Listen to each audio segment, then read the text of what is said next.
Hello. A couple things. Thank you everyone for being here. Captain and Asamiya were here super early.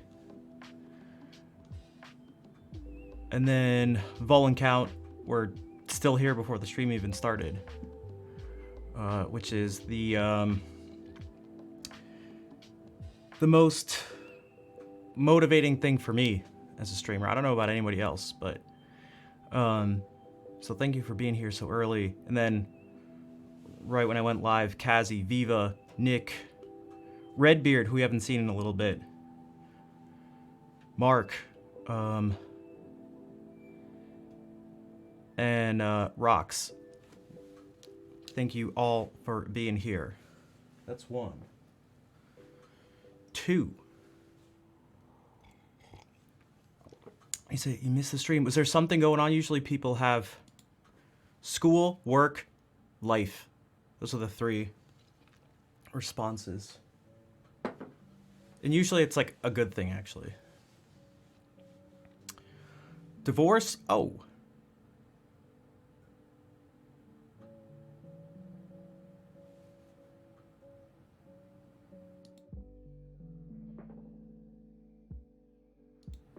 Okay, I don't mean to make a joke. Okay.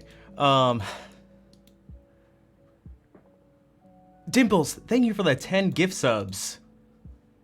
Also, I saw you drop a 10-pack in Rich's stream last night. It's nice to see you around, dude. Redbeard, I'm sorry to hear that. I had to. My first instinct is to just like, I set myself up for awkwardness. Thanks, Rox. Yeah, I'm gonna. You're happy? Well, that's good. Oh yeah, hopefully it's, you know, obviously not a good situation, but hopefully it's better than the situation you were in, if that makes sense. For me to better, when you go to bed around 10, yep. I've switched times. Other people have done so. It happens. It's life. Liz, hello. Happy Sunday. The other thing I wanted to say was I appreciate people checking out the YouTube video I put up, because, you know, it's not like I got hundreds or thousands or whatever of views or something, but relative to how things usually go, it was the most it was the best performing video within, you know, the first number of hours of the video put out. So I appreciate people checking it out. Also, Brian, thank you for that. Well, I say thank you. It's a thing. The woke flex is a sign of support to me. It's a sign of time spent in the stream. You can also get points by, you know, subscribing and gifting subs and stuff like that, but I see those points built up and those woke and wokest flexes as a numerical sign of support, even though you redeeming it doesn't actually like do anything. It doesn't directly do anything. It does do something, and actually it shows other people and me a certain level of dedication, I guess you could say. Hello, Eclipsed. What's up with it? I'm just chilling, just playing a keyboard that has the volume all the way down. The vid made you really happy at I think part of it was like, it's a short video, and it wasn't an accident that I told people it was short. I was like, guys, it's like a minute and a half.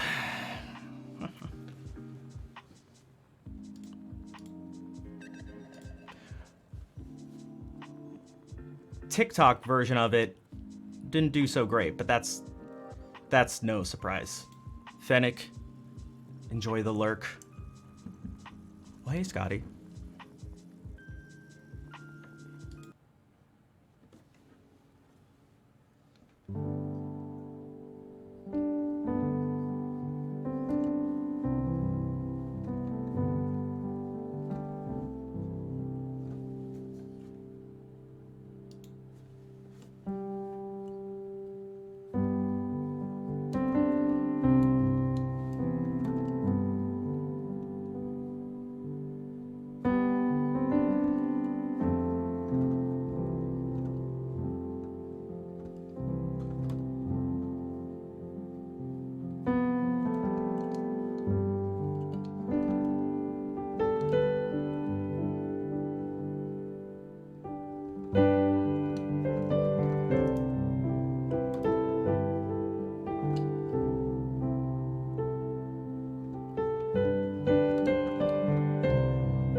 Prime account too?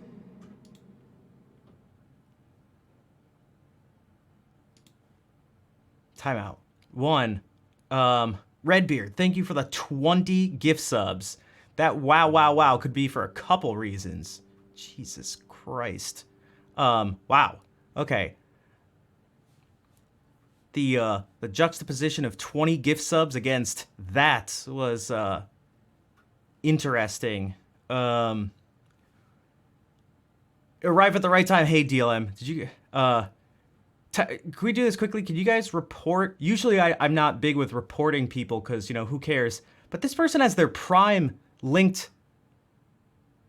This person has their Prime linked to their account, which means they have, they sort of have something to lose.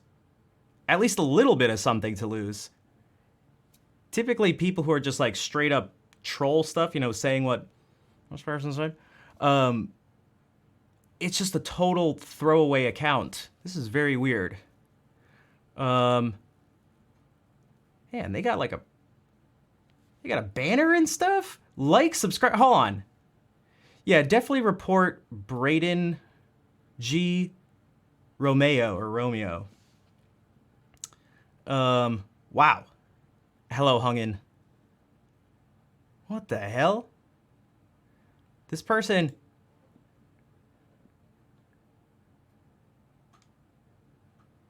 Is this person's stream? They got stuff. You can see their Discord. No results found. Braden streams Phasmophobia. Apparently not really. They only have 36 followers. Jeez. All right. It may even be good to report them to Discord too, because they have their Discord thing here.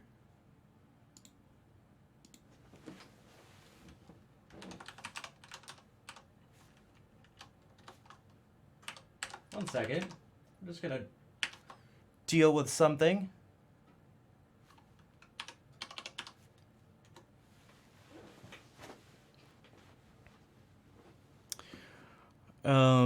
Whoops, I spelled it wrong. Hold on.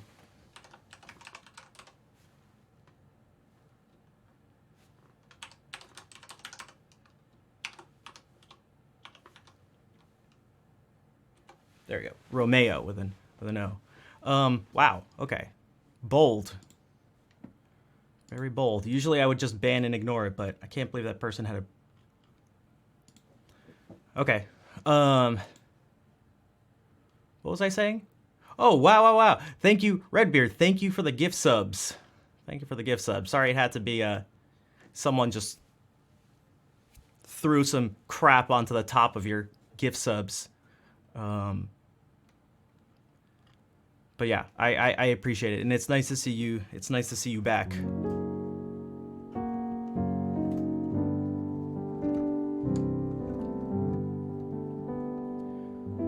Also, Eclipse says, do I know any songs from A Link to the Past? I do. Also, Redbeard, that instantly bumped you up to the top of the number one for gift subs this month.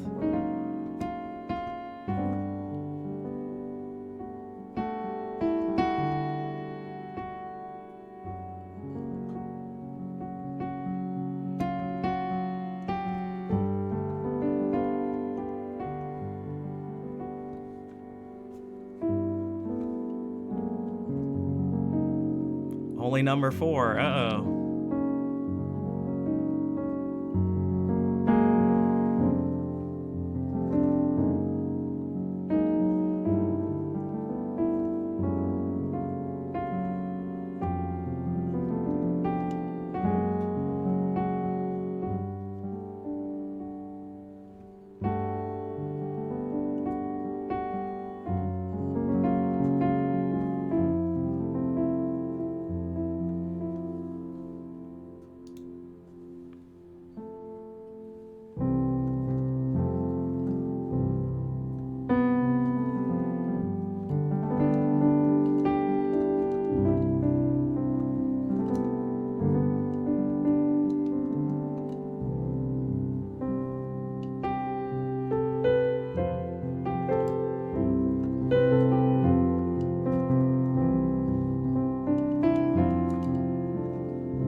No. Most people here are not classical guitarists. For the most part, most people in any stream, like, they aren't doing the thing that the person does who they're watching. So whether it's, you know, singing, songwriting, speed running, playing some sort of game, like, typically it's gonna be people who just, you know, enjoy watching the thing. And I said typically because there are gonna be some people who, like, maybe have like 1 or 2 viewers. So when I was doing Star Fox stuff, score runs, I'd usually have like 2 or 3 people watching, and it was just the other Star Fox people. The community was like, there were like 5 of us in the entire community.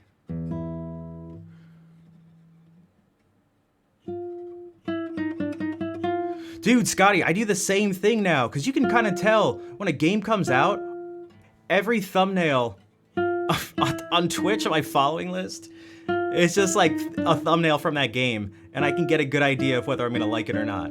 And I'm like, oh, okay, all right.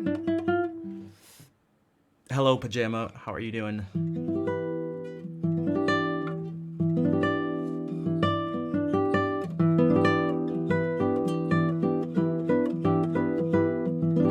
Wait, reorder? What's the... Wait, is that a new game?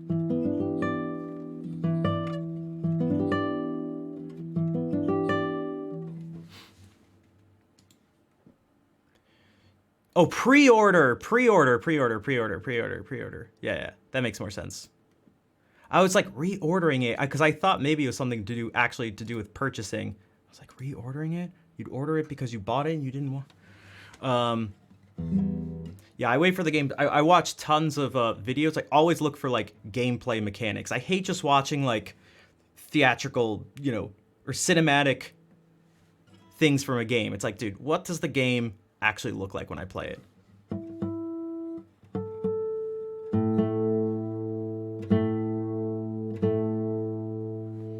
There's that too, Scotty. There's that too. There's that too.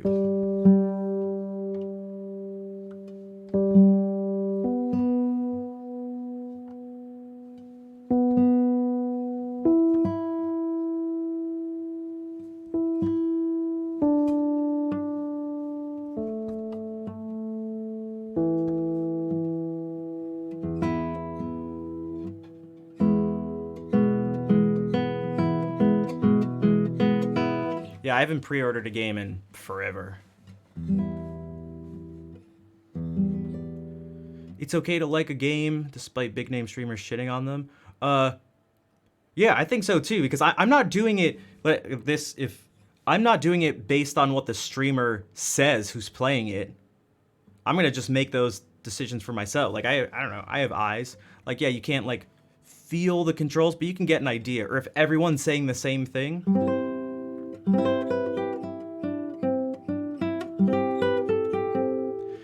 I can do the same thing a lot, Brian, where it's like, man, am I really gonna play this game? Or I could just kind of watch this person do it, and it's like, yeah, this is fine.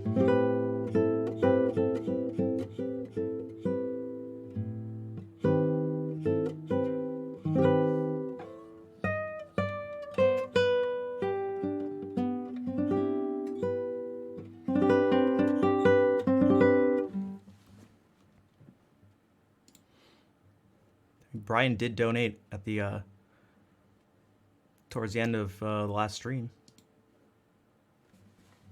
Man, my hands are cold. 1 second. Also, Pajama said they're a bit stressed and anxious at most times, which is no good. I totally get that. So it's nice to be able to. You're not the only one either, so it's nice to be able to help out with that. Because it's just, man, being anxious, like really being anxious, like, ugh. Like, it's okay to be anxious about certain things. But if you're just like generally anxious, it's like not fun.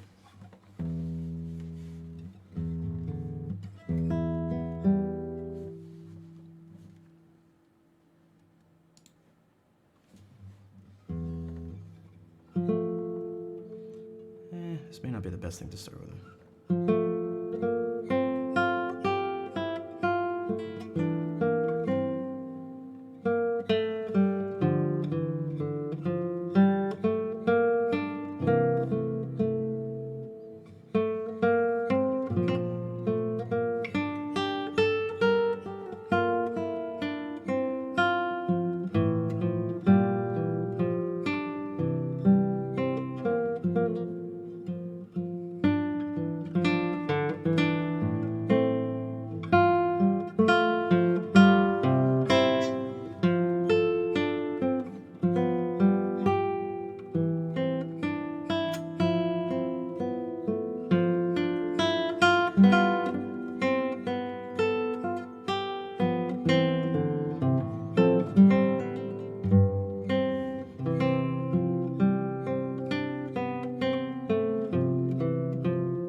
What song is this? This is one of the movements from Bach's Third Violin Sonata.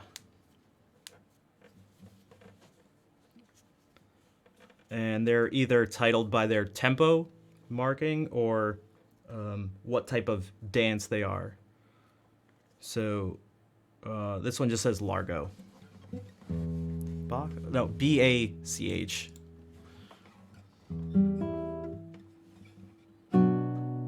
That guy. This is also from that collection of 3 sonatas and 3 partitas. This is from the first partita, and this one is not titled based on its tempo. It's based on the type of dance it is. So this is the Sarabande from the first violin partita.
Hey, I appreciate bad jokes. I appreciate bad jokes. Thanks for the claps. I think the mods are being good role models for the rest of the people here. Also, what the heck? Oh, Viva, thanks for liking the video.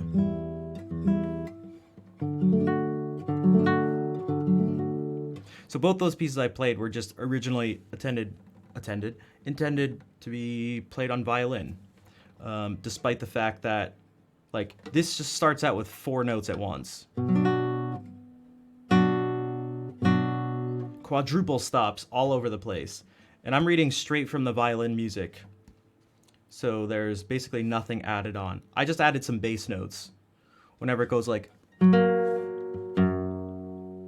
just added it. And it goes like...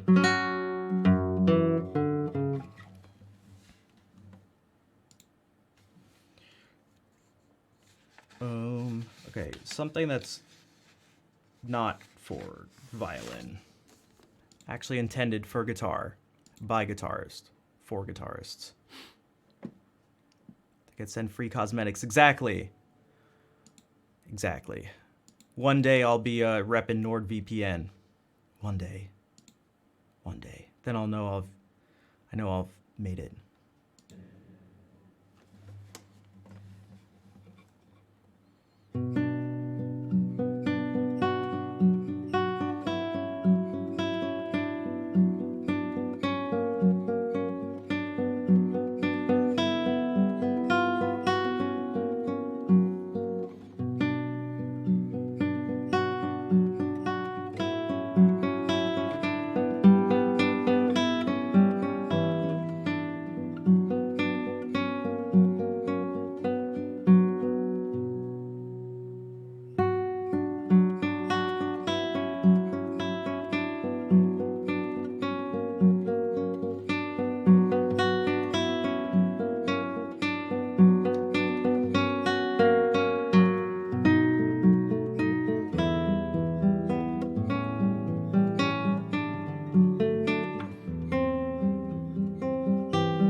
Brian, you can ask whenever. Someone else can maybe answer. Oh.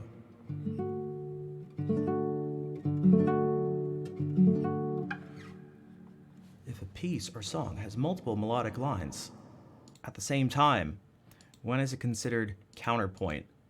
So there's a few things. When it comes to like classifying or naming things, whether it's the key that it's in, what texture you're using, so like that's what you're getting at here, because counterpoint is sort of somewhat of a different way of...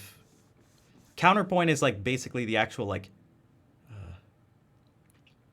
the fact that things are moving independently, but that texture would be called polyphonic. And being like, which one of these things is it? It can sometimes not be super clear, nor does it really need to be.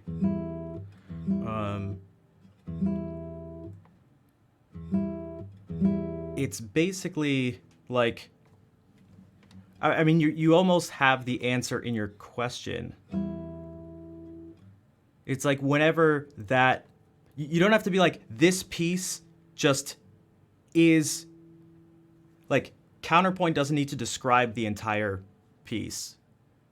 It can just be like a section can use counterpoint, or a section can be polyphonic. So it doesn't need to be like it doesn't need to be all or nothing. And you can maybe even talk about parts of the piece. And it can get a little strange because like, so the next thing I was going to play is this.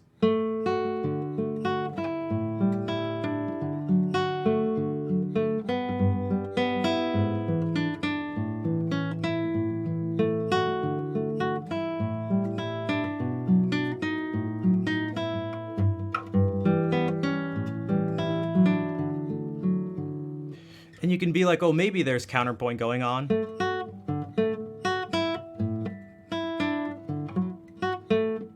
But this is more, sometimes it's just like, what's the feeling you get from it? Where this is definitely just a melody.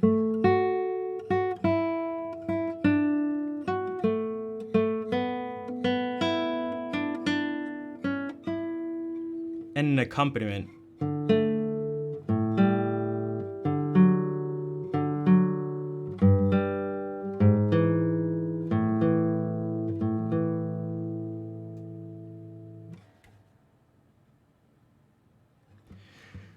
There's also different types of counterpoint. There's like a very strict, 18th century counterpoint that could, which the rules or the tendencies are based on Baroque music and what they were doing then. There are other counterpoint sort of rules and things to follow that would be specific to music of the Renaissance. And then you can move forward and be like, there are some things where you can break those rules, and something could even be like atonal and be contrapuntal. It's just sort of like, if there's ever a time when you can really, really identify something as being a clear, purposeful, melodic line while there's another one going on, you could say that. So,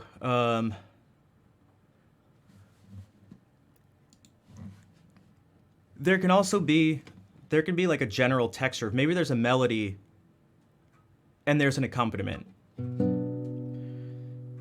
But then within there are some little lines that are melodic, but that aren't part of the main melody. And like those bits, that could be contrapuntal. Like that thing could be, you don't have to describe the whole thing as being like, the battle theme from the original Pokemon game is polyphonic. Like that's what it is. You don't have to say that. There can be just other things thrown in. So if we actually look at this for a second. Oops.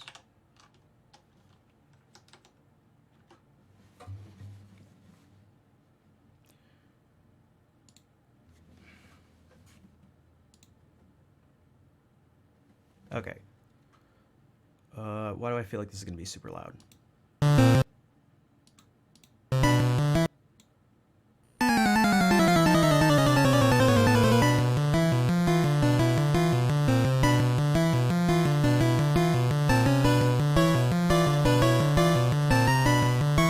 So we can already describe, okay, there's this intro. All right, just like that. Then we have a bass line that's an ostinato. So an ostinato is just anything that's repeated over and over. And that happens a lot. It's more often going to happen in the bass than in the upper voices. So we have that.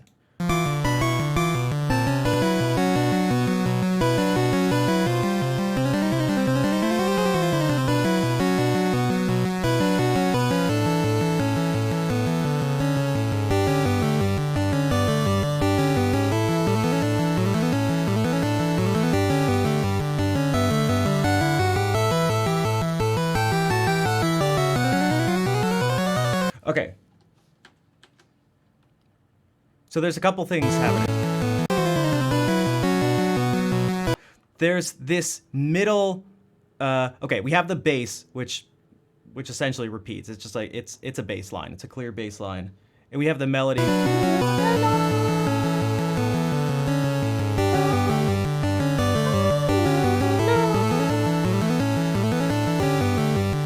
Okay, so that's like pretty clear, this bass and this melody in the top, but then there is something in the middle. There is something between those. That part was really clear. Dum, dum, dum, dum.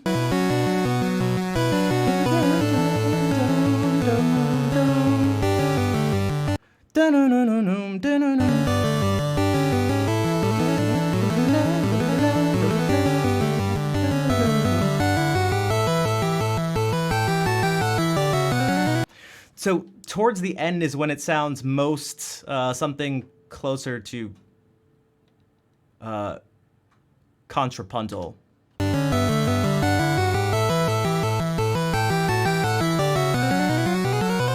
And then that's just like sort of its own.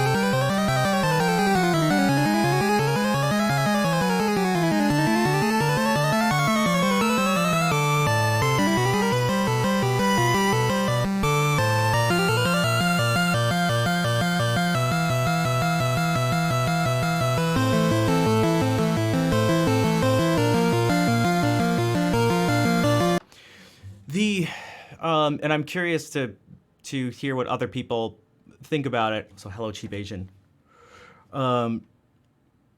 The top and middle voice seem to be distinct enough where I don't get this like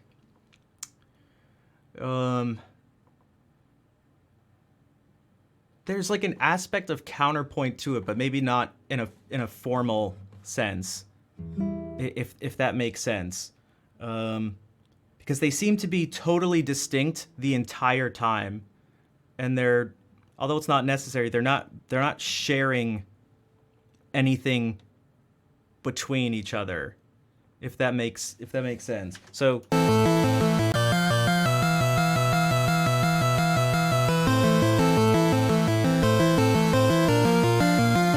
And the middle part sounds like a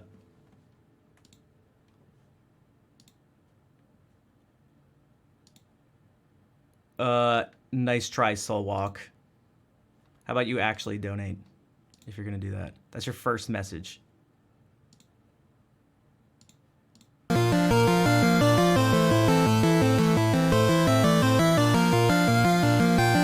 So there's yeah, already.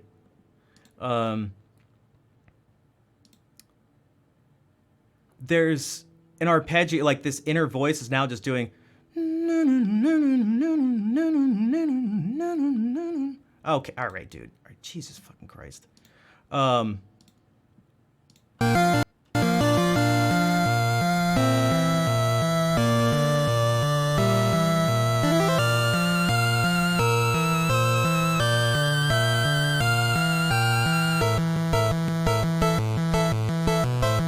There's these little bits towards the end that tend to sound more contrapuntal. Again, contrapuntal being the adjective describes that a section of a piece that uses counterpoint.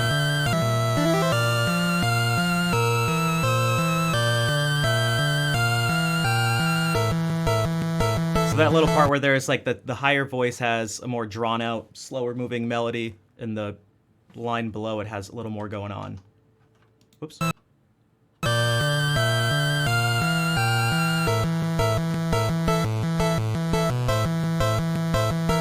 I don't have the icons turned on.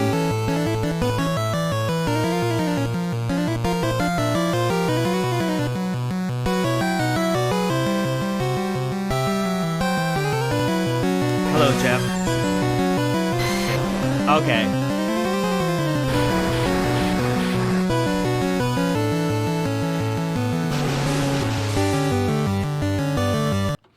So there's, yeah, whoever's listening in stereo heard those.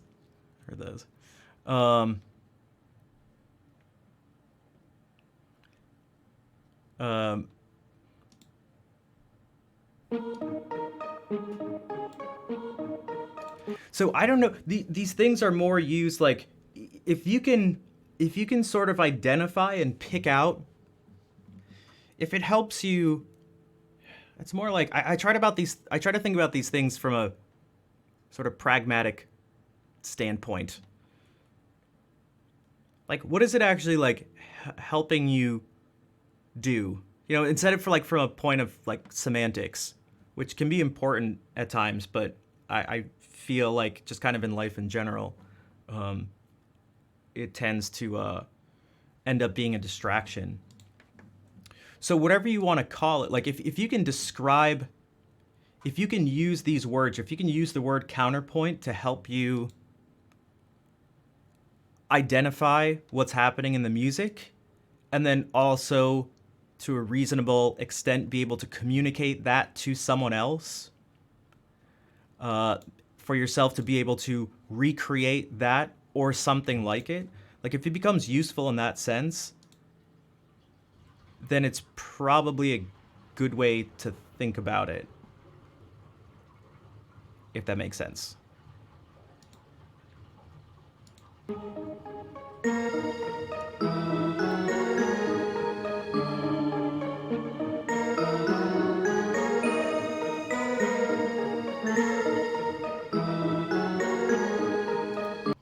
Are words not just the ways of outwards communication of inwards expressions or impressions?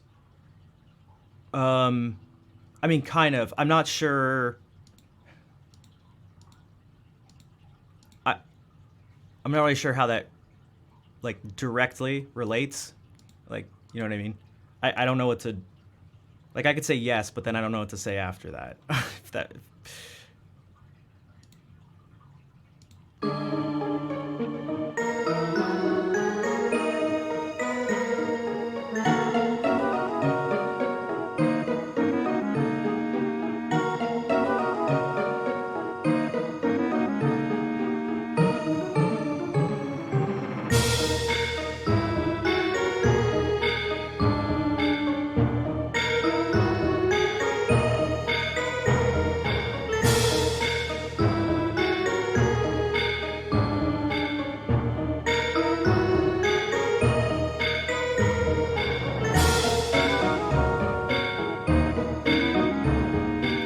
There is...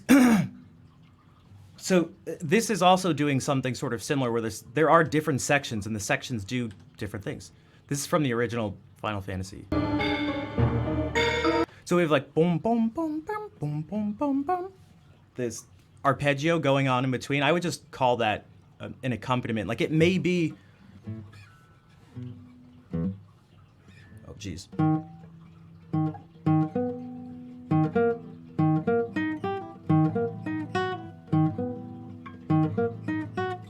It may be single lines like that, but it's like it's implying just like a chord.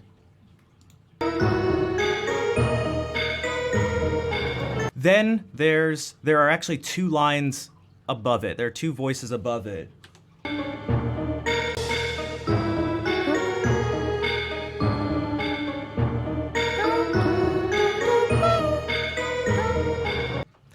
But then the other thing is just like an octave up.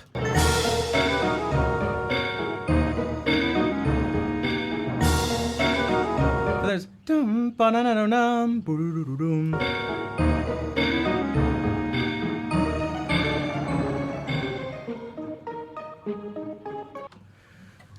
That's something I mentioned before we even listened to either of these, is that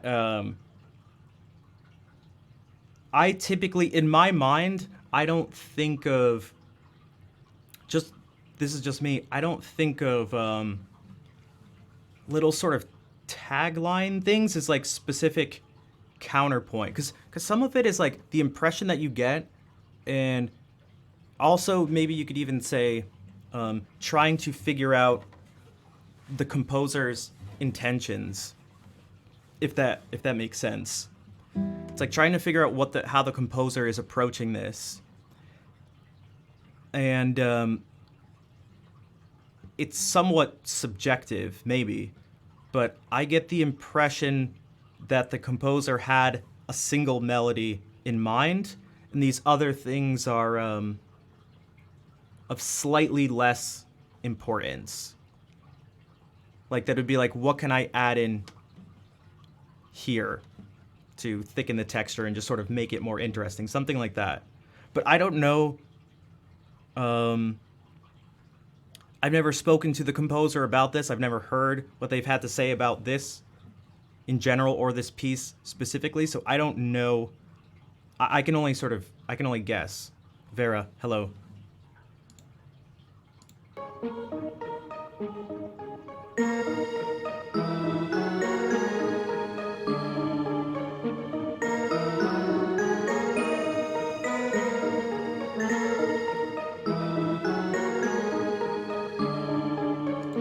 In all these situations, something has stuck out, and I think something has stuck out as the melody, and I think people would agree with that part.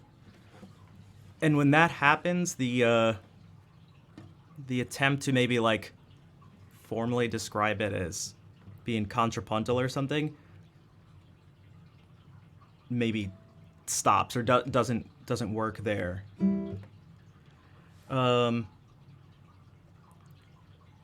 When something uses imitation, that can be a good sign of, you can go like, oh, we should probably describe this as being contrapuntal. It'll be a really, like, it's really useful. So, Brian, I know you like this.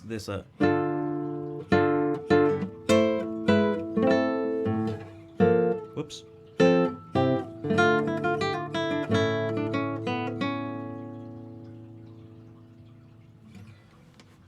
In this second section, at one point it goes,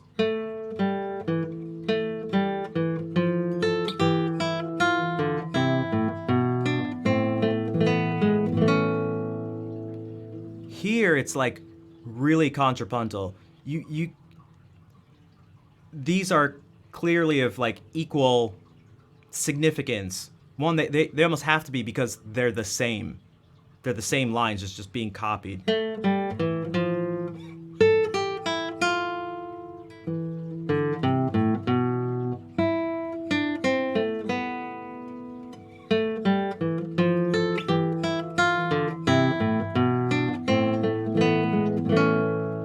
When it comes to, as I feel like as a musician playing something like this, I then treat it sort of differently, where I'll try to bring out the important parts of each line that gets sort of tossed back and forth. Oftentimes it tends to be where there's maybe like a big leap or some fast movement. Now, there are no big leaps here. So maybe is pretty important, where just going is not. So so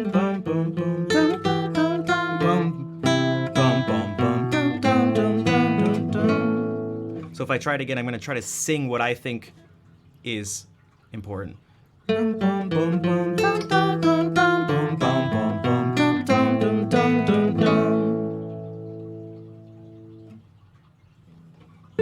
happens again.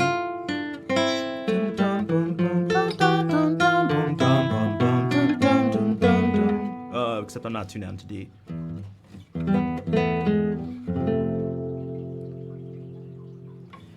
So when there's like, that's where I would really firmly be like, yeah, this section right here is contrapuntal. Whereas, and it doesn't, again, it not only does it not need to describe it doesn't describe the whole piece, because the first part is what you'd call homophonic, meaning everything moves at the same time, but the pitches are different.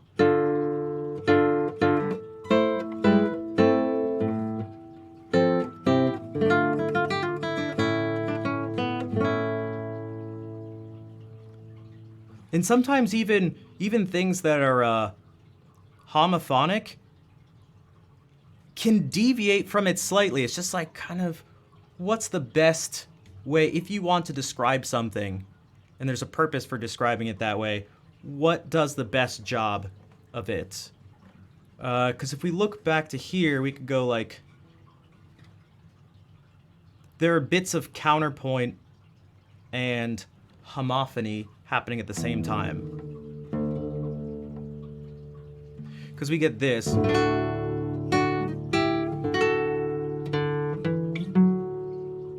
So we're getting F sharp, G, A. And then D, D, E, F sharp. Okay, let me like play it.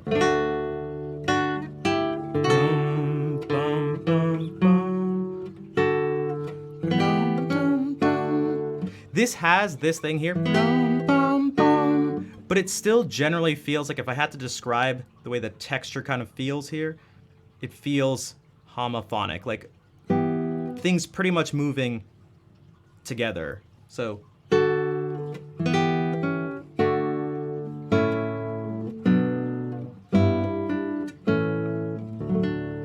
even with that, and even I added some notes to just the second time this plays around. I changed it.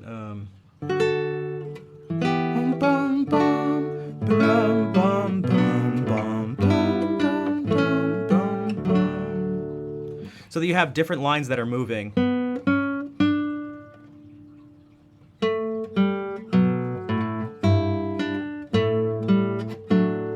So I added some like counterpoint into what is generally something that's homophonic, if that makes sense. Because this is generally homophonic, so here's how it's written out. Oh, not like that at all.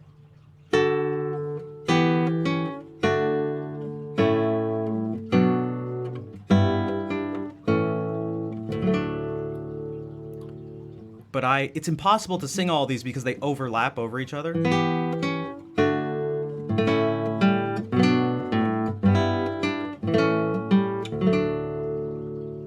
So we have bum, bum, bum. But when we land here, it starts the beginning of another group of three notes. Bum, bum, bum. Bum, bum, bum, bum, bum, bum. So there's something changing on each beat, but I don't know if it's totally contrapuntal. But then kind of getting back to what I started with a bit, I don't know if it needs to be clearly defined. Like, the music is just kind of the music, and doesn't need to fit to any description. Like, the descriptions and everything are gonna come afterwards. Curious. So Ravel String Quartet, starting at minute 740. Also the second movement.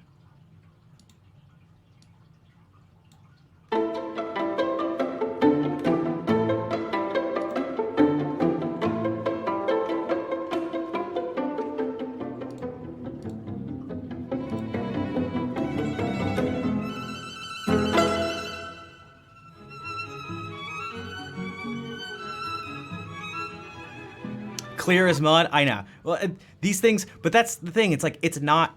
These things aren't. These things aren't clear. I for.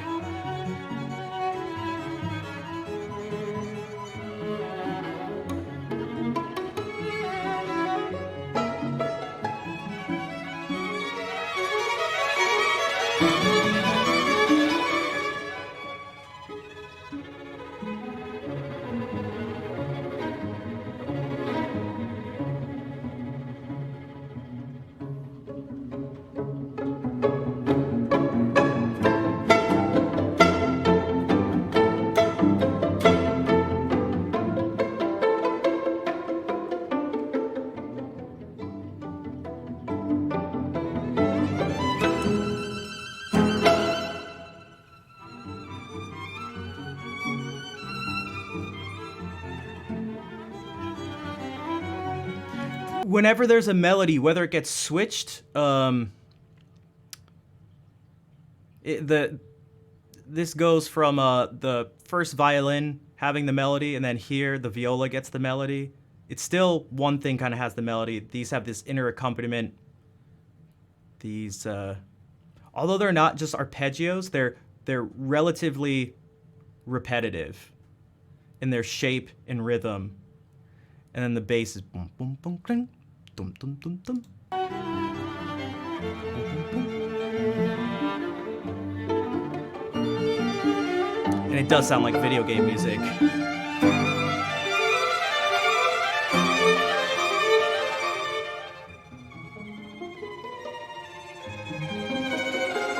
I'm not even really sure there's a clear melody here.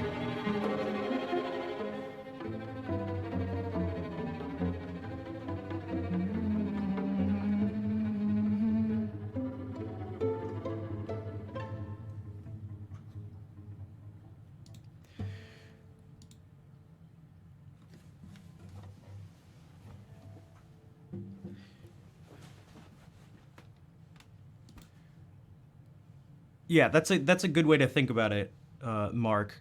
And you can like have these things in mind, but you don't want to be you don't want it to be the thing that controls you. That's where I feel like the biggest trap is when it comes to you could say even generally like a formal education and something. But this attempt to categorize things and describe them and learn these rules, like feeling the need to follow them and have them always be present in a clear way will, if you're never able to break away from it, then it'll limit you. It's good to, whenever you're learning anything, it's good to have really clear boundaries and clear structure, at least some of the time. You know, if you were given exercises to learn about these different things, you don't even know what they are, and the teacher's giving you exercises that are like, not quite this and not quite that, and it's like, what are you giving me? Like, what am I even looking at? I'm trying to learn the basics here, and it's like, you're giving me something that's not basic. Like, come on. Your mind is very structured. You like categorization and black and white concepts. I have that same sort of tendency. I think of it as like the engineering part of my personality or mind or something like that. And music has helped in quite a few ways realize that things don't need to they don't need to be that way, and they're just oftentimes they're not. And sometimes they almost can't be. If we do this,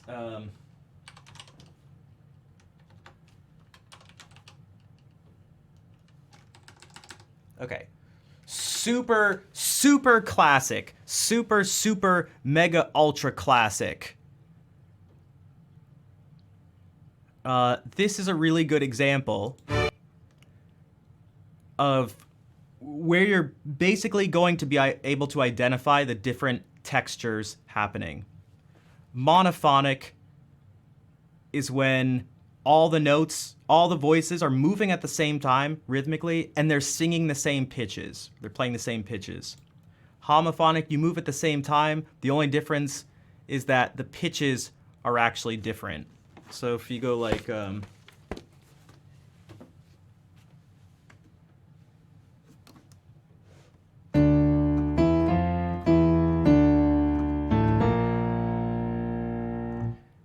that's monophonic. It was, they were always at any one time playing the same notes, just in different octaves. That'd be different than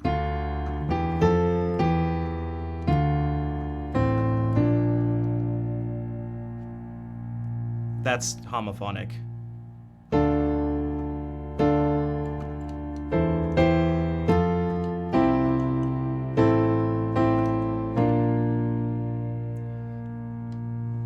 Same thing with that, but you could make it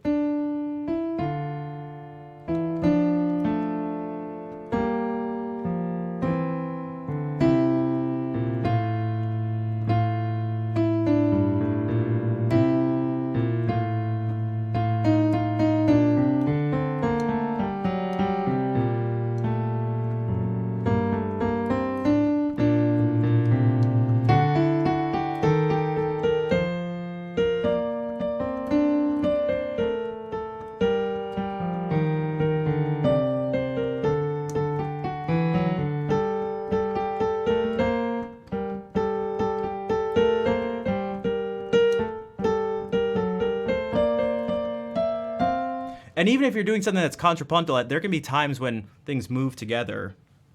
But this, everyone knows at least the very beginning of what I'm about to play.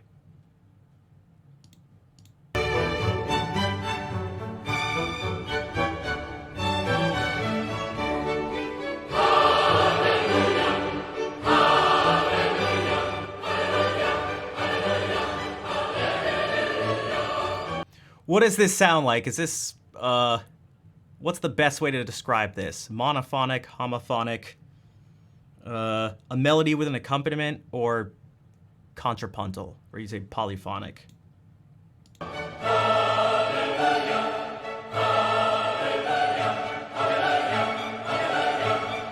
Paradiddle? So that's homophonic because it's all the same rhythm. Again, there are some exceptions. There's some. Oh, what? Damn it. If you look right here, it's like, oh, they didn't quite move at the same time. But they're singing different pitches.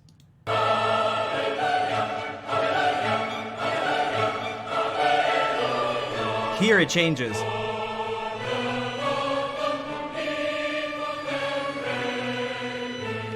So you can describe those couple measures as monophonic, because they played, even though this one jumps from like D down to a D and up to a D, all the voices do that except for this one. It's still all Ds.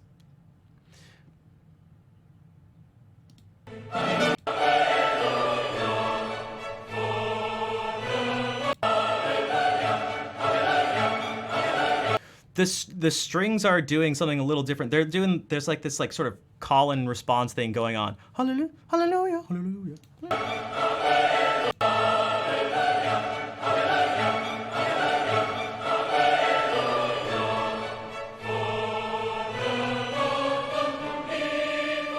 Everything's doing the same thing right there.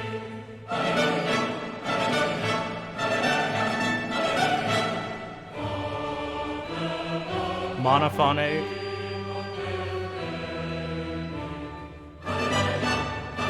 Homophonic.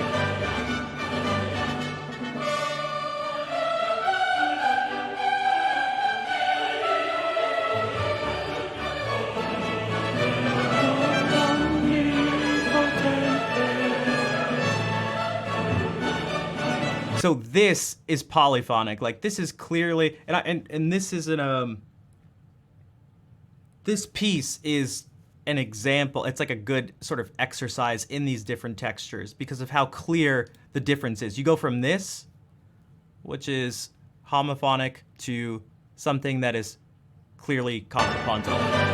There's imitation, different, like,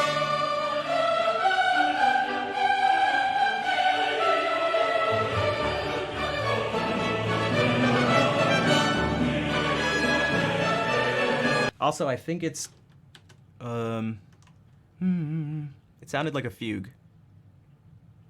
Yeah, it is. So the first thing comes in on a D, so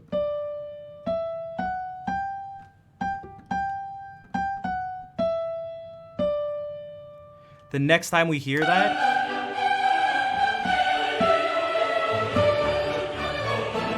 then it comes in on A.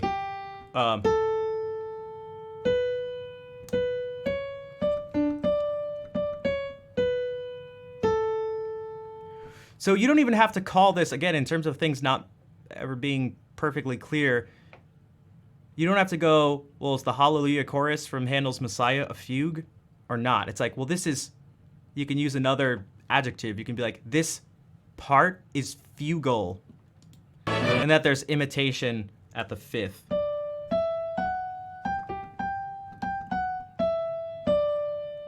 Then interval of a fifth away. It does the same thing.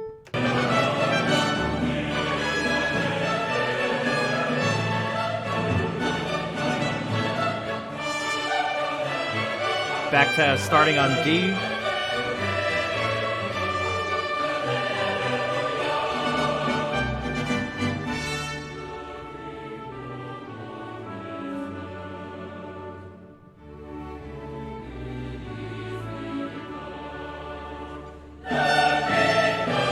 Generally homophonic here, even though there's things moving at some different times.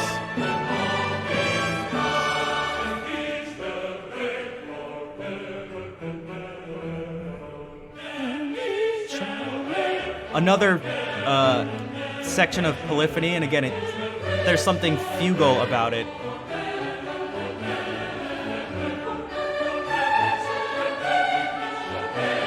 The entrances are a fifth apart.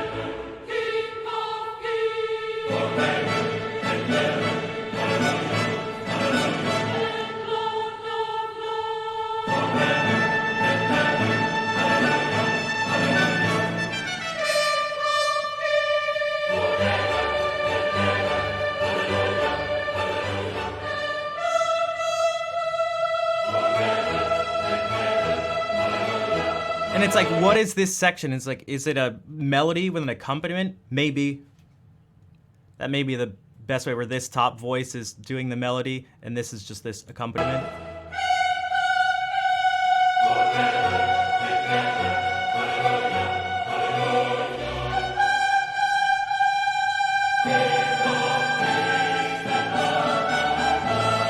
Counterpoint.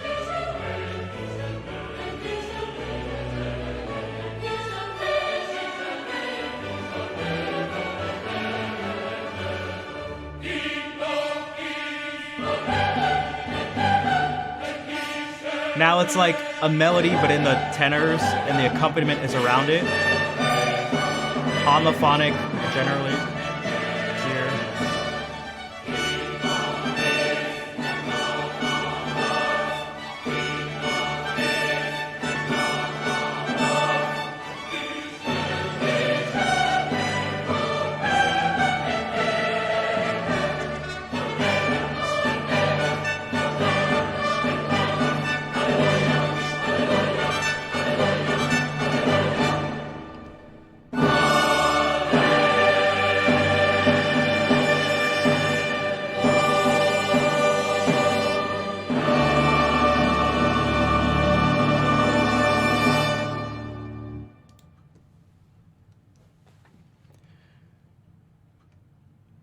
So we can get somewhat of an idea of like what Handel's thinking. Things are like, so they're pretty clearly like separated in the music,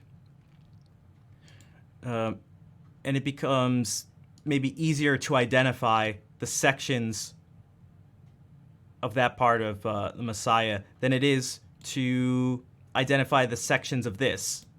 Getting back to,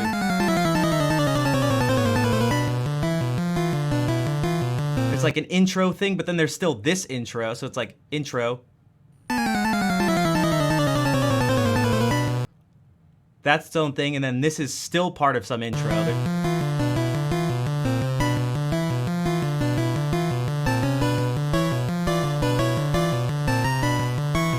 still kind of, there's, now we get a melody. It feels like we're,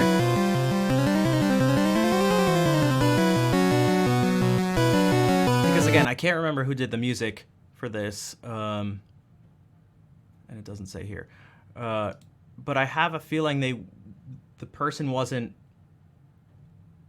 consciously aware of like these different textures. I highly doubt it.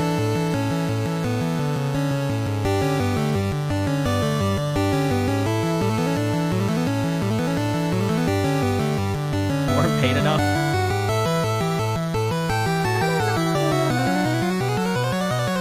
Again, that part at the end there does sound like there's some counterpoint going on.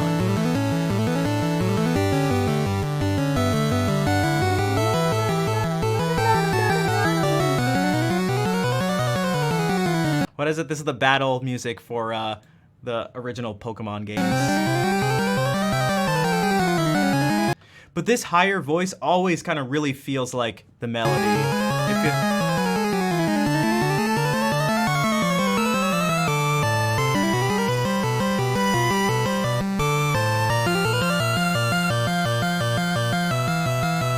And it's different. They move together for like a few beats.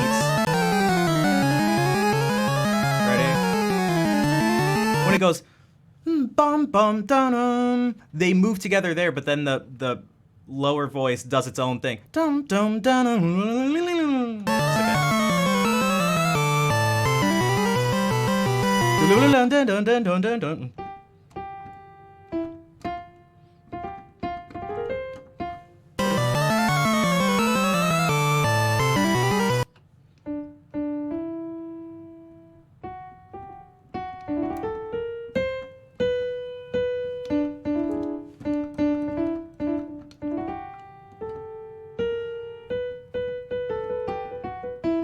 It does like that sort of thing. There's almost this like little Bach sounding thing.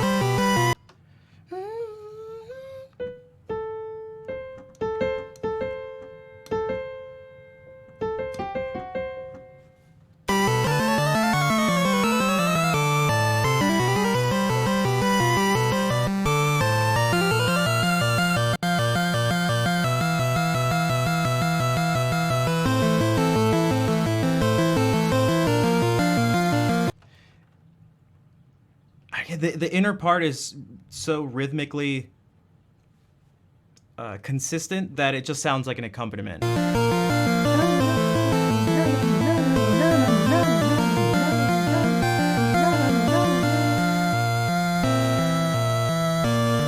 they're just moving together.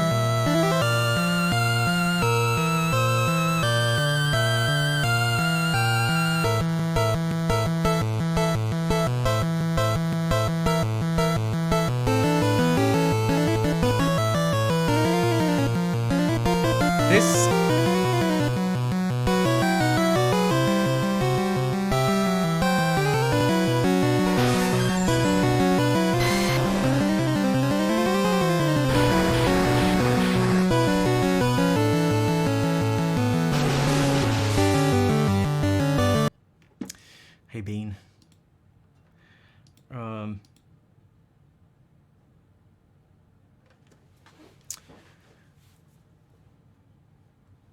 Yeah, I don't know if that cleared things up, made it more confusing, a bit of both.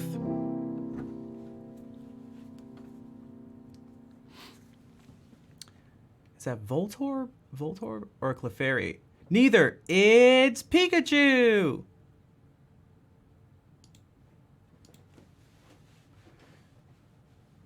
And so what you can do is, oh, you know what?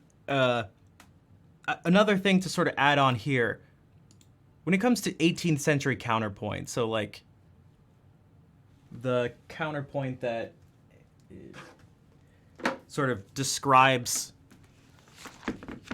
the music of Bach, for example. There's actually different species of counterpoint, and the species, for the most part, are just determined.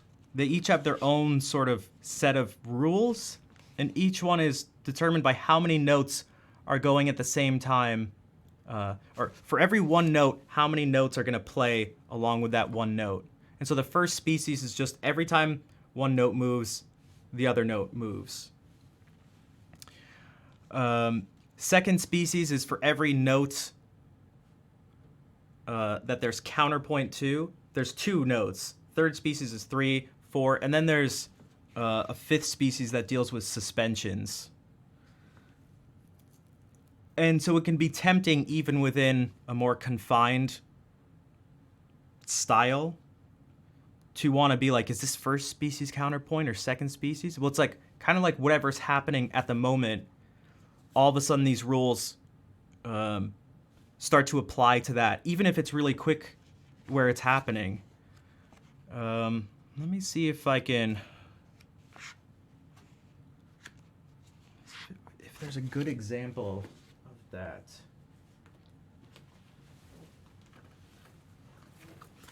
Because I remember, learning about this stuff and being like, well, when do I use this? These exercises don't look like the music. And it's like, yeah, because the exercises are like exaggerated sort of versions of what we're seeing here. So if we look at a fugue,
and it keeps going. When you're dealing with this part, if we go back to the beginning,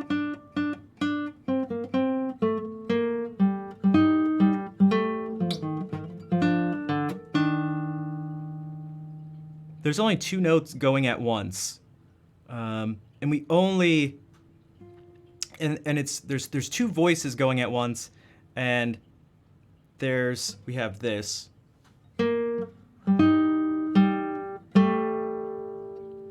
But here we have three different notes for this one note. Like the upper voice goes.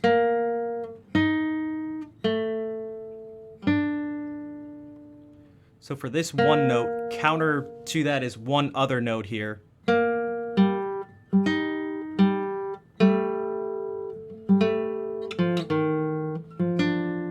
So for like just this one beat, or like beat and a half, we have to think about what happens like third species counterpoint when you have 3 notes for every one note.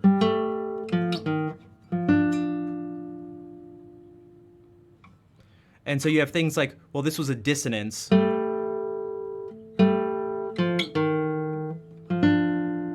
this is a consonance. That's nice. You can look at it and be like, okay, this is a dissonance. We cannot leap away from this.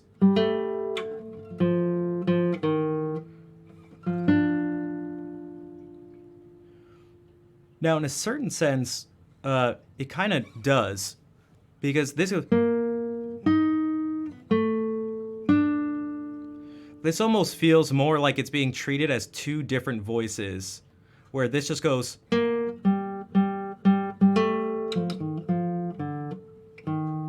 And this upper voice is going.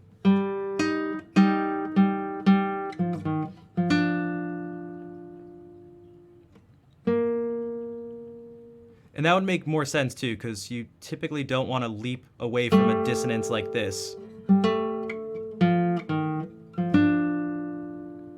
And you kind of do. Because this is a tritone. And this top voice leaps up. But it may be better to think about that as actually being two, these not actually being connected. It leaps to something that's not dissonant.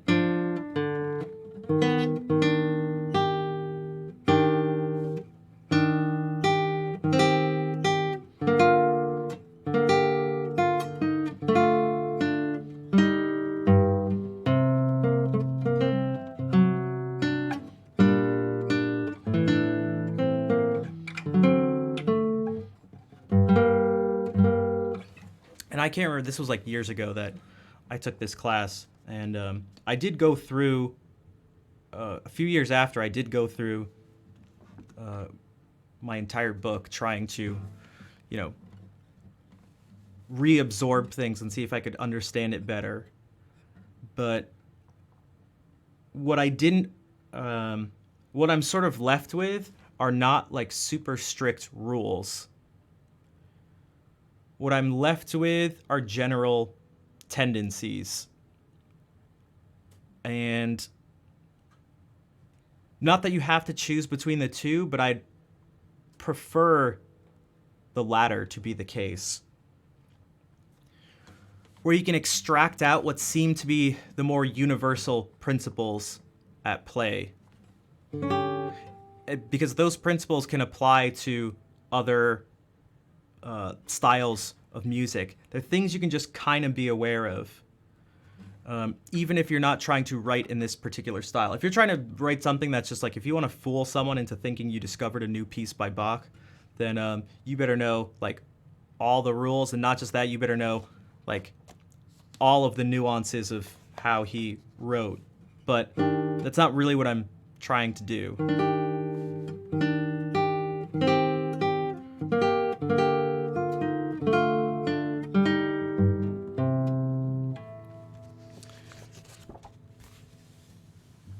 If we actually sort of go back to this, I tried to use some of these principles, just adding in these little lines.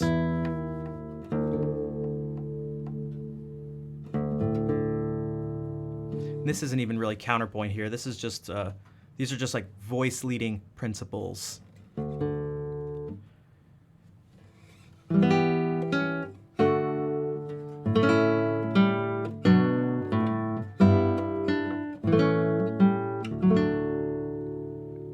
I basically went, I'll just use a bunch of passing tones.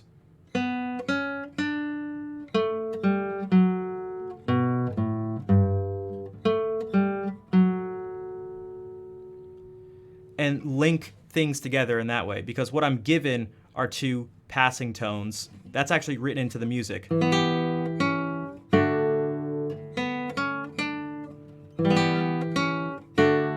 A passing tone is when you go by step. If there's two notes and there could be a note in between them, this just goes, skips over a note from B to D. If you put a C sharp in there, that's a passing tone. And so this one goes from A to F sharp. And so if I go the note, if I put in the note in between them, A, G, F sharp. This one goes from B to G. If I add the note in between them, B, A, G. There's another one written in here, E, D, C sharp, and then I added in A, G, F sharp.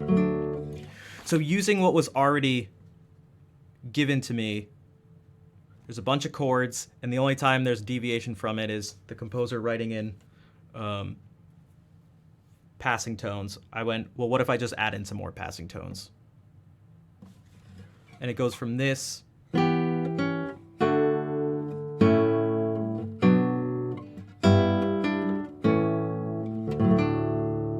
to this.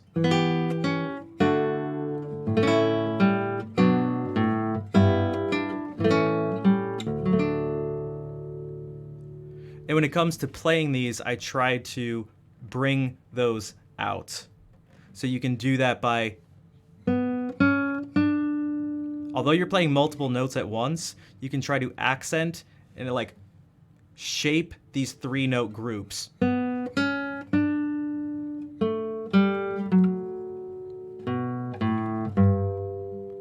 So where you're landing on this note, for example, it's going to be louder than the other notes. Because we have...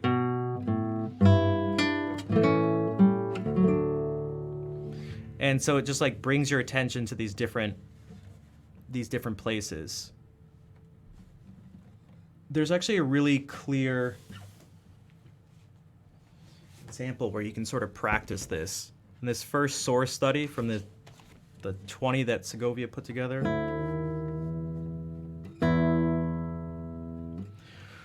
One of the parts goes like this.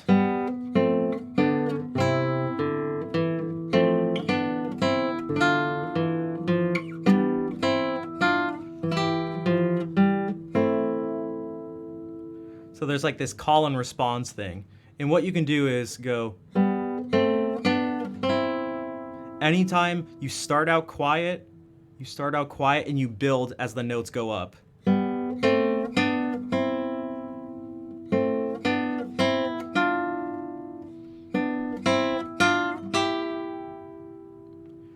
Which means when you land here, they overlap by one note, by one beat.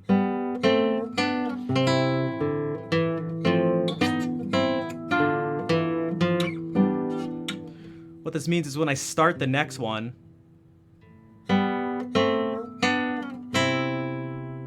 these are going to be louder than this. And now this one's going to be louder than these because this is the end of this little thing, this little chunk.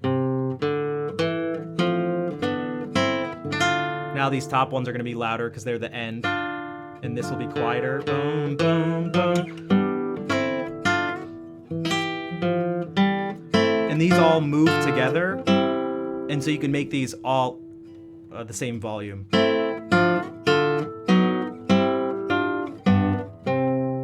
So this whole thing ends up kind of being like...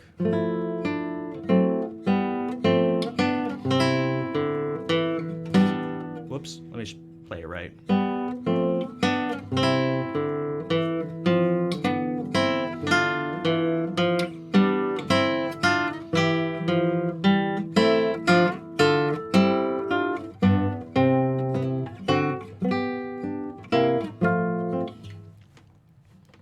And then hopefully the overall thing, that's all within a framework of that whole time. Everything gets relatively soft, from relatively soft to relatively loud at this point where they all come together and there's this cadence.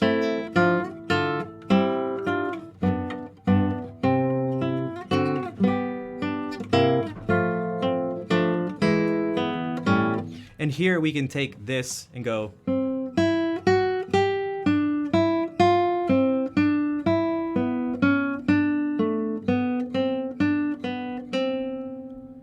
And accent that. It comes up somewhere else right after it comes out in the bass.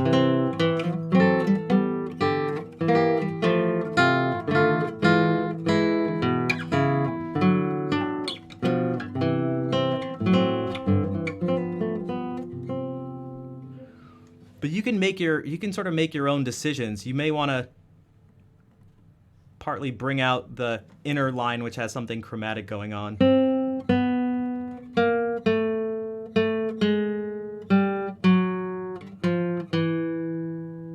So that's this.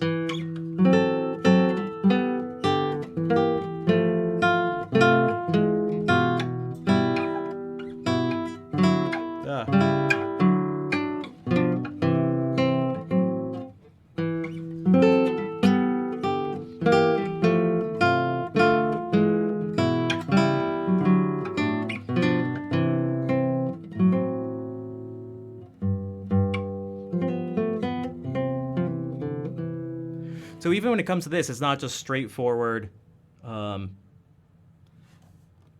This section goes from loud to soft, or these things Only these go from loud to soft, these little groups, or only this thing is accented. It's like, it's much more fluid and complicated than that almost all the time in music.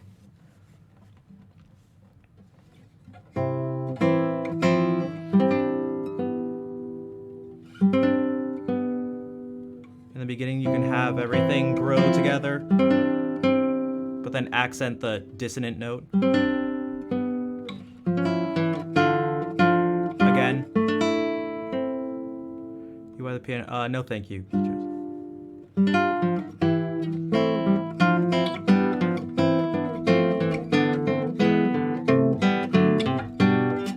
Here's another example where things just overlap, and this is pretty intense because it happens really fast. So you can do the same thing. You can try to go bum bum bum bum bum bum bum bum. It's impossible to sing, but bum bum bum bum bum bum bum bum bum. It's just a bunch of passing tones.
Gotta get this.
Taj, maybe? Taj? I'm not sure how. Let me know how to say your name. Welcome. Thank you. This is the Segovia put together 20 studies by Fernando Sor. And so this is the first one. And now the second one.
You are welcome.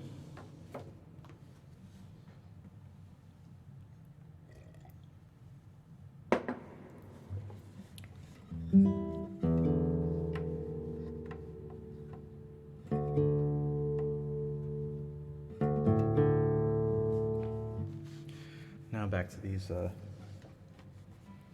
other pieces we were talking about before. I'll actually play through them.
Enjoy the lurking, Minard.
Those were some Italian Renaissance loop pieces for you. And then some source studies before that. I don't know if anyone was able to hear any of the things we had talked about in those pieces, since we played them after talking about this stuff.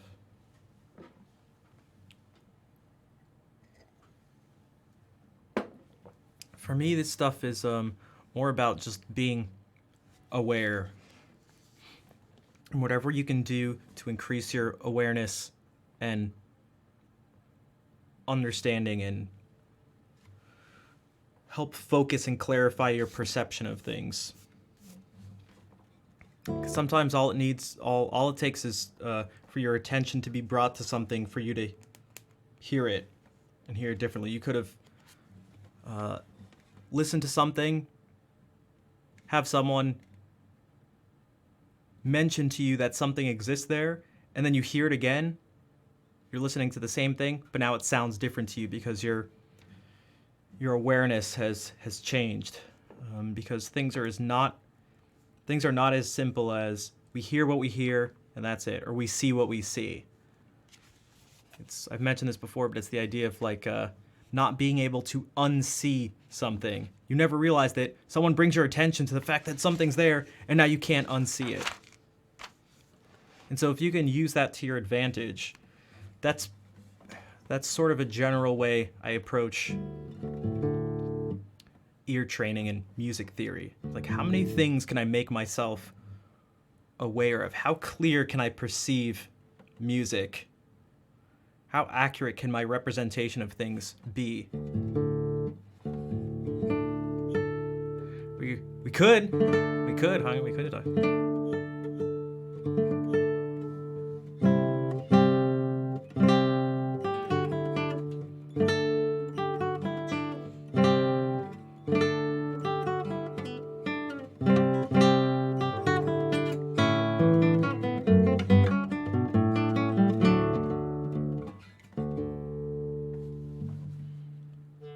This is music from a similar time, but different location.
Hello, Tanya.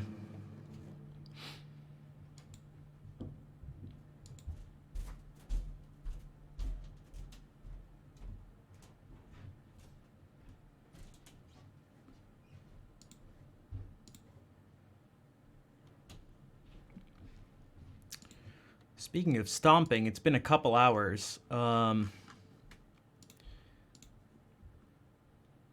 If anyone would like to help support the stream, if you enjoy the stream and haven't already subbed or followed, that would help out, or donated or cheered. Also, if you're not following on Twitter, Instagram, TikTok, YouTube, all those places, helping share that will be a big help too. So that one day I can finally move out of here, because I think that'll be good for the streams and for my mental health. Scotty, thank you for gifting out a sub, and it went to Samite, who's been a long-time supporter. So it's always nice when the random subs get gifted out to people who've been around for a while. Thanks, Scotty. Yeah, there's like a sort of negative feedback loop that happens. It's like the longer I'm here and the more it affects me, it like negatively affects the streams, which makes it harder to make the change I need to make, if that makes sense.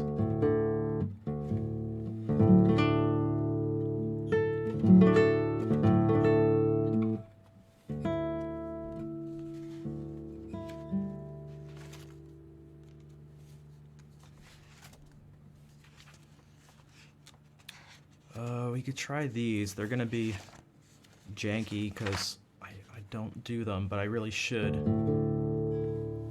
But yeah, thank you, Scotty.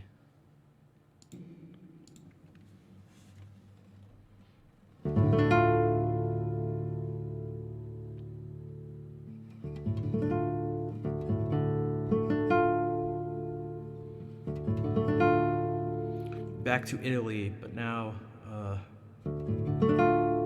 Baroque Italian music.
closer to the tempo it should be. But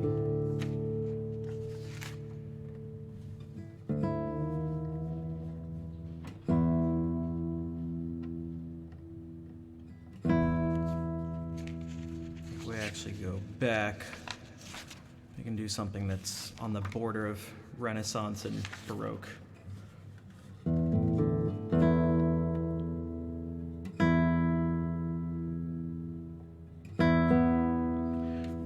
Right around the turn of the 17th century.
No, Cassie, these were a theme and variations. So this, what it started with and ended with, was the theme.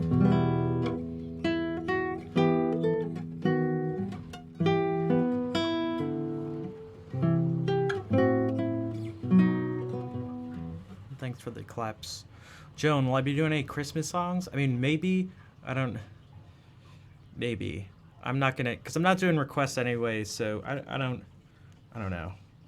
Not the biggest fan of Christmas songs in the first place, but I don't know.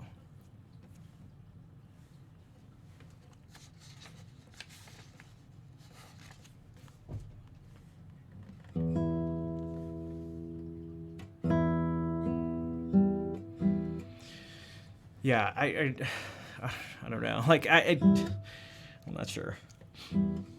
I'll bring the Christmas. That's sucky. What's sucky? That I won't play Christmas songs?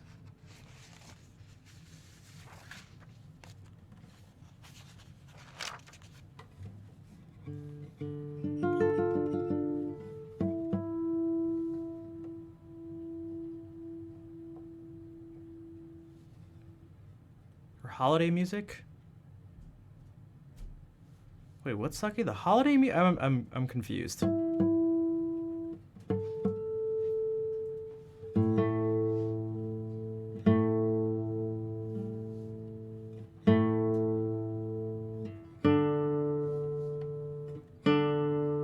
Hey Noel, what's up?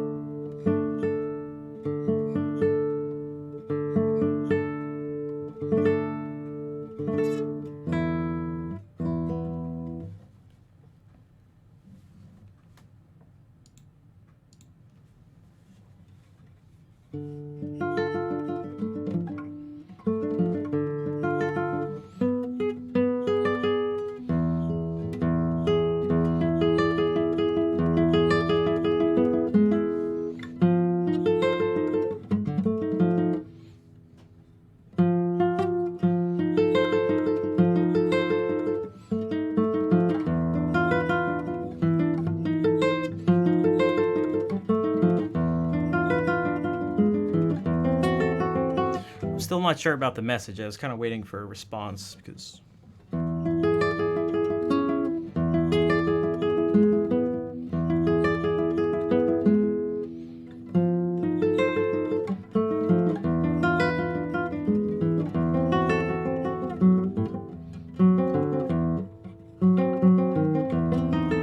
Reminds me of the holiday season.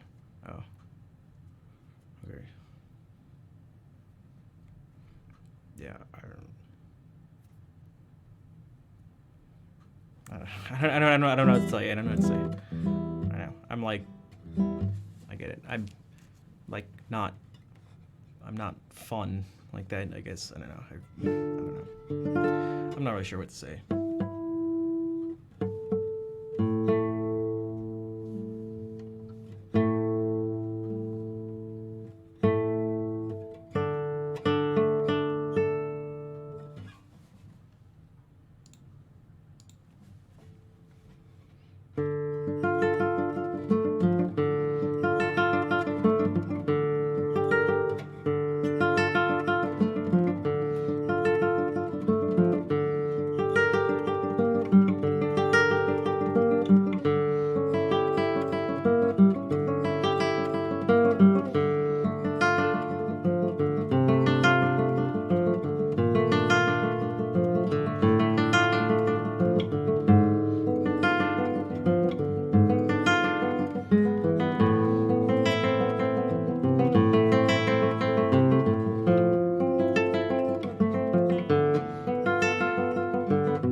Christmas music is a weird concept. I mean, I get it that people do like festive stuff, but I'm just generally, if you guys haven't noticed already, I'm generally not a festive person about anything. Um, Whether it's my birthday or holiday, I just like, I don't know. Um, it feels like work to me. It's like it's not enjoyable. I don't know what to say.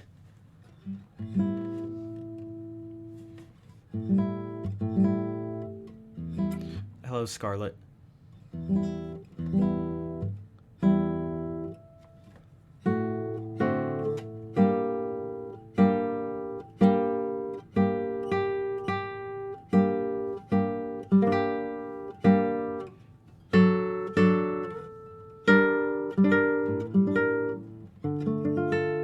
don't know. I guess I just felt a little bad because it sounded like it was, I don't know that I don't know. I was being told that it sucks that I won't do music, certain music. That's doesn't make me feel good, I guess.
It's okay, Johnny.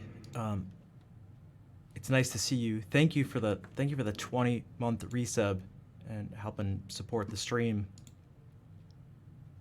Hello, mate.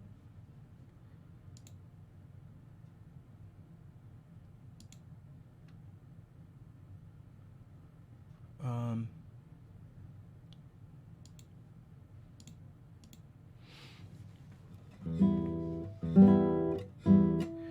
yeah, I wish I knew how to better sort of articulate what I'm feeling. I guess it felt like another. It almost I don't know, sort of felt like something being the realm of like a song request thing. Like if you guys couldn't already tell by now, I'm really not a big fan of people asking for things. Then when I can't do it, having them like express disappointment about it to me. I don't think it doesn't make me feel the greatest. It sort of reinforces it helps reinforce the negative things I already think about myself, if that makes sense.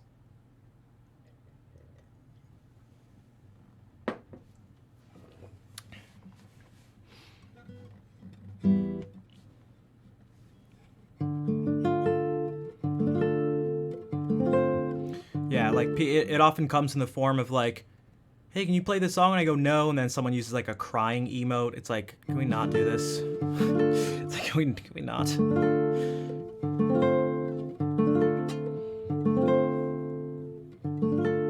So I guess that's what I'm sort of feeling.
Hey, what's up, Fair?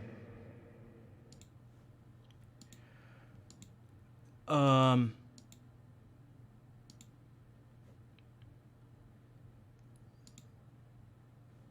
never understand the reasoning of trying to convince someone to play something they have no interest in. I get it. Like, I understand where, I can imagine where a person is coming from. I can imagine the sort of thought process, whether it's conscious or not. I can imagine it. I don't do it. I can't, like, it's a very bizarre thing to me. Until Twitch came along, I just never, all sort of live music things I was experiencing, the idea of, like, the value being in having people, like, having the value rely on whether you get to pick what's played, just, it's totally foreign. Hey, Bon Bon. And that's for a few different reasons. But, again, I'm really not a big fan of how much that's part of the Twitch culture, the Twitch music culture. That it's basically understood that that's how things are, and that's how you put value on a stream. It's like, well, why would people sub to you if you're not going to play their thing? It's like, who is that? Because that's like sort of what's implied by that.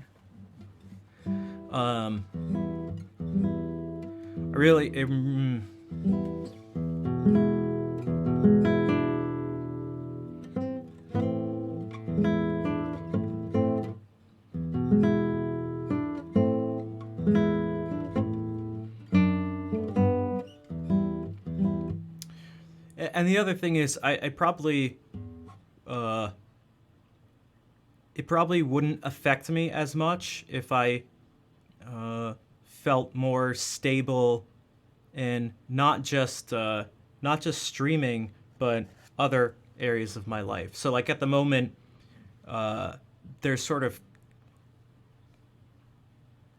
how do you put it? Sort of chaos, but like no sense of like strong foundation or security or certainty or anything like that anywhere in my life at the moment. So it's very easy to think bad things, if that makes sense. You can't even go like, well, look at like just look in front of you. It's like,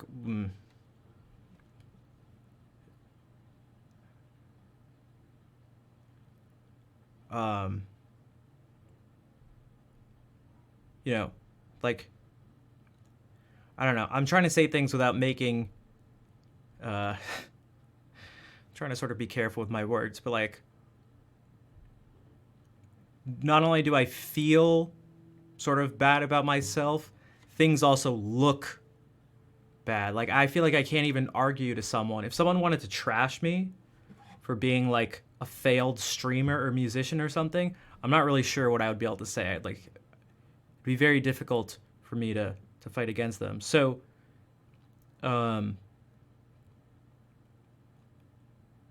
even if there were things like I don't know, specific events or metrics or something I could use, it still wouldn't necessarily solve the problem. But without that there, it's like even harder. I don't know if that makes sense or not. I guess a way to sum it up, I hate type delete.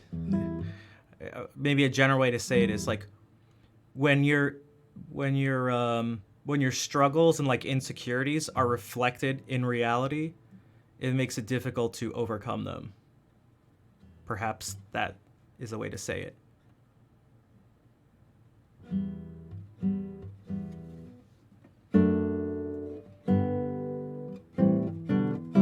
So I guess every time I see that sort of thing of like, hey, can you do this thing? It's like I'm well aware that it just reinforces a general feeling of like, you're not good enough.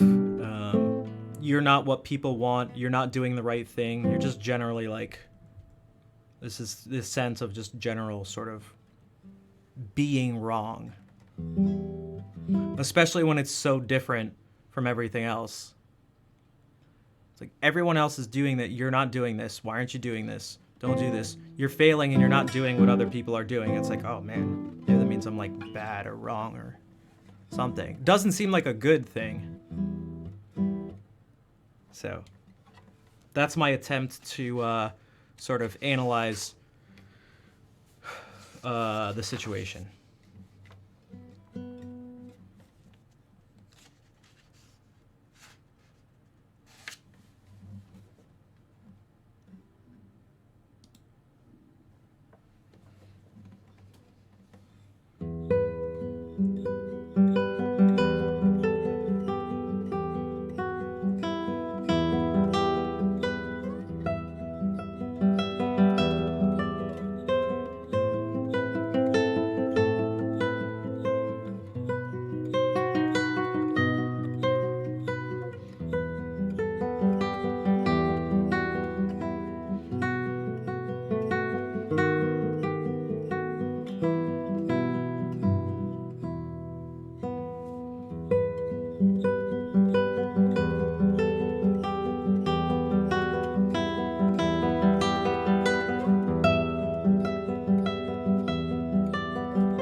I mean, I could always change things in the about section below, but people typically don't look at those panels anyway. Like, I tried to do it for the song request stuff. I mean, think about it. I took everything out. I made it part of the rules. But then again, people just like double click through the rules the first time they're in a stream. I'm guessing that's what most people do. People hardly click on the rules. Yeah, exactly. Exactly. So it's like...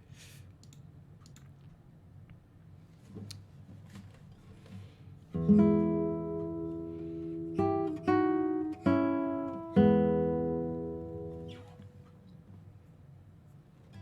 don't know. I guess I would like to see streams as more of like communities or places where things are like more smooth and spread out among the viewers and the streamer or something right now. There seems to be a disconnect where the streamers really are like a performer doing this thing, and that's what it is, and it's some show, and it's like, dude, this is not... at least to me, I've never thought that streaming is a good way to do a show or a concert. It's not where its strengths are. It's a very unique medium that it's the best for sharing and discussion and stuff like that. So, and that's what I'd like to use it as. So like the other day, someone's like, "You talk too much, I'm leaving." And it's like, how can you talk too much? It's like, I'd be more likely to leave a stream if they don't talk enough. Like, it's very, in my mind, I understand what they're talking about because I just explained it. They're looking for like a concert, essentially. A concert where they choose the music too.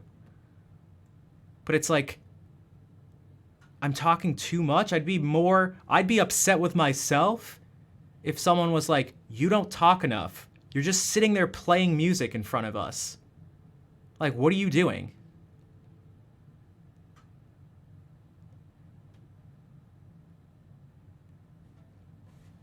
Is that all you're like, you're gonna play music for like hours? Like, what the hell? You wanna say something? Like, that'd be, when it comes to streaming, that's sort of more of what's going on in my mind. I'm personally more engaged when people are talking. Now, they gotta play some music or something. Or when it comes to a game, they gotta do some gaming. But if the streamer just sits there and like hyper focuses on the game and doesn't acknowledge chat, or like there's a huge imbalance, I tend to not like it. It's like, dude, I'll just watch. I don't know. It's like, what am I doing? Like, literally, what am I doing here?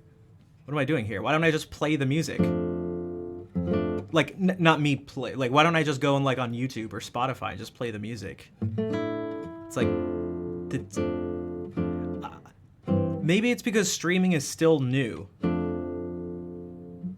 mean, it's relatively new compared to radio, TV, live performances. I mean, it is like an infant. It's just been born.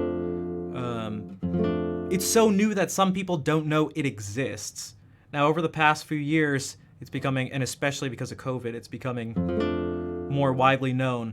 But because when I first started, when I mentioned the idea of streaming, people were like, think it's the opposite. Like, oh, you like from Netflix, you stream videos and stuff. It's like, no. You live streaming, like, and so it's new enough. It's a new enough of a concept where that disconnect is still there. Mr. Mountain, hello, welcome.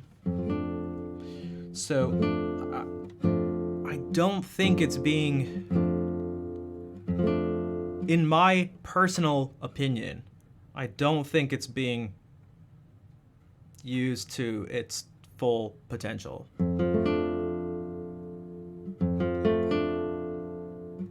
There isn't one golden way to have success. That's true. There are some things you can do.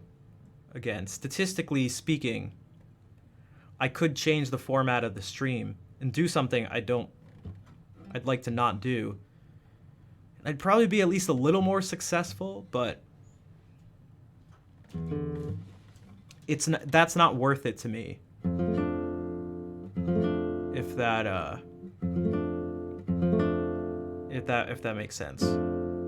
For the little bit that I'd gain, or who knows, maybe it'd be a lot, but I can't imagine, like, I'd be less different. How about this? I'd be less different than the people around me.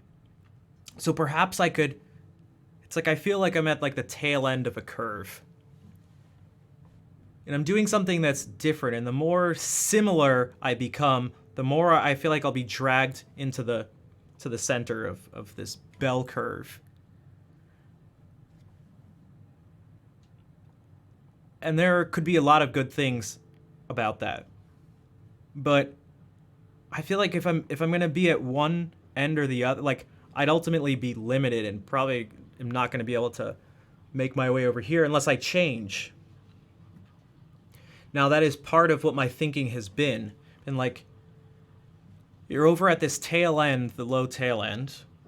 What if you are somewhat, to use the word in the most sort of, I don't know, direct sense, like generic or something, to get to this part, and then once you're over here, change back to even what you would have been over here, but now that you have this momentum, you can like make it to the other side. So, like that happens with like a lot of variety. We've talked about this before, where people tend to go like this and get big through doing like their one thing, and maybe it can be a popular game, but then once they like sort of make it out to the other side, they can start to do totally different things. Where some people don't even do their initial thing that like got them there in the first place.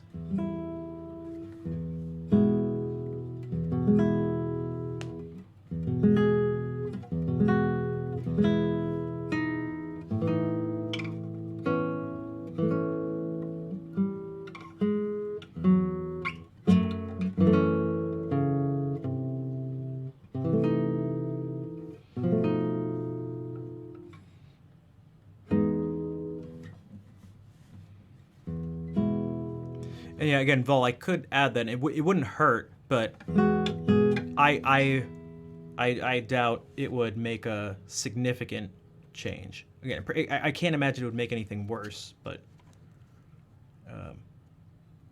so maybe I should do that. But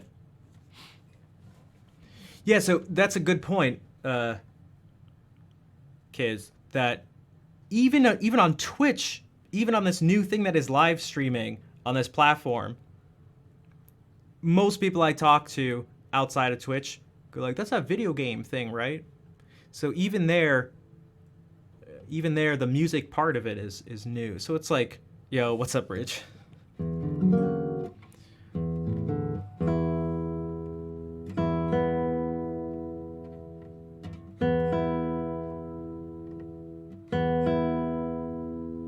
But I'm afraid, part of what I'm afraid of is giving up, and then seeing years later things catch up to this vision that I see, and going, oh, if I only stuck with it, things would have caught up and would have worked out, and then I'd have regrets over not following through with what I believe in. And that's a horrible feeling. Regret is like, for me personally, it's like my most, I hate that feeling more than almost anything else. It's like, it's the worst. And unlike a lot of other negative and positive, feelings, it's one that doesn't tend to get better with time. It's a wound that doesn't heal with time.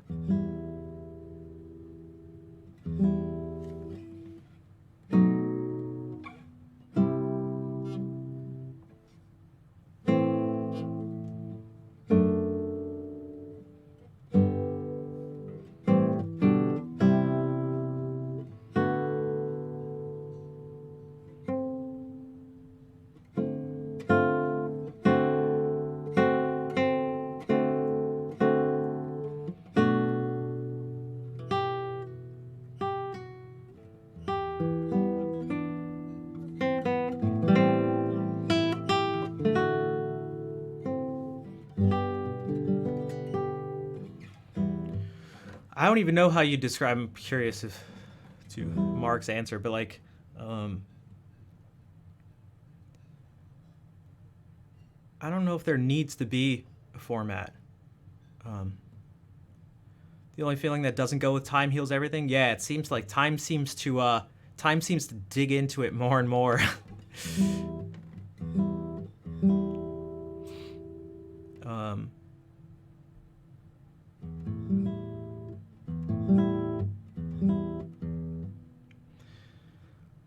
I could imagine that too, Vol, that at some point, like anything that's like too painful, at some point your body just blocks it out.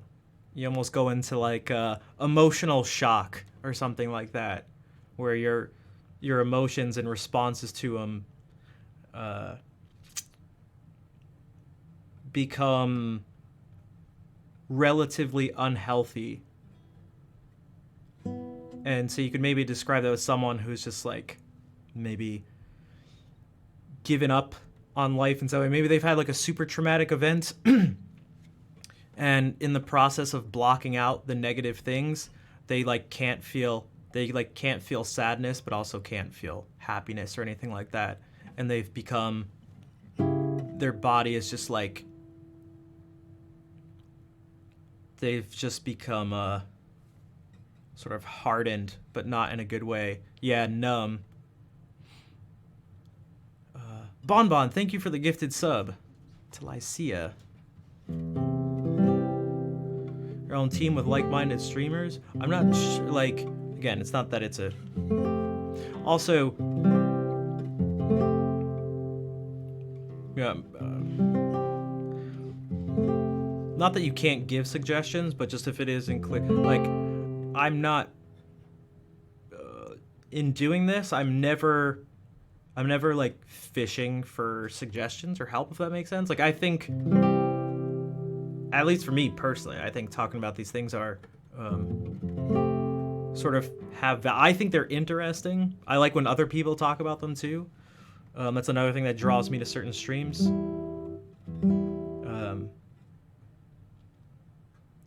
It's okay, Scarlet. I just wanted to make sure that no one felt the pressure to be like, oh my god, I have to fix this situation. We have to do something. I need to give some sort of suggestion to fix this now. It's like, that's not.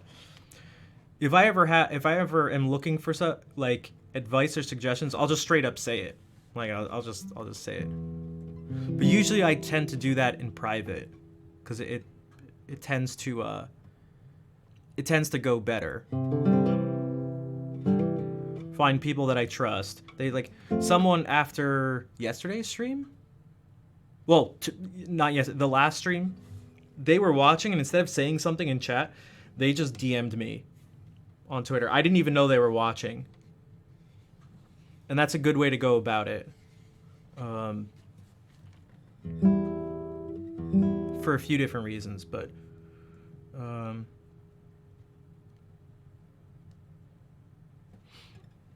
I don't know if that makes sense, but I just know that some people get the urge to, when a bad situation is presented to them, a natural instinct for like most people tends to be to attempt to fix it and fix it as soon as possible.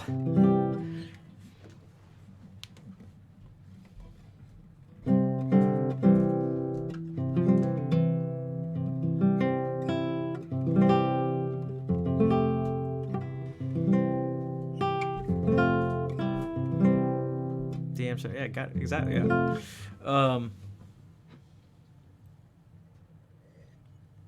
Because almost getting to what Scarlett said, there's got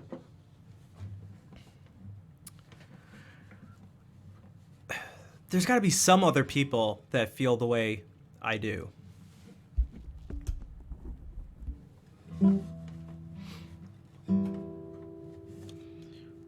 But I'm not sure making a team would. Again, I don't know. Maybe it would help, but I'm not sure that's gonna. Here's the thing. It's like the members of the team. If it depends on what the goal is. The goal to actually make a change.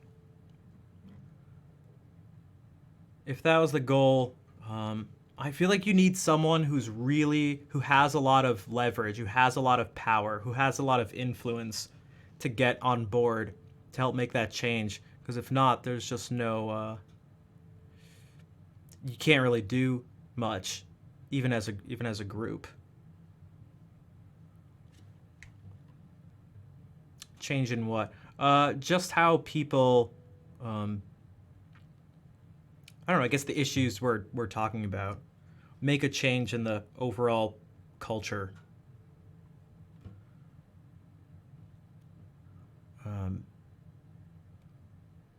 Because what I'm thinking of as like a change or a shift is not getting rid of anything. It's just including more things.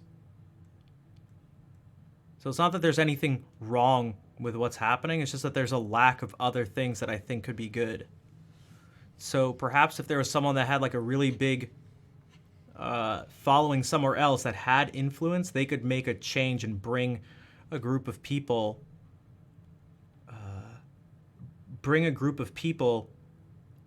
around to help have this new influence.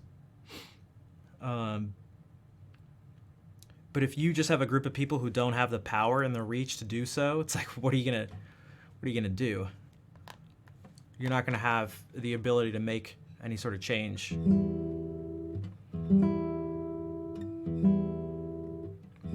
I mean, that would be cool if I could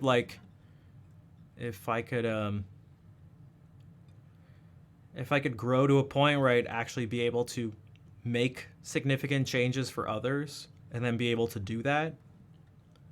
But I don't feel very empowered at the moment to do so.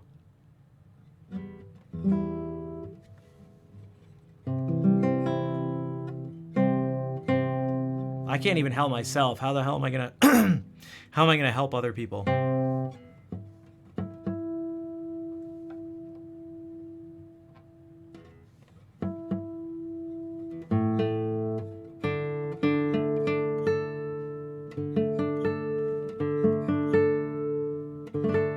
And it seems like the people who do have influence and stuff are maybe only reinforcing what's already sort of going on. I thought about this yesterday. I was watching Simply. He's a Super Mario 64 speedrunner. And he moved in with Mizkif recently. He's become like sort of part of that crew. And that's helped because Mizkif is huge on Twitch. And someone who definitely has the power to make a significant change through getting into speedrunning Super Mario 64, like reached out to Simply and has helped raise him up to a crazy amount.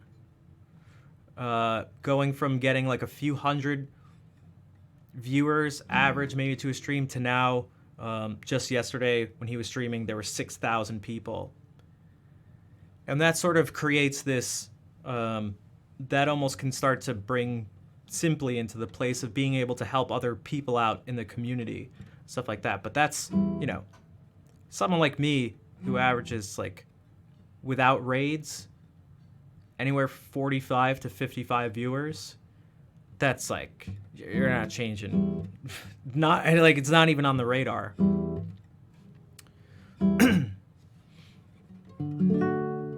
It's one of the reasons I was hoping Twitch as a platform, someone there or some other bigger streamer would be able to help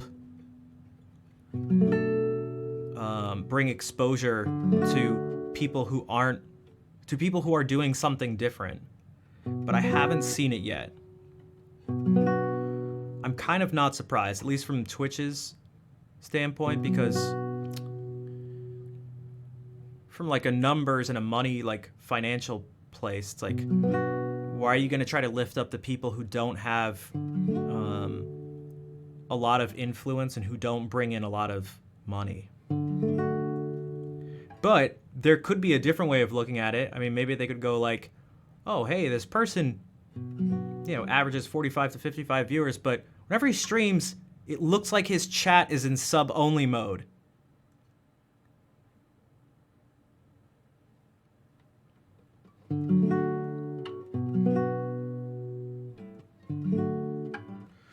Luke, Welcome. Hello. Yeah, from their point of view, not only am I not, I'm like worse than just another music streamer. I'm like not a real music streamer. I'm not doing like, that's what I mean. I'm like not doing the right thing. The right thing. And this happened, not this part, but the sub-only mode thing. Can I play Parachute? See? Nope.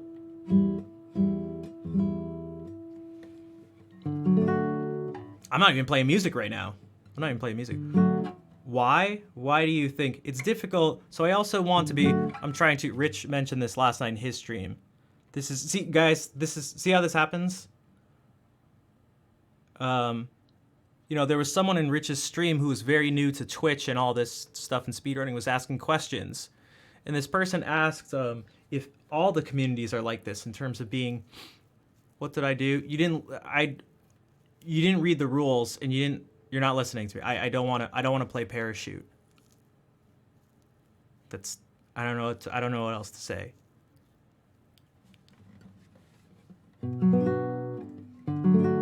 So,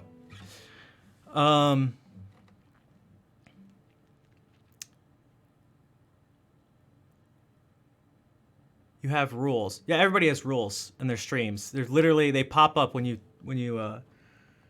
like, did a purple thing pop up in the chat? I can't tell. I took that as a question. Like, you have rules? I don't know. Did a purple thing? Nah. It definitely did. That's just like what happens. So that's what happens the first time you click in a message thing below the chat. Unless you decided, I don't know if there's like an FFZ setting to like turn off seeing the rules, in which case, well, now you've purposely on a large scale done that. But yeah, I tend to ignore the rules too. Well, I don't ignore them, I just don't read them. But you do have that on where it gets rid of the rules? Okay, well, there you go. Now you're going into spaces without, you've made the choice to not know how things are going. So, I don't know what to tell you. I don't know what to tell you. So what I was saying before in Rich's stream, he was like, oh, it looks like it's sub-only mode here. And I think that, there, you're back? Okay. I think that says something about the stream and the streamer and the potential of the stream. Where, like, Rich may not be getting, they're not here. Yeah, because I think you already typed in the stream. But within there it says I don't do song requests, so.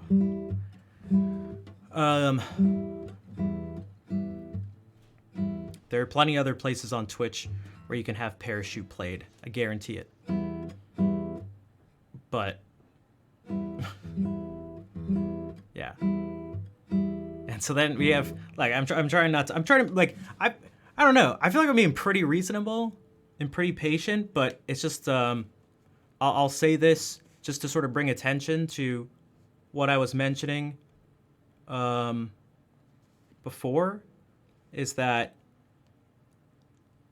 I don't look at people in the stream as just random letters and random people on the internet who aren't real.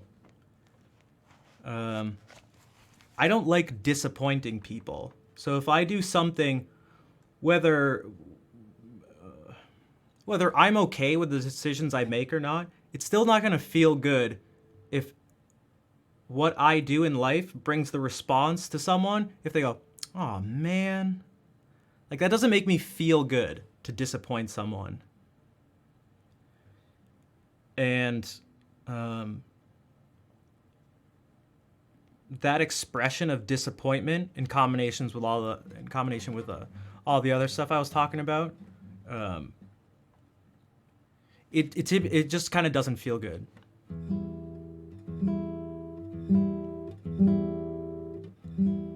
And it kind of says, like, you're disappointing.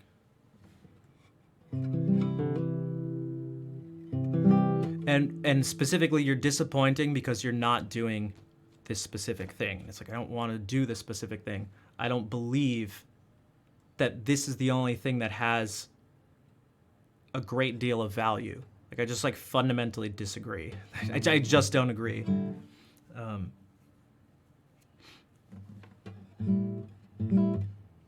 That musicians' only source of value is playing specific songs that a person asks for at that time. I just don't agree.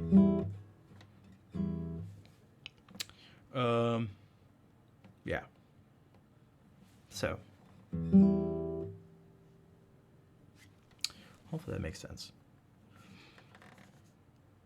So I'd like to I don't know.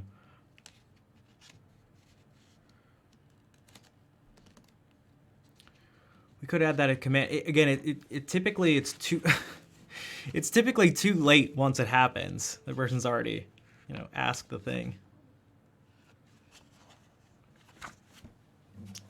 The damage has been done.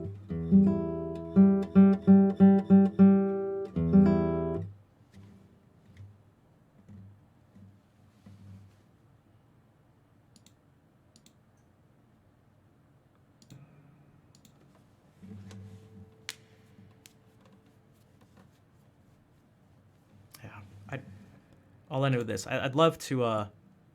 Then you can, yeah, but you don't. Edumacating them isn't going to help because they're just going to leave. They're just going to leave. Or question it.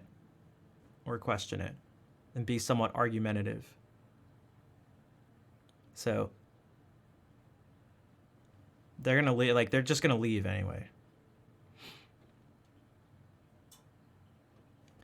So I guess, to sort of end it, this is why I feel like I need some help.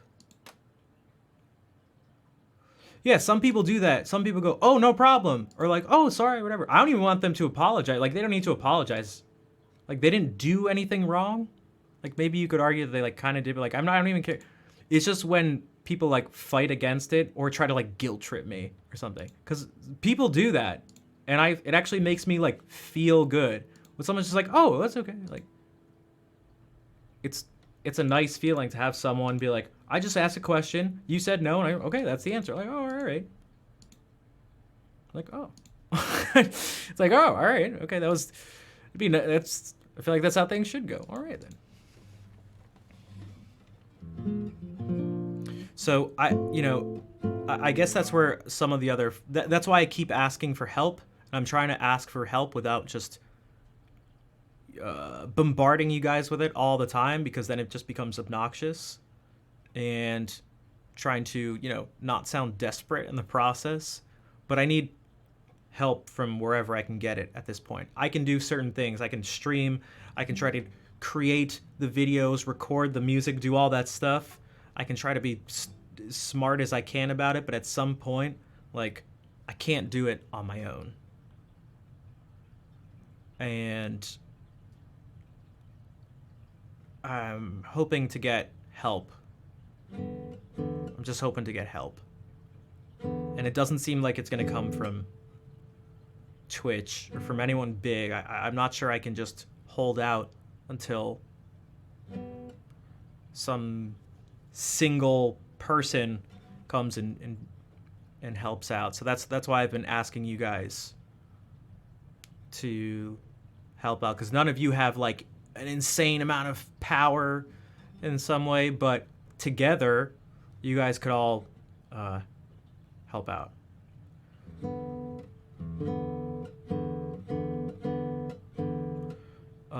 Not really, not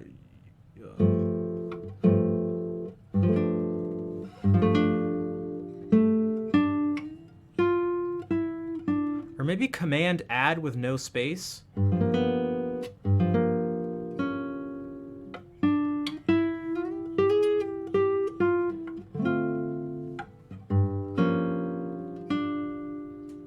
Or adcom, something like that.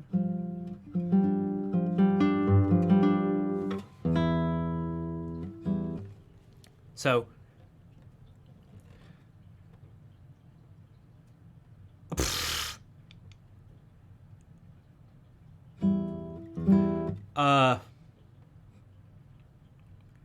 Guys, I'm not really sure how to respond. All right, Luke, how can you help me? Yeah. See ya.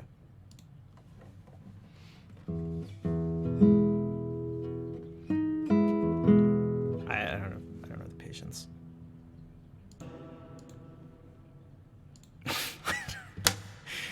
Yeah, Rich, I was in your stream for a while yesterday. I didn't want to be the person and have the, I'm really trying to like be, look, I can lose patience more and more. Like it depends each day and the situation and stuff like that. I'm really trying to like, I never try to be mean to people and stuff. And I try not to, I don't know. I'm trying to be as like patient and reasonable as possible, but I mean, it kind of just. These are the things like. When I make quick decisions to ban people, I am always quite sure. I'm never like upset with it. The only thing I'm potentially like upset or anxious about is the impression I give to other people. They may be like, oh my God, he banned that person so fast. All that person did, they said 2 messages. They didn't even, they didn't say the N-word or anything or whatever. And it's like, I can't explain to people how easy it is once you've like been around for a while to know what's about to happen in the future.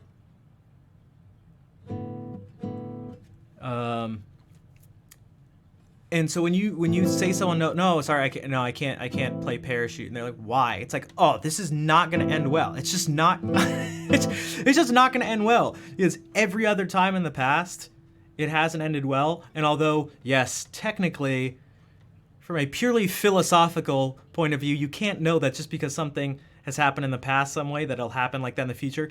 You can kind of tell. You're good to act on it. You're good to act on it. Just go for it. Go for it. I can't live my life floating around going, well, I can't know anything for sure. So therefore, it's like, no, yeah, fine, I'm not sure. Yeah, I'm still like banning the person. You know what I mean? It's like,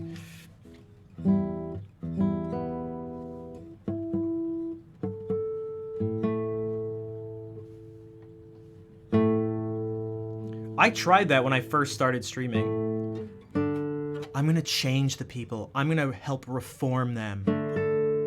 You come in and you're just throwing the N-word around. I'm gonna teach you how that's not right. I'm gonna win you over with kindness. It's like, have fun. Let's see how long it takes for you to enter the real world. Yeah. Sorry, but you're gonna get burned real hard. And you're gonna be not too happy with your past self.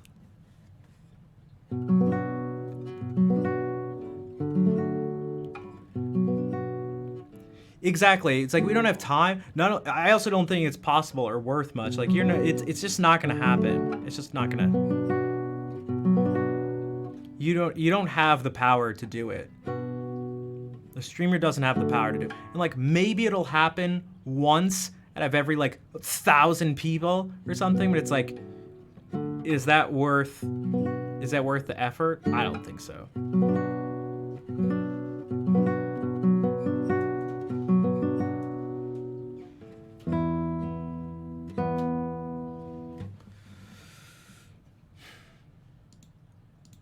So, I am going to play music. I do like playing music. But I'll say this, because it's been, what, an hour and a half since I last mentioned it? Maybe? If you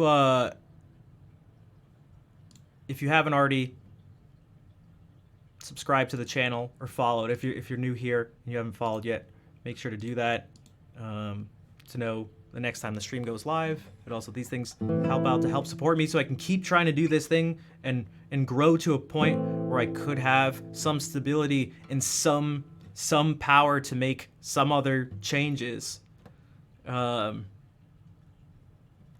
the exact same thing. It may be even more useful. It could arguably be more useful to help spread the word around, more so than just direct donations. They're both helpful, but because if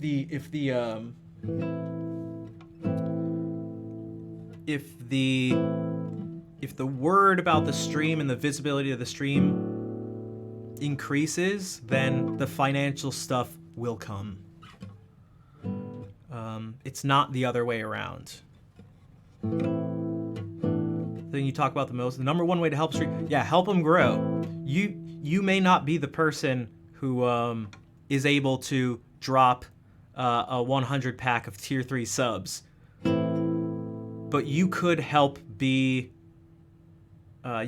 spread the word to someone who is able to do that. Or maybe you're able to help like so indirectly, but in a very real way. Yeah, there's a reason people say like, comment, subscribe, hit the notification bell, all that stuff. It's because they're not just doing it just to say it and sound cliche. They're probably aware of it, at least some people. But it helps. It's like the biggest way to... So if you guys watch stuff, like, comment, subscribe. It's the only way the algorithms know that what the person's done has any worth. And it's the only way they'll deem it worthy to show to new people. If not, no one liked it, no one commented on it, people didn't watch it all the way through, we're not showing this to other people. Millions and millions and millions of videos, and we're gonna show yours that got, like, what? Why would we do that? So, like, it's not YouTube's fault, it's not TikTok's fault. It's not really fault of anyone, it's just the way it is. So, yeah.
for the claps.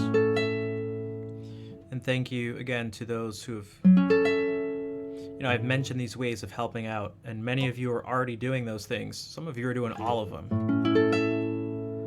So I want to make sure that you know that I am aware of that. I'm talking to the people who aren't you. It's just that when you're streaming, you tend to preach to the choir by the nature of it. Auntie said it. So, but I hope you guys realize that that has to happen. Again, you know, I'm looking at, I can't see a single person, in chat, I can't see a single person who's not subscribed, yet I'm still like, if anyone hasn't subscribed, it would help support the channel. So let me just make sure that you know that I'm aware, I'm totally aware of what's happening. I'm totally aware of that I'm looking at what looks like a sub-only chat and asking people to subscribe. So I'm totally aware. I'm totally aware. I'm asking people to follow, but everyone I'm looking at has followed. Like, you know, so. But I feel like I wouldn't be giving you guys much credit if I didn't. I almost feel like I shouldn't have to say that, but I don't know. You're all reasonable people. Most of you.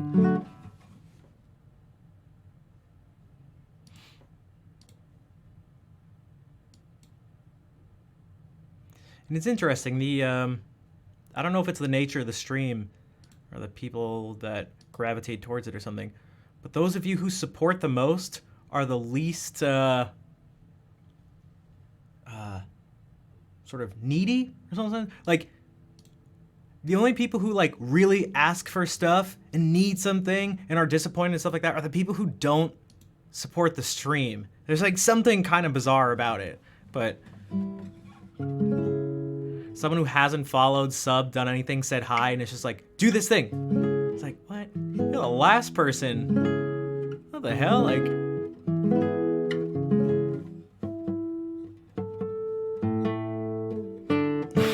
titled. It's like, what? You haven't? Takers versus givers. That's a good way to put it. Yeah.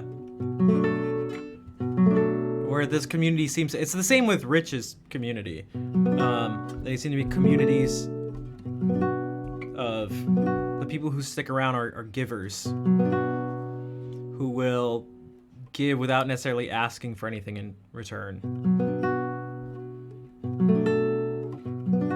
And so I'm like partly willing to do that. Meaning I'm not gonna like ban people if you're not like, you don't get to talk if you're not subbed or something like that. And the hope is that there will be other people who, it's almost like everyone's just kind of paying it forward. And it would be nice to really do that, meaning never ask for anything ever. It's not even like asking for stuff. Scarlett, thank you for gifting a sub. Speaking of giving, thank you for giving a sub to Sarangon. As your first message?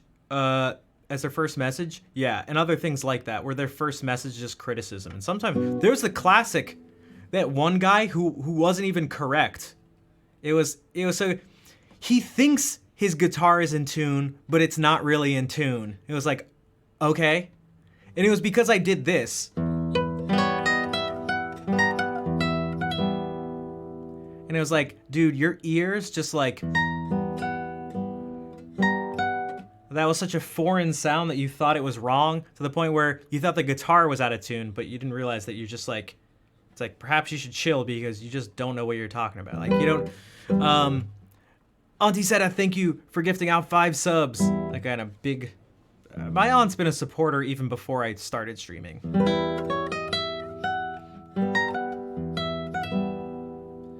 And Scarlett, thank you for gifting out another sub to Kuroike Yakusha.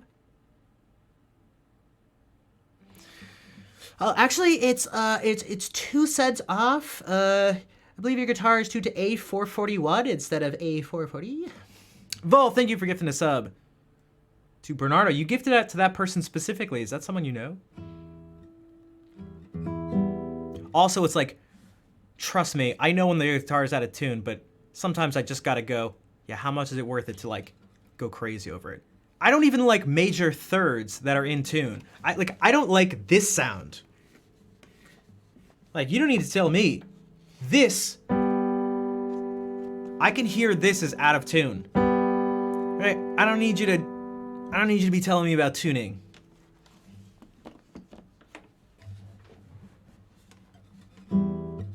Also, the people who give unwanted, unsolicited advice, there's a really high chance that they're actually like factually wrong.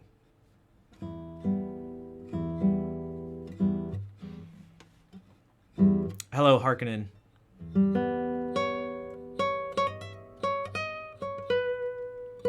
You know, speaking of this piece, let's from our French friend Eric Satie. Vol, thank you for the five gift subs.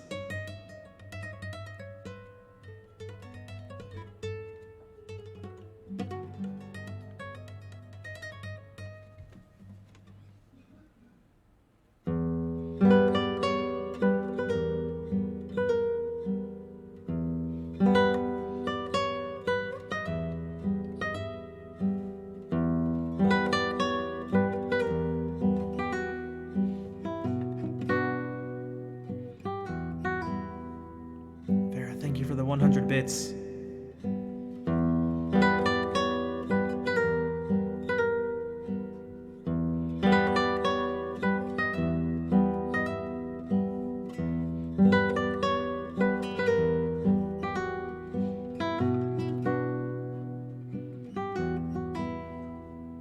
I agree, Rage.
Tiseta, thank you for the 400 bits. Kids, thank you for the 20 bits. It's nice to see even a little bit of support from the people who we typically don't see stuff from is always really nice. Fair, thank you for giving that sub to Rage. Rage, good night if you're still... Well, you said you were lurking, so I think you can still hear. So, but thank you for popping in and saying, hey, I'm glad you enjoyed the stream. And lurking helps the stream. That's a form of... On Twitch, that's a form of... that's like a very real form of support. Tanya, thank you for the 100 bits. You guys have completed level 3 of the hype train. I can't remember the last time we had a level 5 hype train complete. Could this be the day? Could it be? It's like actually been so long. Amanda, nice to see you. I tried a couple different things in this piece and it threw me off a little bit.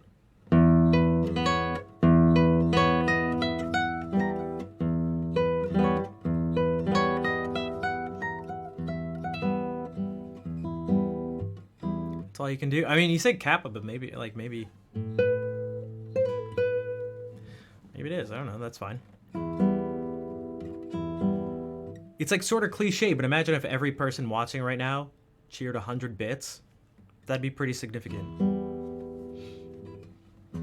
You know, imagine if everyone who followed the stream just lurked. I'd be one of the biggest streamers on the platform. That would be the case for most people. So like...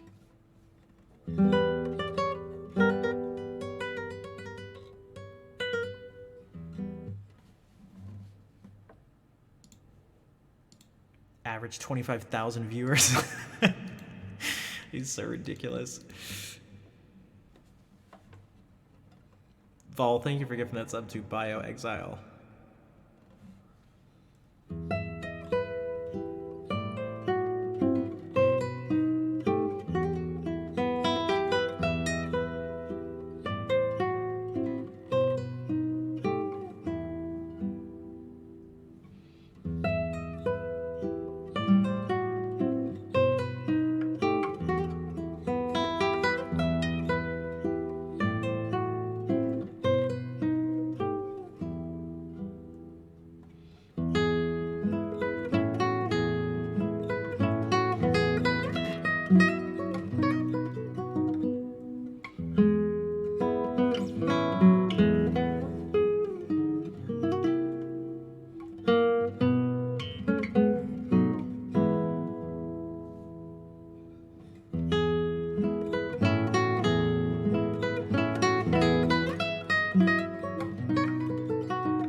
Said, thank you for 5 more gift subs. Hey! And then I was literally gonna say, it was like, it's okay, but like, I don't want anyone to. I'm trying to find this balance. Exile, thank you for the 500 bits. I appreciate it. I guess it's finding this balance between asking people for something and let them know that there's potential for them to help in some way, but I'm never sure how to do that without making them feel guilty or upset or bad about not doing it. Does that make sense? Like, because I feel like the more you talk about the value of something that people aren't doing, it's like...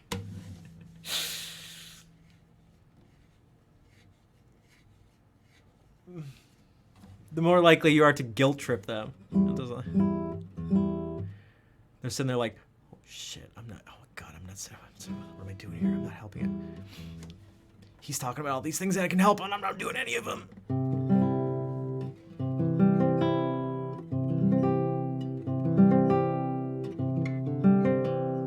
Guilt is a bad feeling. It's an important feeling, but it doesn't feel good. And I wouldn't want someone to feel guilty, like, for the wrong reasons.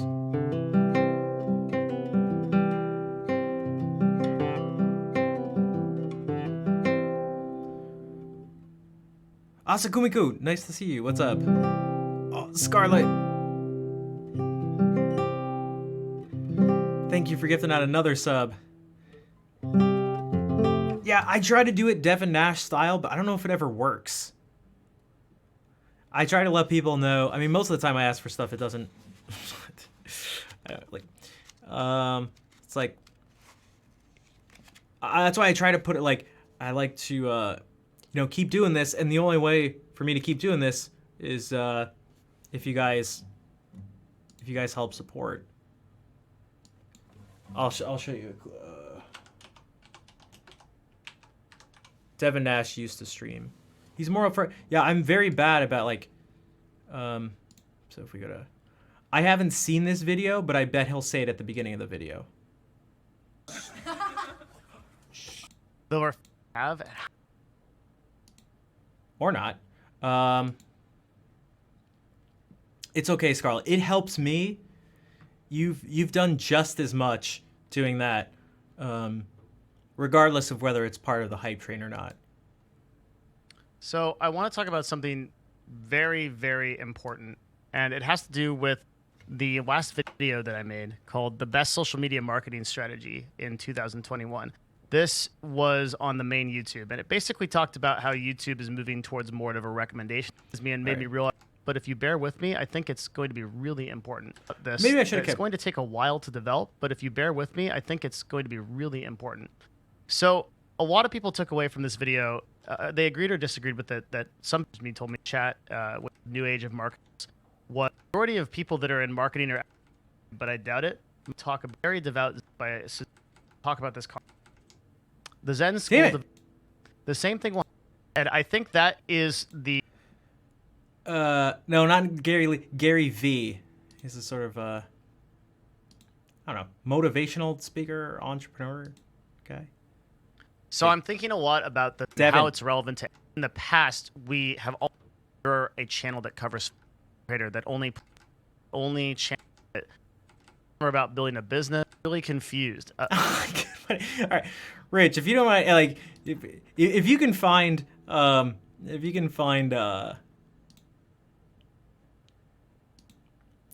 video with a timestamp of him doing it or something, because I can't. If not, it's okay, but I can't keep going through these. Should I be running a business? Because I know exactly what you're talking about. Right? Jeez. Oh my God, why is he? And how much do they click? Sometimes I feel like he does it in the middle of the video too. I don't know, but also I don't know. Does Gary V like do wine stuff? Maybe he does. All right, more Tarega. Okay.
Henrik, that was called Lagrima.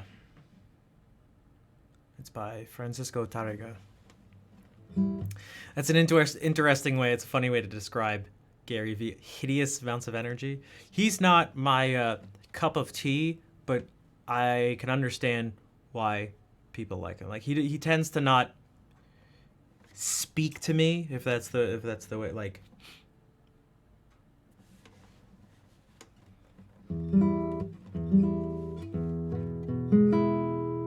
but that's just me.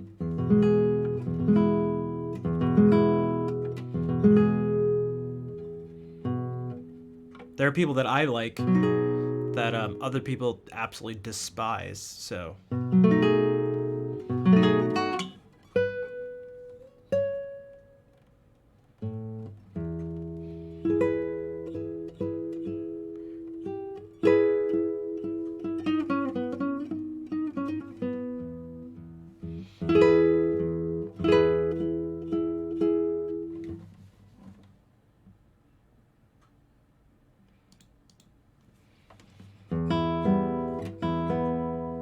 I had heard that he did one. I don't. Yeah, I don't. Because I get recommended his stuff a lot. Probably because I listen to other people and watch other people's videos who there's some overlap. But every time I'm just like, it's just like some people are motivated. Some people are more motivated through like someone who's just like super upfront and has a ton of energy and is like, you suck, and if you want this, you gotta do like more. And some other people are motivated by like, you know, another extreme that may be someone who's quiet and never really says anything negative, but they're just super nice and sweet and supportive. And then there's all these things in between and not even on that spectrum you can go over. So it just depends on what speaks, what words and how they're said and how they do they resonate with a person.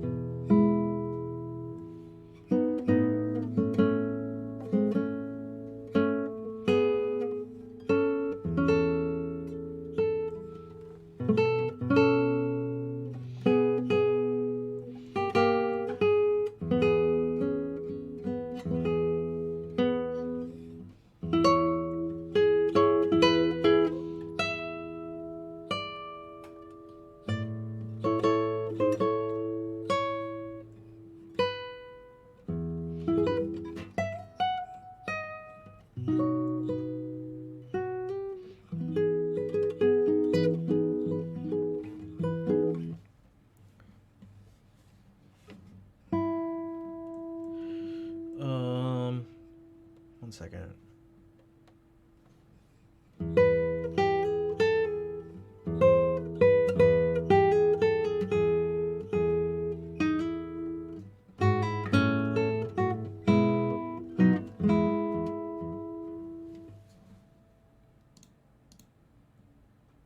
We've done some Italian Renaissance music, some Italian Baroque music. Now we can do some Italian classical music.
Good night, May.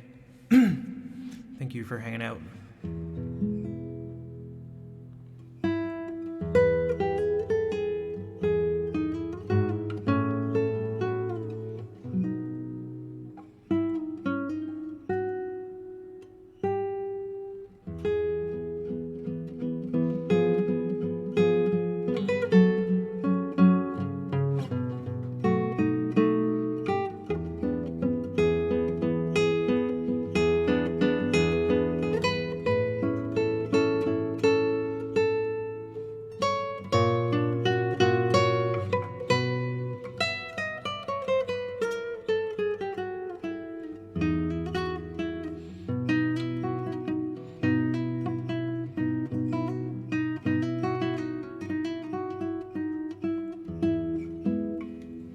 From Friday night? Yeah, it sounded like you were gonna lose it.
Speaking of counterpoint and stuff, what we could kind of look at this is this. I know Sora must have looked at this and gone, knowing certain aspects of counterpoint, what can we do here? Because we have this initially,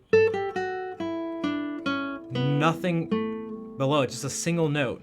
This entire.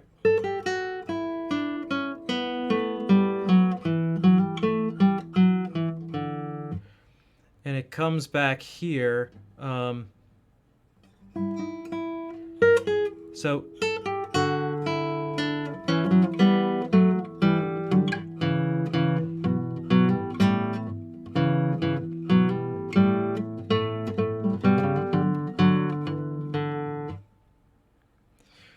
and so it's like, well, what fits below?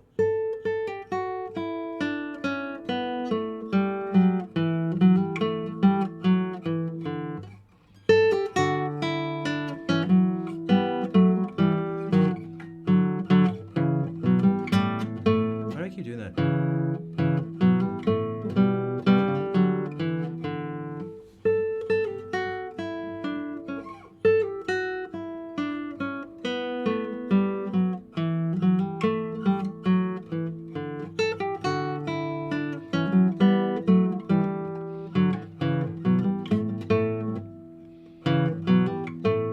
Weird.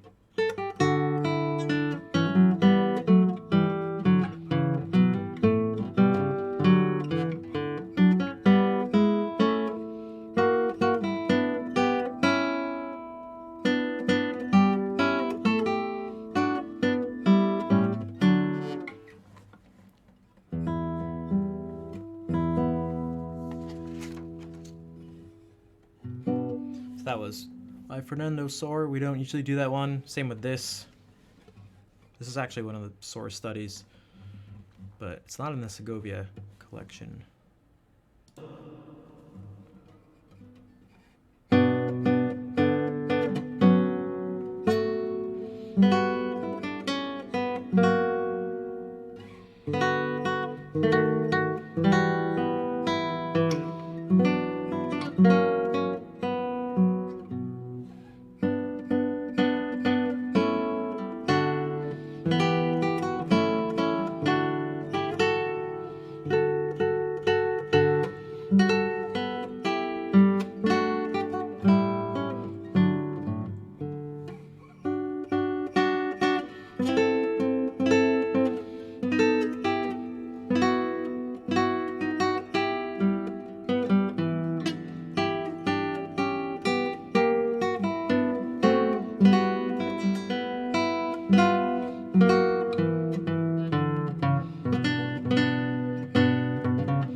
So I may have to end in like 10 minutes.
I switched my fingerings for some reason.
Because I changed the fingering and then messed up something after it, it means too much of this was based on muscle memory, which is no good. So that was this.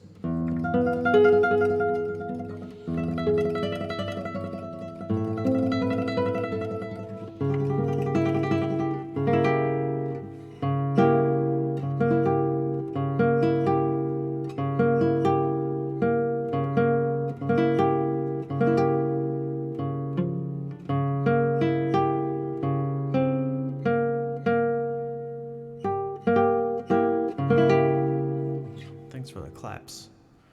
So what we need to do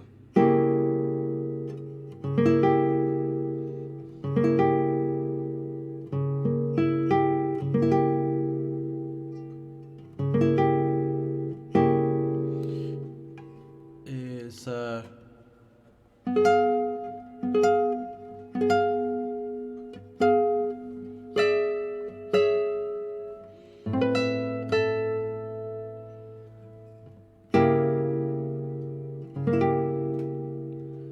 actually think about what this is, so that we're not stuck to just following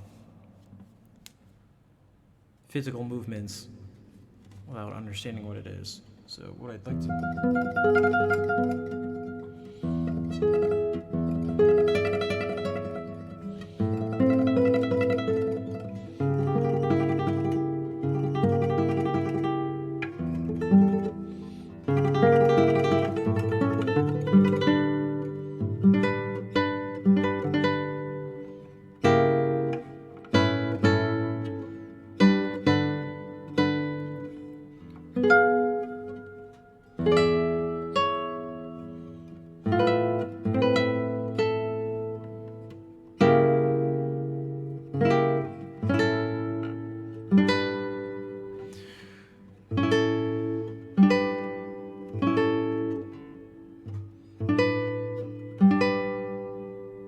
Let's see.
Okay, so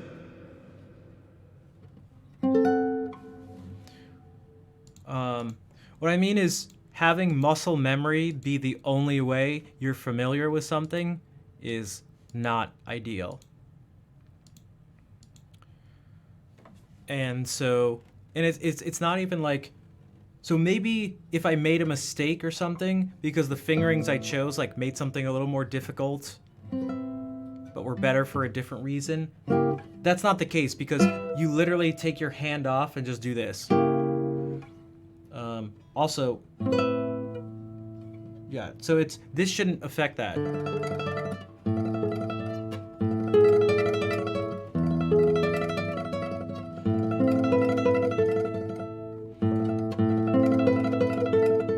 This shouldn't be affected unless you...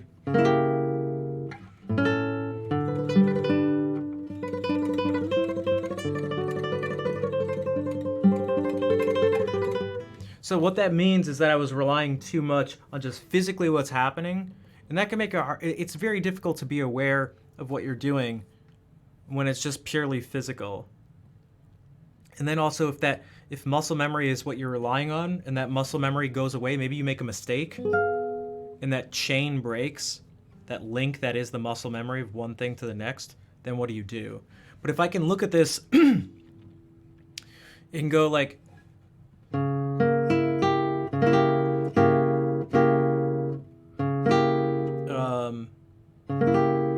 this is a C sharp diminished chord. Then to an A major chord.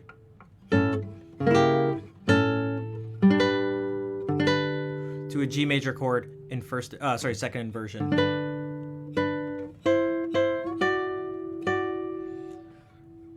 This is like, this thing's like kind of passing here. So it feels like it's gonna be a 5 chord, but it's not. That would be this, but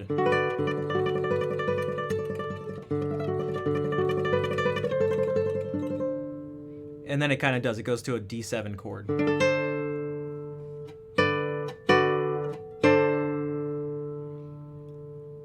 To then this, which is a suspension. A double suspension. And so if we can think about that, then maybe this happens. I can know exactly what's happening. C, B flat, E, G.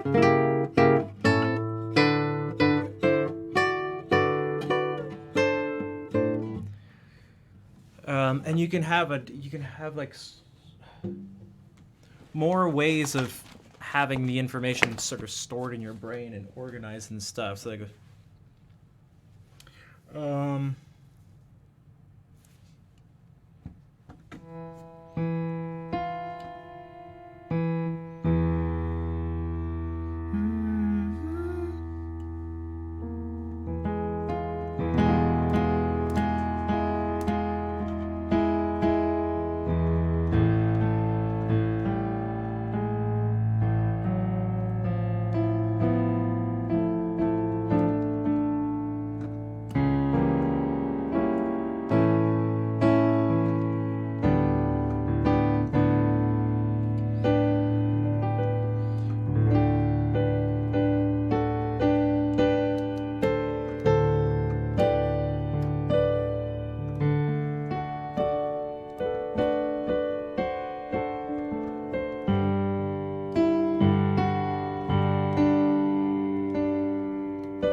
and like being able to do this stuff then out on the piano, knowing this.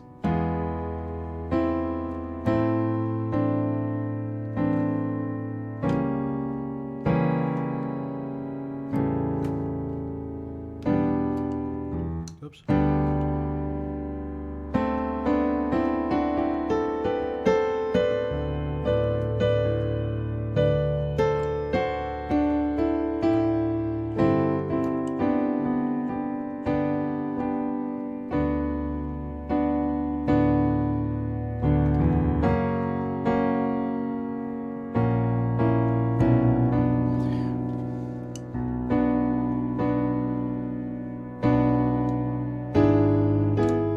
Now, what did I actually want to do? Asgard, thank you for the 32-month resub.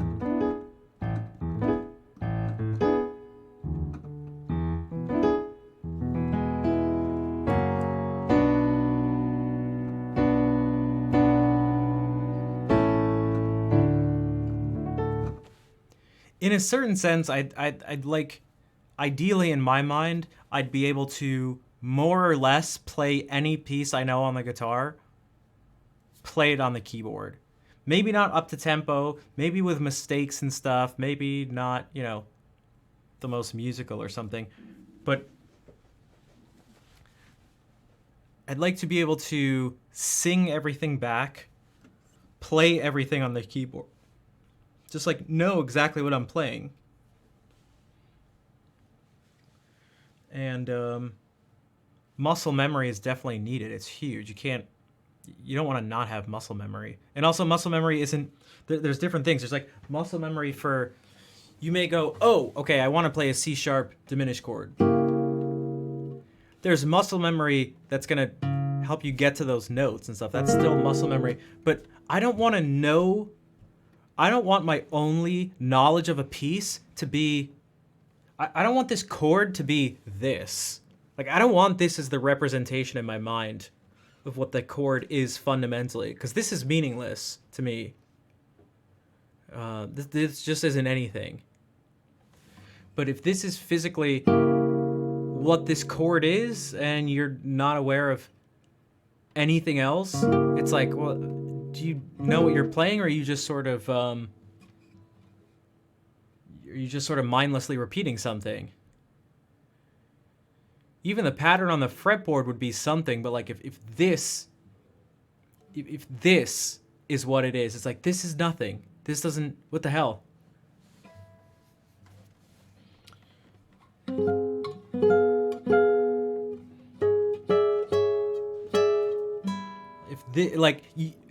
I don't want my hands to be what the music is, because they're not. That's not. This doesn't tell me things. This doesn't mean anything. So I'd like there to be, there's more freedom, there's more a deeper understanding that'll come from knowing pieces more than just what the muscle, the chain of physical events are.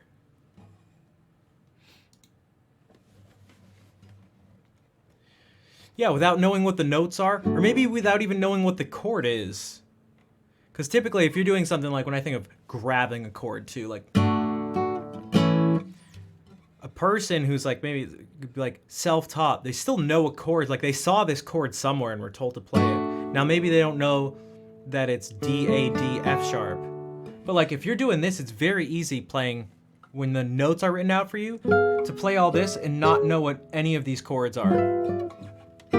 And to do this and not even know that you're grabbing, if to use that term, C sharp, B flat, E, G, or that it's C sharp diminished. You just, it's neither, it's just like, and if it's not even the sound,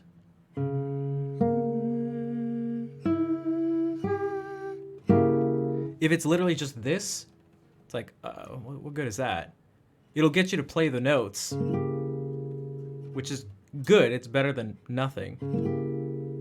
But that's not what I want my understanding of a piece to be.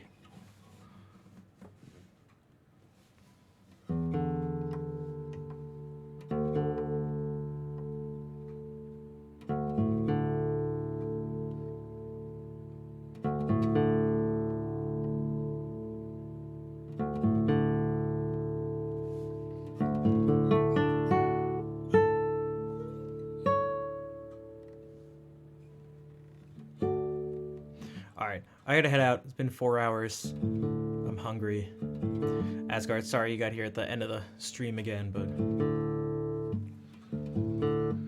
I'll be back tomorrow.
Auntie said it, there'll probably be a YouTube video of it before like a Spotify recording thing.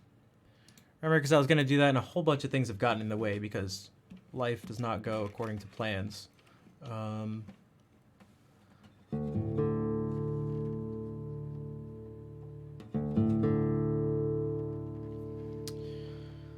But I haven't forgotten about the recording stuff. And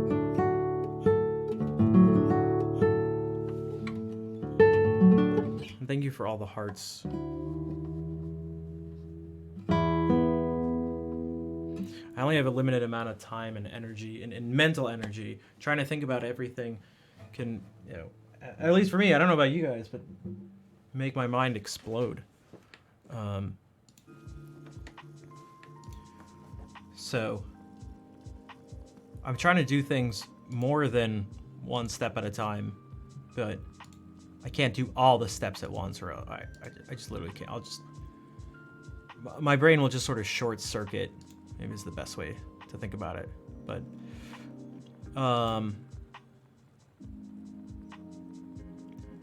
dude, does anybody else get re-notified of something like on Twitch? I just got a notification, but it's from 2 months ago. And this happens like quite a bit. I get the same notification of the DMCA strike, and every time my heart like skips a beat. You've received a DMCA strike for, oh! And I look and it's like 6 months ago. I'm like, God, Twitch! You can't do this to me. I was gonna say my heart, but me at the same time. You can't do this to May. And every time it scares the shit out of me. Like, not again! You can't do this to May.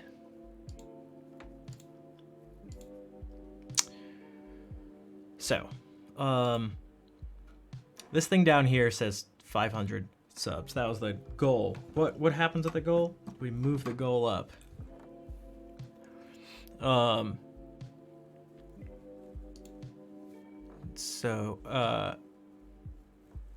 Yeah, I appreciate all the subs and bits today.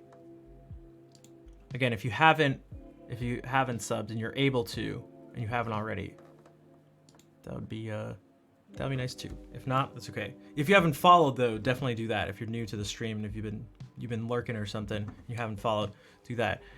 Also, if you can't sub, following other forms of social media would be humongous help. Twitter, Instagram, TikTok, YouTube, all those places to help get the word out. I said this at the beginning of the stream, and I'll say it again. You know, I don't have the one second. The biggest YouTube share. Thursday, I think I'm gonna be streaming, but just streaming later. Brox, thank you for gifting out a sub. And I went to Jarek. And Jarek has been around for a while, so that's always nice. Thank you, Brox. Oh, bonjour. Bonjour. Quelle heure est-il?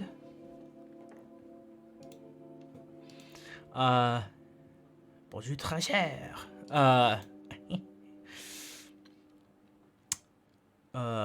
What's up, Tangy? I'm just about to end.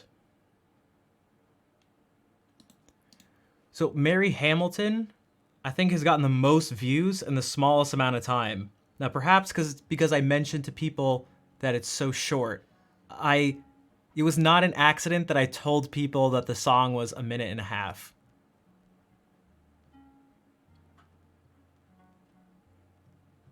Now, maybe that had an effect, maybe it didn't. But I was like, let me just tell them. So in, 24 hours, it has 123 views. And for me, that's a lot. The video I put out before it, in 8 days, has had 60 views. So, if that says anything. Some of these are months old and they have fewer views. So, that sort of thing helps. And Why would I quit being a guitarist? Because it's just too hard. It's just too difficult. So if you haven't subbed to the YouTube channel, definitely do that. Same thing on...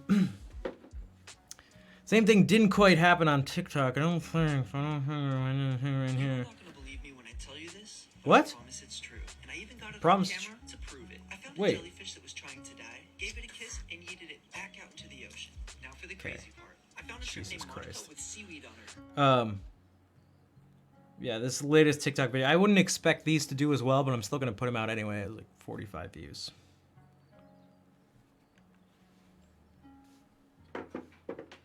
But we also need to. I think there's an extra barrier for TikTok, especially because the demographic here is maybe in terms of age a little older than what's the average Twitch viewer, which is fine. But there seems to be a very somewhat of a resistance to the platform. I felt it too when it was just like, these damn young kids, stupid TikTok. I hate it. It's new and I hate it. But that'd be foolish for me to not take advantage of it because there are just an insane number of people on it, and it also offers something unique. Dog game tick. Yeah, I mean that pretty much sums up like that. Dog game tic tac. They're ticking and tacking and whatever they're doing. The clock thing. The tick. Listen to rock and roll on the tic tac.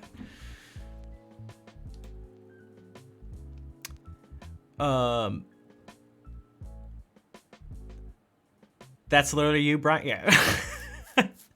Hey. Being aware of it is the first step. Acknowledging that's the first step. But so I get it, but that would, man, look, I can't dismiss anything.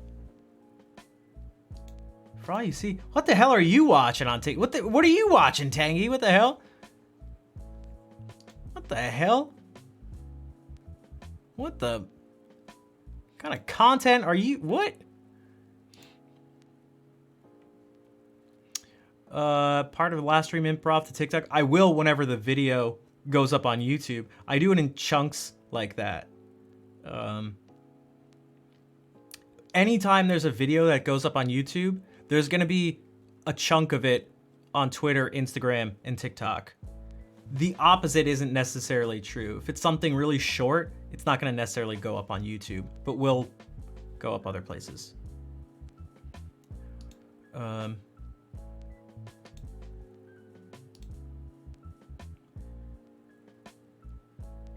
the TikTok chat is so toxic. Yeah, people. I mean, that's like, I don't know. That's just like chats in general. I mean, I can't say because I haven't seen it, so I can't speak on it. But like, dude, that's what Twitch is like. People just see things like they're so reactive. It's to the point where they might as well be bots. They function as if they were bots. Where if you're in a stream and you mention, if you say US or America or something, a whole bunch of K-Konas are gonna pop up. It's like the people, like some people who watch these streams, they're just like, it's insanely robotic. It's kind of weird where it's just like, I heard America, K-Kona. Like, it's just like what they do. Someone mentioned something big or hard or pounding or something that could be sexual innuendo. Boom. Craigasm or gotchi base or hyper gotchi base.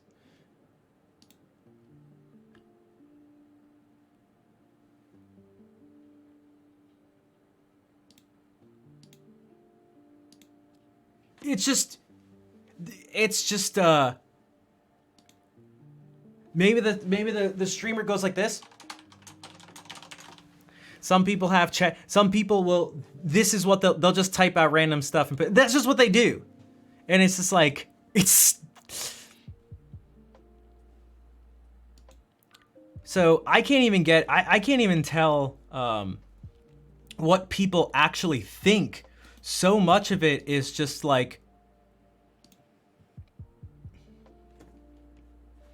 so much of it is just a reaction to whatever's happening at that moment. And you can see it here, like we've done this before. You can see it here. So there's something gross, so there's a bunch of Dan's games. This is quite intense. There's 82,000 people watching.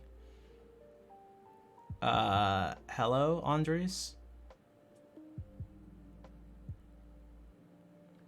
Oh, see, these are the Gachi hypers. Because she's sticking her. And you want to do this all around the turkey? Why would I want to touch that? You said you wanted to. Oh, but I didn't know I had to touch it with my hand. I thought I'd do Okay. it with a spoon or something. Oh no, Like that's nasty. you have to do it with your hands. So we So- don't have any twine. It's like a full I've body never shot. had So a green it's turkey hard. It's before. hard I to don't- tell. I'm pretty sure that's not how it's supposed to be, Moana. Hey, How you hey, have a Pete. green turkey? Hamlet said, "Hey, I don't people." know. I read this in the recipe. I'm not. It's hard to tell what American. any of these people I'm think. not American, so this is apparently how you're supposed to. Oh, do she it. said America. Oh my- K-Konas. What the fuck is that supposed to mean? But we don't have twine, so we can't tie it The shut. fuck is twine? These have are to all the tie the legs up K-Konas. like They that. have Christmas style ones. So all the K-Konas So the pop up. filling stays See? Look at the inside of it. K-Konas. Is it gonna go? Is it gonna Just fly because away? You just have to America. shove the filling further up. Bro, why is this turkey looking green? What are you doing? This is see- not how you do this. Bro, I know, man. You See, wanna read so the like, recipe? I don't need to. That's how this works. So I don't This is not how you know. fucking do it. Yeah, Don't is there a lather it in recipe on butter. it?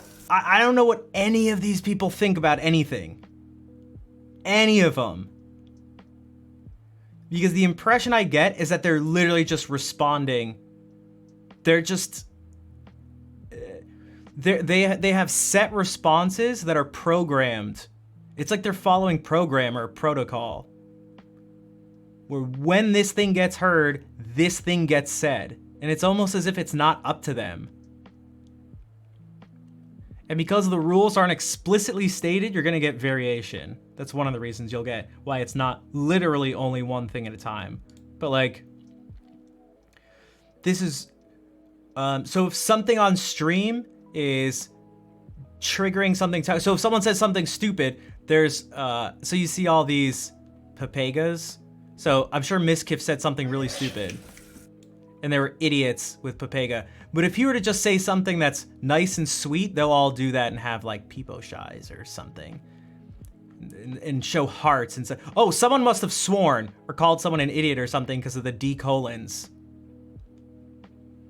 So like you can almost tell based on the chat what's happening in the stream. Like it is just that much of a reflection of what's going on. An automatic reflection. Okay, let's put it in the oven. All right, we ready? We ready? Okay. Brian, these are literally the biggest streamers on Twitch. The foil. We have to put foil. You may not believe it, but these are the big. Remember I said someone was helping out Simply, and because of how big he is on the platform, he was able to like make these changes. It's in a tie-dye shirt. That's Miskiff. That's what I was talking about.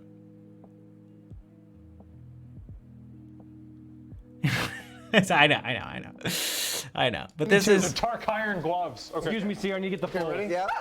What are you doing? I just wanted to see if it was hot. Yeah, but you're gonna burn It was yourself. hot. Yeah, it was Okay, hot. so it is hot. Yeah, so you want to use that. You don't know who any of these people is. is. I think we Curious. do Do it. any of you Holy not shit. recognize any of these people? Who here doesn't recognize a single person?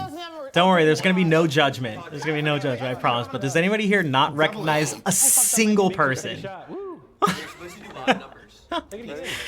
Tanya, Asgard, Fair, Frat, Hey, take both of the Tangy top Show. two You know ones it. out. You know all I'm these people. uncomfortable right now. We want to put it. Do you have gloves? This is. He has nothing here. Wait, there are gloves. I lost them all in the divorce. Okay. Hold on. Okay, move. Everybody should crowd around as close as possible while I have a burning hot thing in my hands. Okay. I'm gonna put this here. So, yeah. So I don't even know what to think. It's just nonsense. It's not even like good or bad. Toxic. It's just like it just looks like a bunch of bots. They might as well just be bots. divorce and they spam crying emoji. Yeah, it's just purely reactive. It's purely reactive. So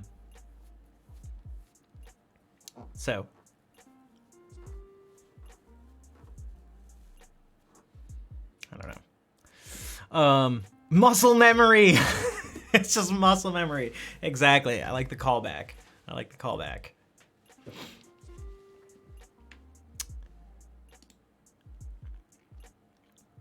But yeah, so but this person we're watching, Mizkif, there's over 80,000 people watching, and he also has over 25,000 subs. So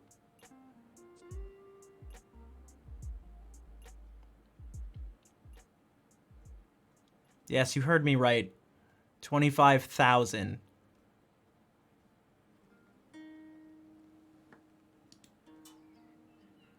Do some simple math.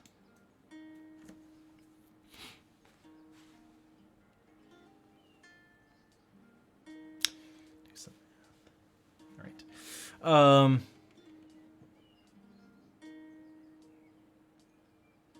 So I'm sitting here. I got 524.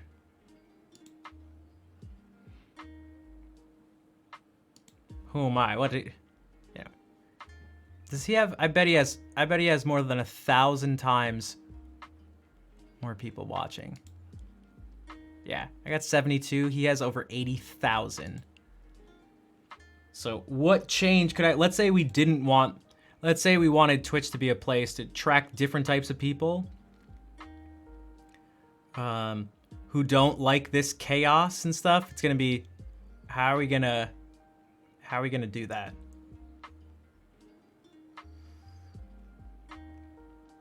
Gives you the most. Yeah, I mean that's why it's like I'm not confused by any of this because that's Pete's exactly right.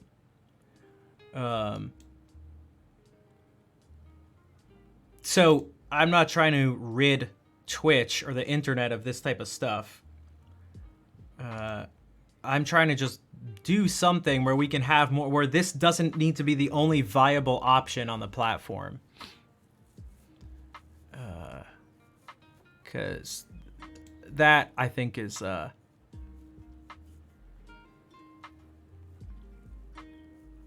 throwing him my guitar? Like throwing a guitar at him so it hits him? Or just giving it to him so he'll play it? Because that would actually help him out. Because then he would play it poorly and then act like sort of upset in the way he like smirks and is like half sad, half smiling. And then everyone in chat, he'd farm it for content and everyone would like it. And then he'd pretend to be sad and ask people to follow and subscribe to him now. And they would. And they would. Bonsoir, Antichrist. But yeah, I can't make any changes right now. I'm actually curious for a second. Curious. There's a broadcast from yesterday. Like, check this shit out. Let's see if we can do this. 1 second. Let me see if I can find it.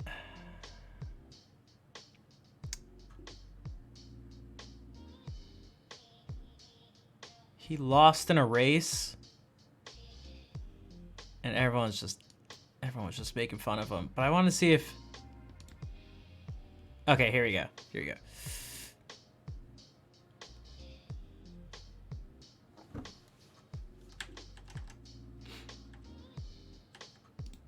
It's not even close. I'm gonna learn LBLJs off stream. I'm going to practice them. That will save me 40 seconds, so she's not even close. And it will happen. I'm gonna let you make an NFT out of it. Ready? And if you follow the stream right now, your name shows up, and it can be really cool. And you can clip it and send it to your friends. These are his notifications. Ready? I'll even let you make an NFT out of it.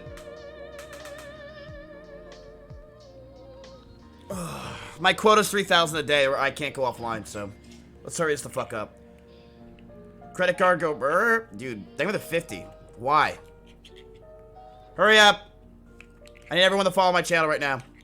I'm gonna get pissed. Oh, is that a sub? I lost. Oh, is that 2 more subs? There's just nothing to it. What do I say? What do you want me to say? I fucking lost. You guys see I thought I this? was gonna go in and I was gonna win. I lost. Oh, there's Again. another sub. Oh, there's another sub. Oh, there's 2 subs. Oh, Sucks. I feel like shit. so who's really the sucker? Oh, look at the subs. Titan, thanks for the Subs. Thanks for the kitty fucking subs. So who's really the sucker here?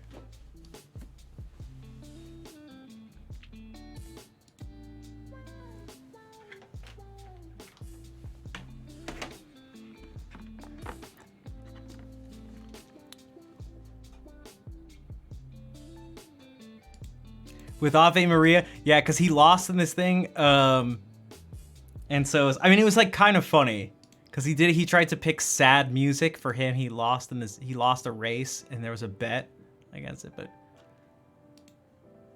so he wanted to act sad in front of people.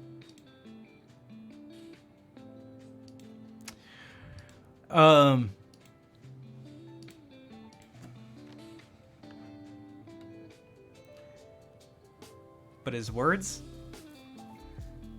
yeah, it's just a totally different world. But this is like I don't know, the top. It's the top of the platform, and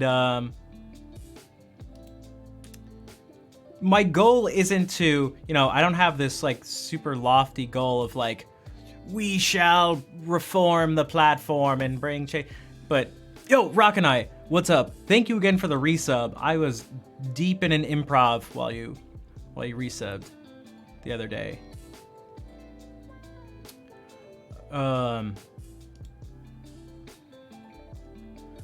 So this kind of thing is fine. It's kind of fine. But the fact that it's kind of it's very difficult to sort of make it and not have things be like this is maybe an issue. So like my issues tend to be not with what's included, but rather with what's excluded. Does that make sense? It's just sort of like a larger version of what I was talking about with the music streams. It's like, there's nothing wrong with what anyone's doing and being successful with in terms of like the music community. I think there's an issue with what isn't successful, not what is successful. And I would like to see that change.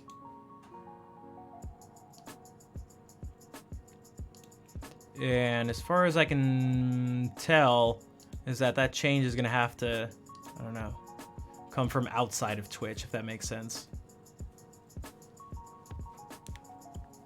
Because we just looked at like where sort of the strongest influences are. That's why it's nice when people like Little Big Whale come by, because, she has some, she's not streaming to this many people, but significantly more than me, and doesn't have any of this craziness going on. So it's, she's able to help push things in a good direction. But all right, I need to eat some food, so I'm gonna find someone to raid.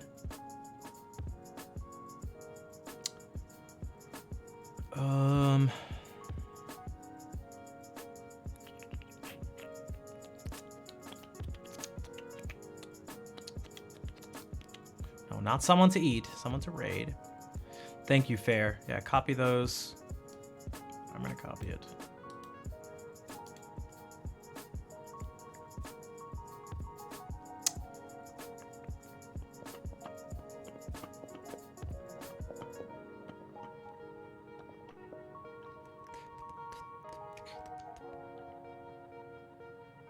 What the heck? Oh. I was like, why are there so few people watching? It's because they're not doing their normal thing. Jeez, there's so many people I can't. You are welcome, money, and thank you. I try my best. I'm trying so hard. Especially when my mood dips and I talk about things that aren't like fun. I try really, really, really hard to not let things get too sort of negative.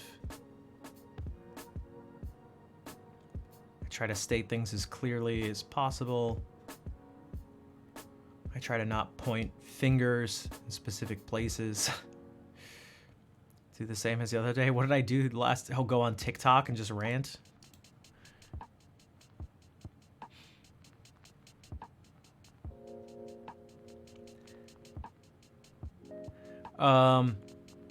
The thing is, I am sort of actively... I was mentioning this to Claire the other day.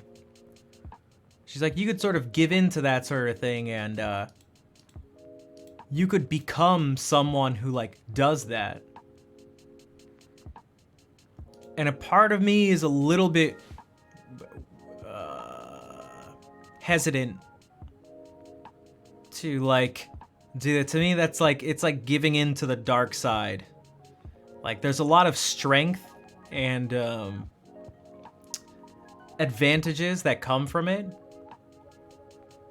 But I feel like I have to,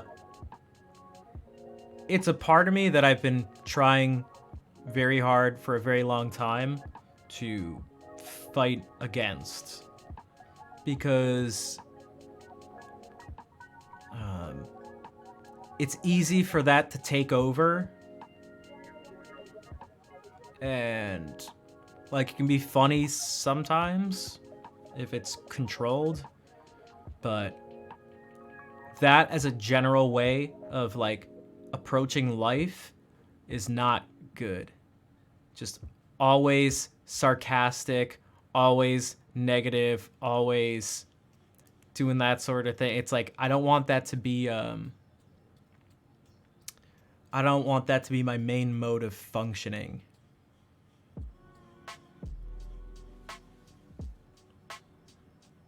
If that makes sense. Give yourself the opportunity to come back.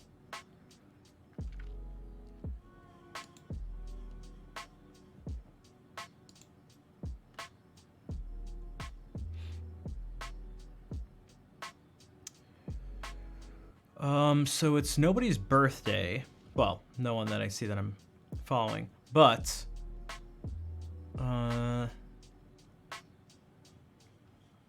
CA in LA are doing a charity stream. It did fair, yeah.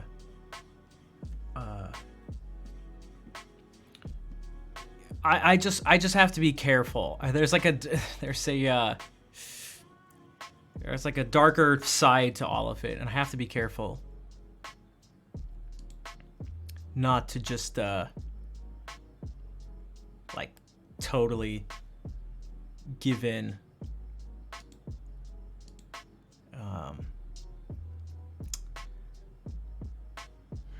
How do I? Again, it really is like the best example I can give are examples from fiction. It's why I used like a sort of Star Wars reference, because it really is the best representation of it. Or think about any story or movie or whatever situation where the person who's like the bad guy lets something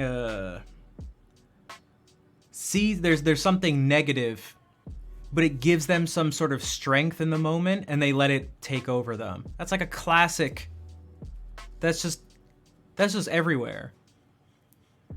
Sounds like, yeah, we are Jawa.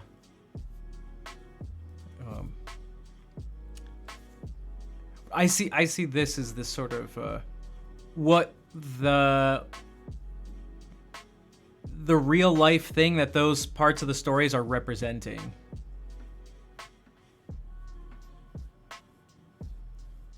And I'm show stopping. I don't know if I have, Kiz.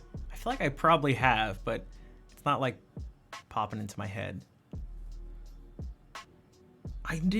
This was from like years ago, right? It's not recent. It was like really popular, right?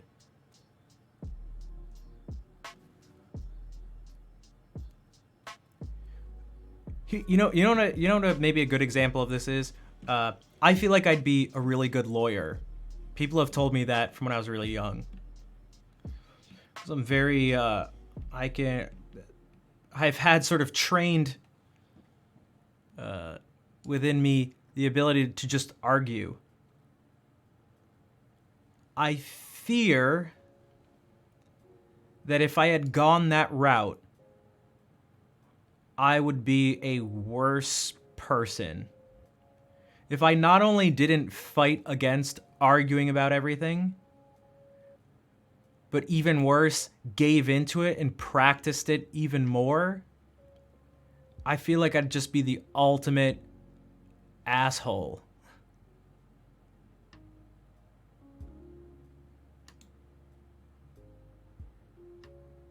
Always just arguing with people. And doing a good job of it too. Always just beating people. Always just making people lose. Just winning. Always being right. Always proving myself right and everyone else wrong. It's like, who the hell? Like, why would anyone want to be around me?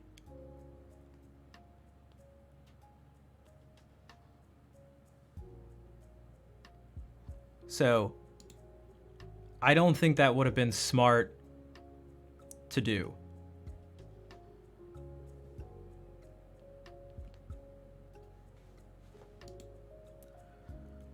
But it doesn't mean I don't want to, I don't know, if me or if anyone else has some sort of natural inclinations or strengths in certain ways, doesn't mean you don't want to you want to neglect them, but I feel like I have to be careful with the degree to which you rely on them. When people are wrong when they claim to know the facts, I have to fight against that too, because what I've learned is that even when someone is factually wrong, that doesn't necessarily mean it doesn't necessarily mean you should let them know they're wrong. And that's really difficult to do. Again, it happens on stream, and people come in and will just say something that's wrong, and they justify it by saying what they're saying is right. And they may be, but it doesn't mean they should do it. It doesn't make things better.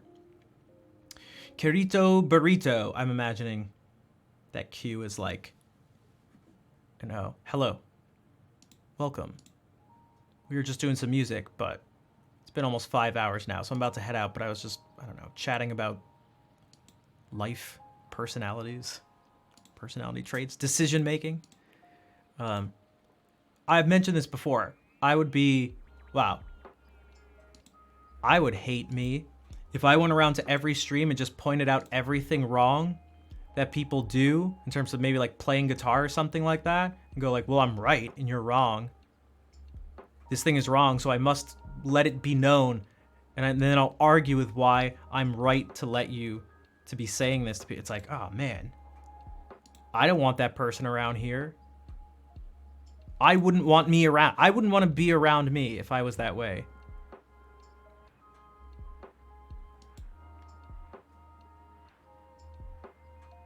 The dude? I see what you mean. Yeah, because I was like, he doesn't. I see what you mean. Yeah. And hey, Cactus. Yeah. You're not wrong. You're just an asshole. Yeah. That's like. It's like, it's not about rhetoric. It's just like, just stop. Exactly. I thought you meant like his actual character. I was like, no, that's not him. I see what you. Yeah. So I don't want to. I don't want to be. I don't want to be that.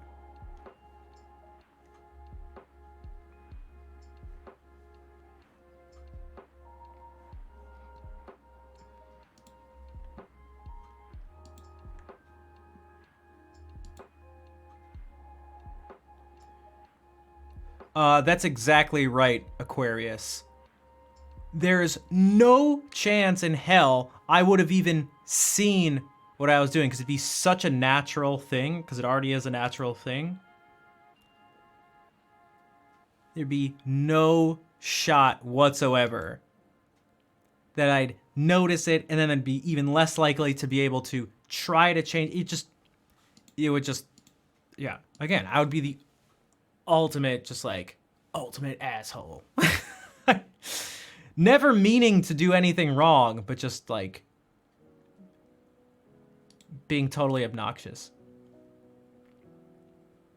So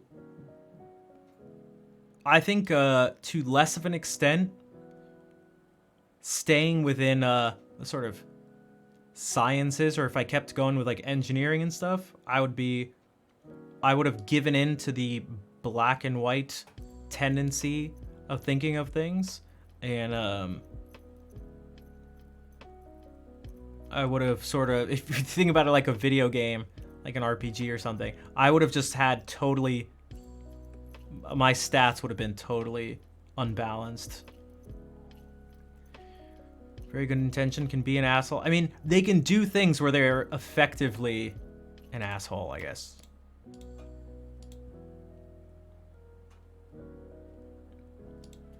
It happens a lot.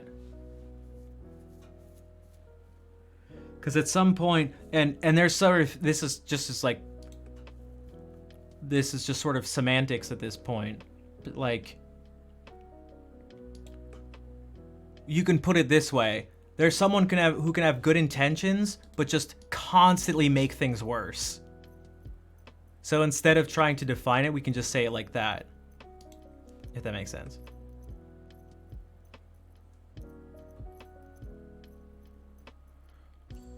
I'm an engineer. I can guarantee most of the discussions are far from being objective. I guess, so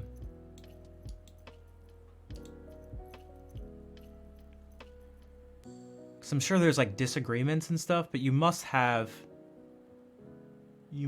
sort of like parameters. Not for facts. Okay, well there's that too. That makes things, yeah. But I mean, but that's the thing. When you're looking at data, there's a strong there's nothing inherently wrong with that. Let me be clear. There's nothing inherently wrong with that. You have to do that. You should be doing that. Like, you should have a very clear idea of what you're trying to achieve, and have as much like data to back it up. And you should have, the clearer you can be, and the more confined, like, more exact your like parameters can be. Like, if you want to do that, and you agree, and like this is just like what you want to do, that things are not nothing's ever perfectly clear, but things are so much farther from that if you move outside of that, like making music, for example. So it's not that one thing's one way and doesn't have any of this. There's no subjectivity, and this thing is purely subjective. Because there's objectivity in music too. So I try to sort of do it the opposite way. Sometimes I try to bring in the objective aspects of music, because it's not purely subjective. Like, we talk about that stuff all the time. The fact that like this is dissonant. It just is. So, and it's good to know, and you should act as if it is, because it is. But if you know, if you're approaching music or something and you go like black and white, what is the best guitar? It's like, the question's wrong from the beginning. Most likely according to the way the person's thinking about it. Because there's different qualities that different people like in a guitar. Is it only in Western music theory? No, it's not. No, I can't. I think you're kidding because of the wink, but the thing is, so many people say that unironically that it can be hard to tell sometimes. Physics with more creative input? I mean, kind of. Kind of. You could reframe these things, music, or I don't know, engineering. Took you out of the vibes? Yeah. And I'm not surprised. It was incredibly harsh. Because what you could do is like one machine, like a machine that produces something. You could be like, this is good or bad. It's right. It's like very right and wrong. You meant it as a joke? Yeah. Well, it's not, because there's a, putting value judgments on these things are where we run into problems.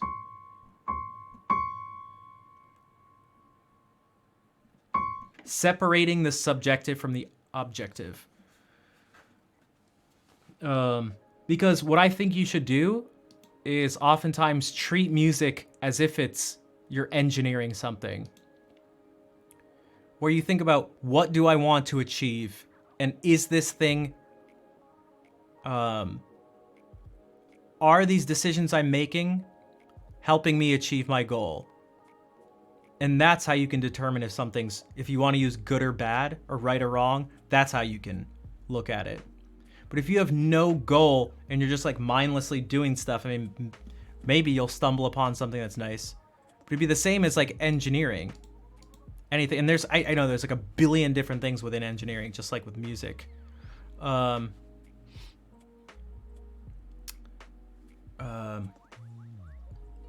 You could be like, what's better, a hard metal or a soft metal? If you want to work with something or like produce something, it's like, what? Neither. You want to be producing the thing, like you want it to have a specific, you want it to have specific properties that fit your end goal. In that sense, creating music or playing music is the same as creating a physical product. Because in both, you're setting you're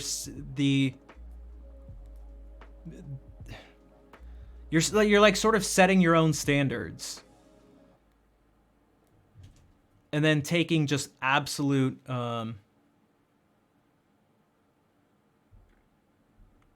based on some set of rules and laws.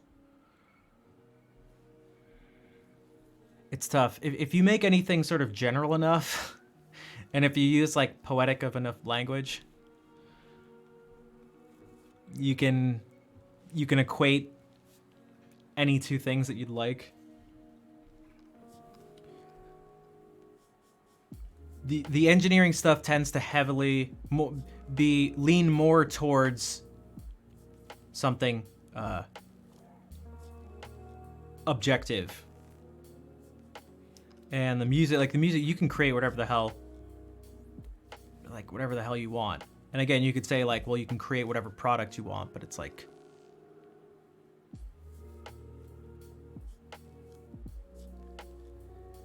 there seems to be, it attracts a particular type of thinking, and it seems to be more heavily dominated by that type of thinking.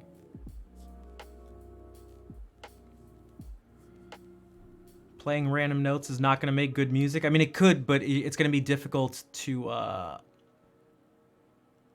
you won't be giving yourself the best odds at creating something good, if that makes sense. Bonsoir, Dino. What's up? I don't know, talking about, I don't even know at this point. Objectivity versus subjectivity.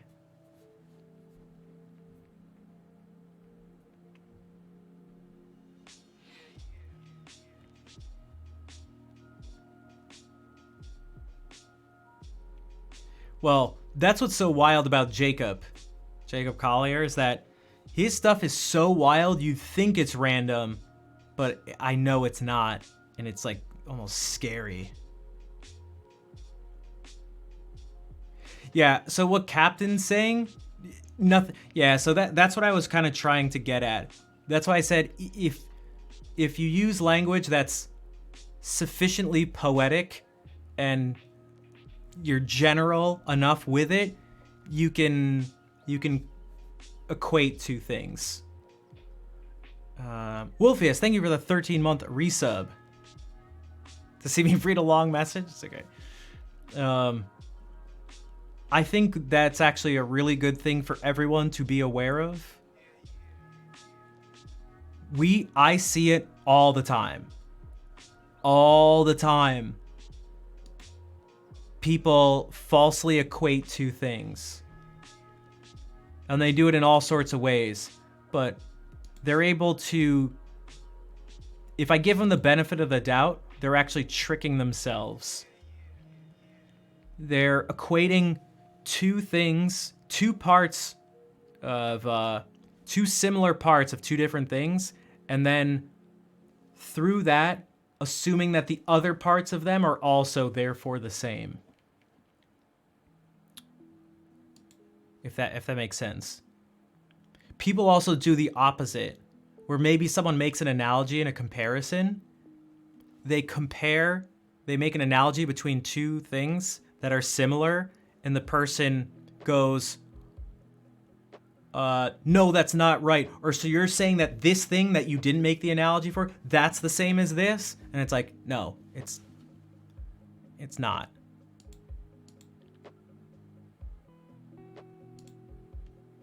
People do it all the time. It's obnoxious. It's like a rhetorical tool, and it's terrible and obnoxious. It's so obnoxious.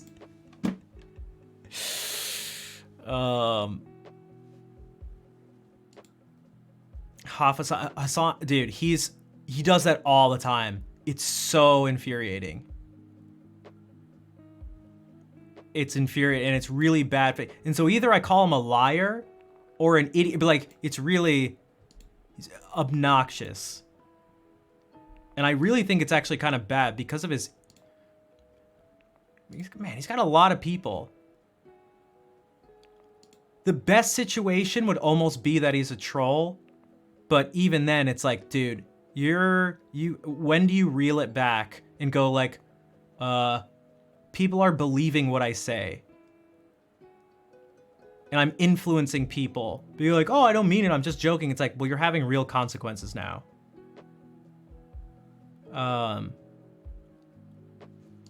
You could maybe be like, yeah,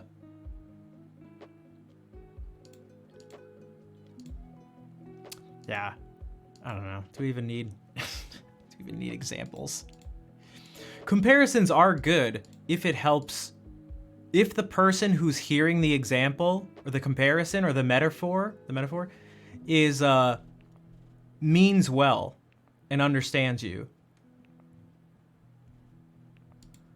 But a lot of the time people are so into the actual act of arguing that their goal is to not understand. It's to win. And in that situation, these logical fallacies become great tools to use to win. And I feel like I'm actually pretty good at doing that, which is not... That's something I have to be very careful of. Because I think I will have like won something maybe. But I have to make sure that I'm not convincing myself of something just so that I can beat the other person.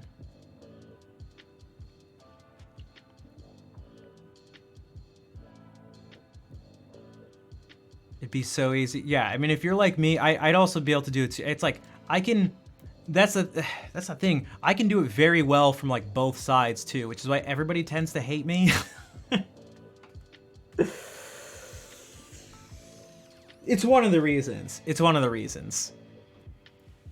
Because I'll typically point out something that someone's saying is wrong. I'm like, don't do this. And so they think because I'm maybe disagreeing with one part of what they're saying, I'm disagreeing with every part. So someone may be like,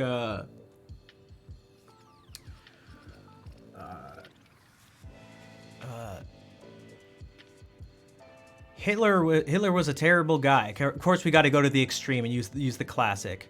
He was a terrible guy. Yeah, he used to actually eat 3 babies a day. And what he did is he would take all the babies and feed them to all the people who worked under him too. And you'd be like, what? Don't say that. No, he didn't. It's like, oh, so you're defending Hitler? It's like, so you think he wasn't a bad guy? It's like, no, I'm just saying you're like randomly, you're saying nonsense. Like, stop saying what you're saying right now. Like, you're literally saying things that aren't true. Oh, so you think he's good? Oh, so you think he's bad? So, insert something that you didn't say. It's like, no, I'm just trying to tell you to not say wrong things. Like, you're not right or wrong. Like, don't say what you just said. That's what I'm saying. Nothing more. You don't need to read into it. I literally just said, don't say what you just said.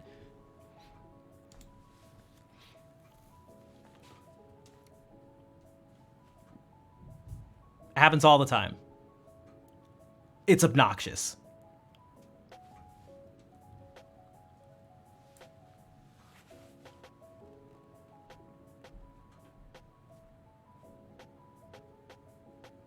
You lose nuance for the sake of...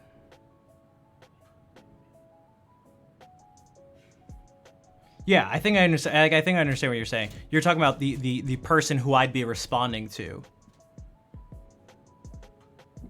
The thing is, I'm not even talking about... Now we've gotten onto the idea of arguments and communication. The thing is, I'm not even talking about... And because you said like, oh no, he's a centrist, and I know you're like kidding. I don't even mean that. It's actually has nothing to do with a particular side that someone's taking. It just has to do with like trying to be as truthful as possible and trying to be as honest with yourself and others as possible. And that it can be very tempting to be dishonest with yourself and with others if that dishonesty helps solidify your point or win your point. Yeah, it's not even about it's just like, dude, don't say wrong things. It's just don't stop lying. Like, and the people who you should almost say it to the most, maybe not the most, maybe you don't have to do it that way, but people who you should certainly say it to are the people who are on your side. The people that you agree with. Imagine you're literally on a team and it's like, dude, don't say that. Like, you're gonna look like an idiot in front of them because you're wrong with what you just said. And it's like, I'm on your team. Now, what I think would be nice for people to realize is that we're all kind of, whether we realize it or not, we're all kind of on the same team. Whether we realize it or not, or like it or not, we are all on the same side and all work with each other. And our lives are based on other people's lives and actions and decisions and stuff. And we have to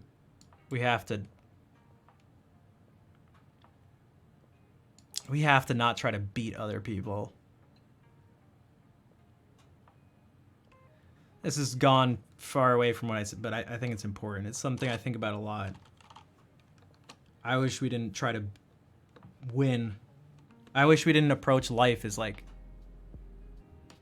trying to win. Because you just like don't win when you beat other people in that way. You don't make things better for yourself in the long run.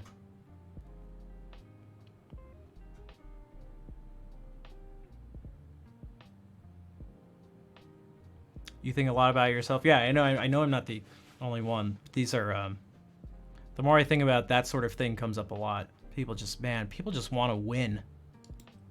But it's like, are you sure winning this game by any means necessary is actually good for you? Are you sure? Like, I don't think, because it seems to be clearer and clearer that it's not to your own benefit to always be right, for everyone else to always be wrong.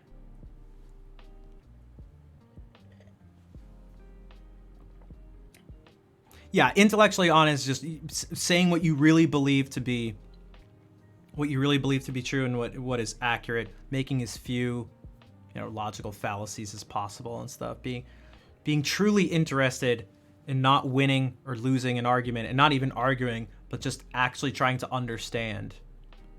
So if someone's life depended on, if every argument was a life or death situation, and that was based on whether you actually could represent what the other person's saying to you, I think people would act very differently. Because that's not how it is. And so, in the moment, very short term, people are incentivized to essentially do and say whatever they can to just win. That's just what they're doing.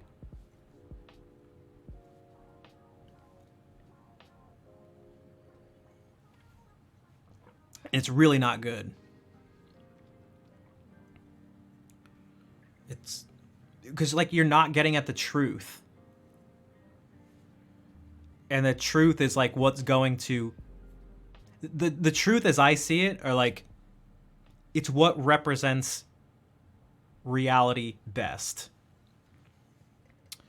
You guys actually see a manifestation of that on stream quite a bit.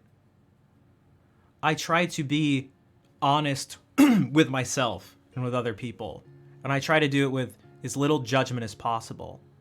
So I go okay, I'm not as successful. I haven't reached my goals according to how I've set them. And I try to put it in ways okay, instead of being I don't make a lot of money or something like that, it's I can't make enough to support myself. And so I try to say that with no judgment. And just be this is the way it is. And you can go, no, you actually make enough money. Money doesn't matter. It's you can say that, but you're not actually helping anything. You actually make so much money. It's okay, you're what you're saying isn't representing, it's not actually helping me out. It's not helping you out. It's not helping anybody out. Because it doesn't match up with what's happening in reality. You're saying things and it sounds nice. A lot of people will throw out platitudes like that, where it's they're just saying things that sound nice that people have repeated over and over again. They'll be money doesn't buy happiness in response. Okay, but but I do need food, right? You guys it's that person, this hypothetical person is you do agree, I gotta eat food. Okay, and I'm gonna need the money to eat food. So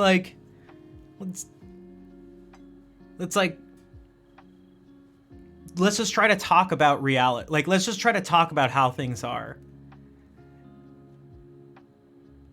Let's just try to do that. And it can often be twisted as there can be judgments and stuff placed on it, which is why I was saying before that I try very hard to speak as matter-of-factly as possible, especially when I'm talking about things that aren't very positive,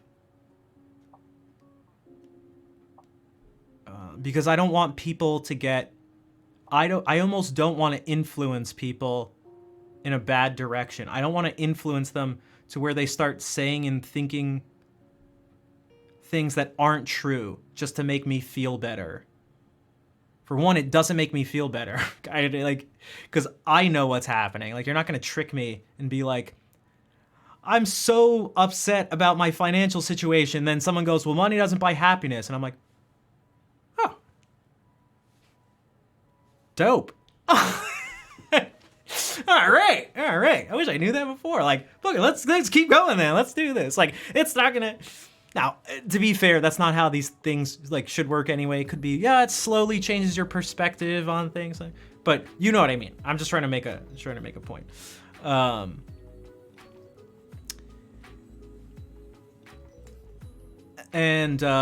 Jawa says, are you into the philosophy of ethics by any chance? I feel like I do a lot of philosophical things just like in my head as a consequence of the fact that I can never really stop my brain. It's one of the benefits of overanalyzing things. I'm still not quite sure. It feels like there's more negative consequences for overthinking than there are positive ones, but there are positive things that come with like hyper rumination, obsession, hyperactive like mind.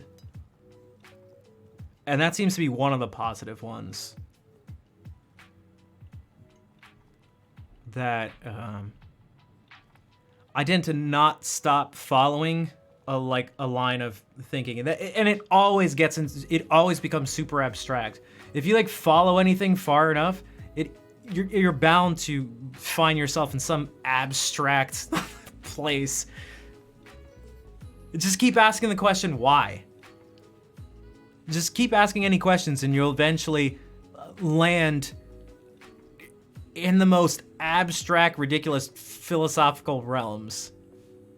Louis C.K. actually has a great bit about it because he's talking about kids do that. Like it'll make the parents crazy. And it ends with something that's great. And he's like, why, Daddy? Why? And he's like, one part because if it wasn't that way, then that's how it wouldn't be.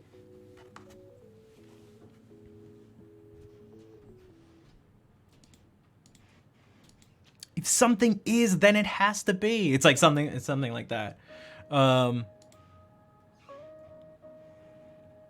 mean, what he's actually getting at is like a fundamental, like through that comedy, through that joke, it's actually getting at something very fundamental. And that if you're gonna like think about things and make any sort of argument or do any sort of formal reasoning, you have to agree there are some like fundamental axioms that you have to start with. And he's actually getting at one of them in that joke. Is that you have to agree that something is what it is.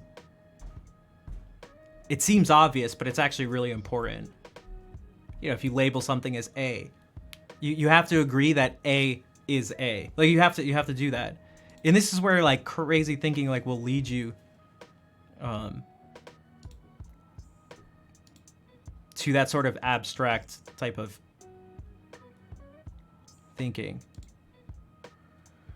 And yeah, Kiz said another one. I'm sad. Don't be sad. Or you have a lot to be happy about. Stuff like that. It's like, yeah, I'm depressed. Like, just be happy. It's like, nah, these aren't how these things work. Or maybe what's even better is not saying don't be depressed, be happy, don't be sad. What's maybe better is a better example is someone. But think about all the things you have that are going for you, like going well in your life, and it's like, okay, putting things into perspective can help. There's like merit to it. But what you need to make sure to do is why we have to be like careful with these things.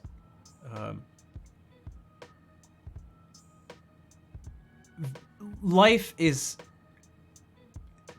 to be very difficult for basically everybody.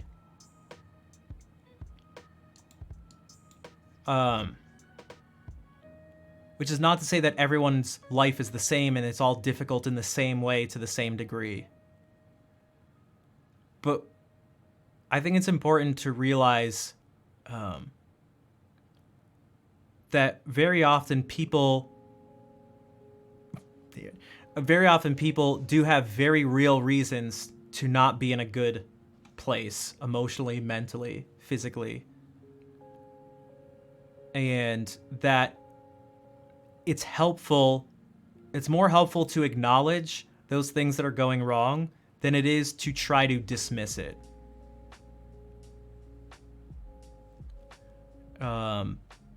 Like, I mean, life is just filled with... I'm surprised life isn't filled with more tragedy, to be totally honest. But it's filled with enough. It's filled with more than enough tragedy. And tragic things are tragic. They're not good. You can find silver linings in them sometimes, but they're just overall, it's still just a silver lining. Like, these things are terrible. And I don't think those terrible things need to be good. Like, I don't think they need to be,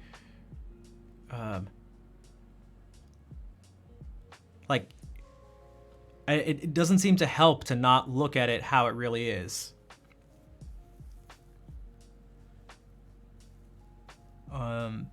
Maybe in the moment, maybe you can, I don't know, be in denial or something.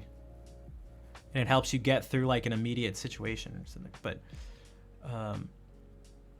so maybe we can use an example from like streaming stuff.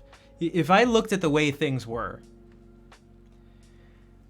and I always looked at how it was and always thought it was like, great. There's nothing wrong. There's nothing wrong. I wouldn't make any changes because nothing's wrong. Why would you make a change if something isn't wrong? And my situation would never change because nothing would be done differently. And so it wouldn't actually be helpful.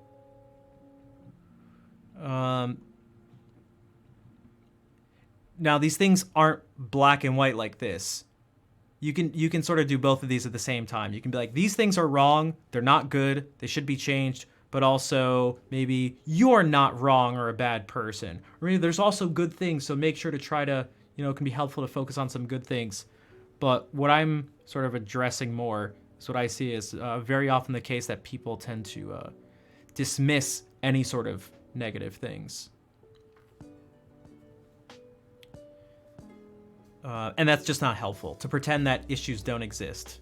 It's best to look at the uncomfortable issues and situations in the eye and feel the great discomfort and do something about it before it becomes more than discomfort and actually becomes a real problem.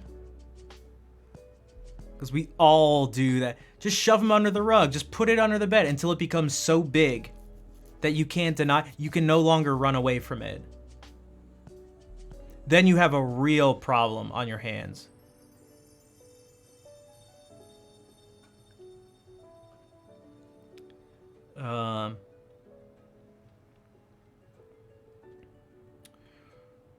Buy a bigger rug until it doesn't even fit in your house anymore. And everywhere you look, every aspect of your life, this issue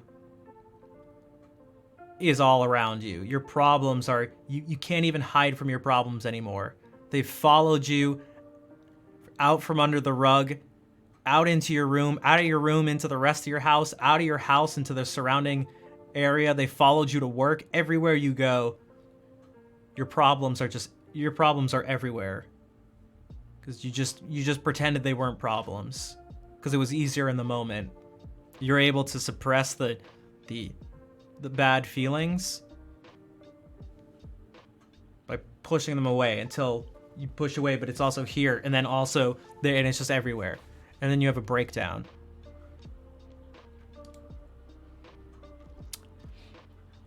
Oh, you guys haven't heard rug theory? Rug theory? Outside of Twitch, I'm a musician, but I'm also an amateur rug theorist. I dabble in rug theory.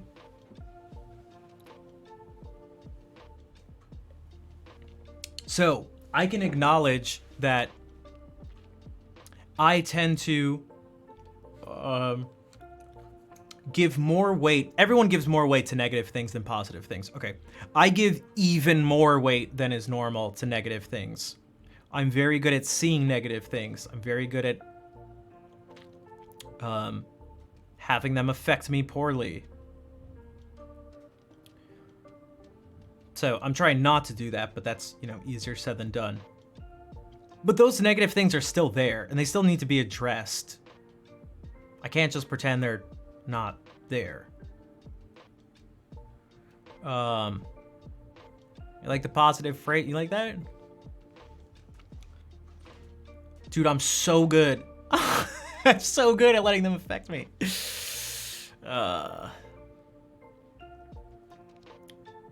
Look at this guy. He's so full of himself. He thinks he's so good at being negatively affected. People dwell on the negative. I mean, people do. Like that's just like a fact. Yeah, maybe there are some people who aren't, but like humans do, and there's good reason for it. There's good reason to put more weight on negative things, but it's more how much more weight do you put on it? And you should acknowledge them, unless it's truly delusional, like unless it's truly made up. But then you're talking about a whole different issue. You could be like, someone's after me, and I need to make sure they don't come and get me. Now, if someone's actually after that person and they're out to get them, it's like, oh man, we gotta take care of it. But there are some special circumstances where it's truly not based in reality, and the person is making this up in their mind and it doesn't match up with reality. And they're typically assessed and given psychiatric and psychological help if they're lucky. But that's different. We're talking about things that are at least based in reality to a certain degree. But again, that's like actually really important. It sort of gets back to the same thing. It's like I want the thinking to be based in reality and as accurate as possible, for better or for worse. You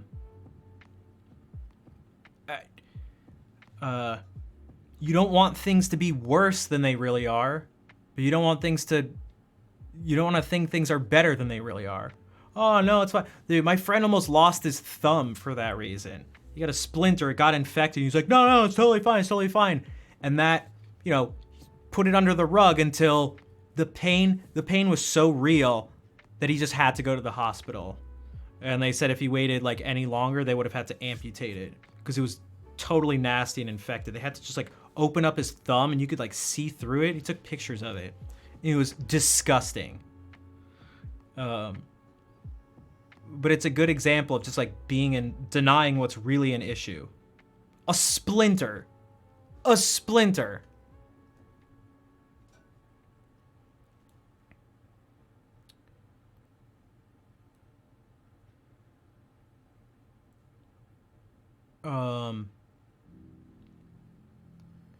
Wait, when has someone ever corrected you? Like, bro, excuse me, you played A7 when it's actually A minor 7 flat 5? You mean on stream? I don't know if anyone's ever done that on stream. Usually when people talk about chords and stuff, they say what's right, or they just say random chords.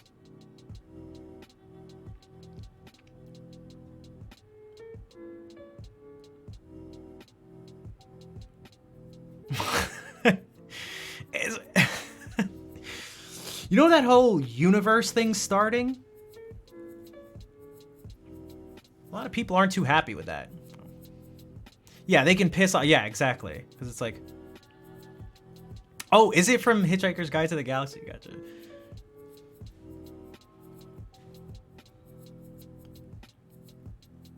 Now, most people don't actually agree with that statement. Some people really do agree with it, based on their actions. If you want to base things on people's actions. It sort of gets into like nihilism. We talked about this before one time. In regards to I forget what the term is. The people who are against having kids. Not like they don't want to have kids. They think that it's actually evil. The act of having children is evil.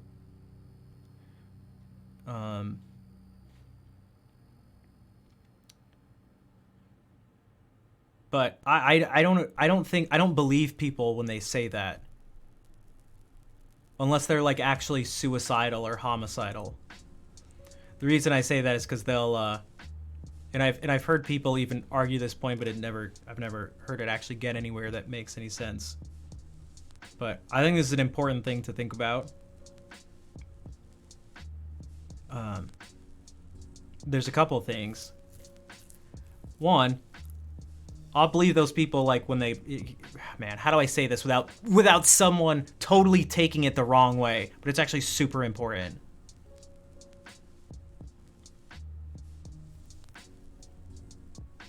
Let's just that someone can take a certain action which proves that not being alive is better than being alive. But a lot of people say things that are similar to that, but don't actually take any action towards it. They talk about how terrible life is and all this stuff, but do whatever they can to preserve it. It's like, okay.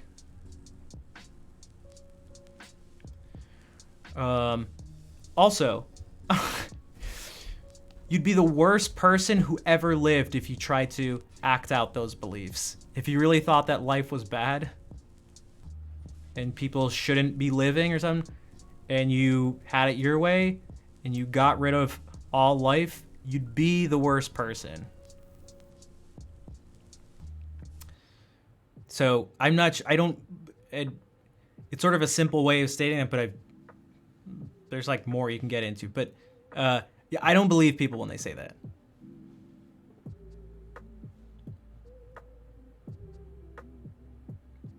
But it's kind of important to think about, to bring it back to what we were saying before, is that like, yeah, things in life can be terrible, but it doesn't make life necessarily terrible. And I strive to find,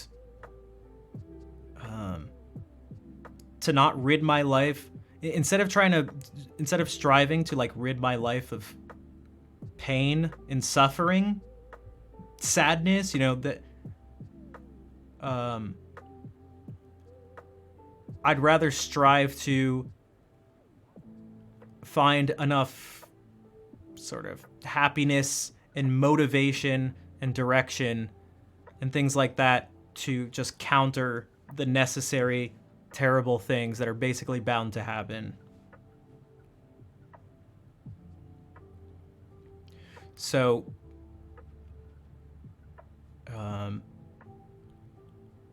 yeah, I'm not trying to have a problem-free life. That's just never going to happen. That doesn't even that's not a good goal. Again, it's not a goal based in reality.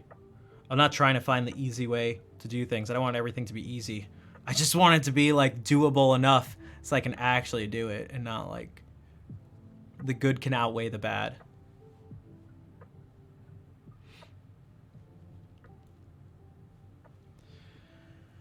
So,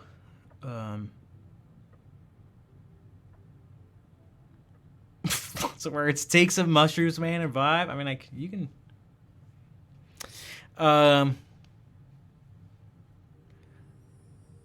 I don't know what the terms of service are around that stuff, but.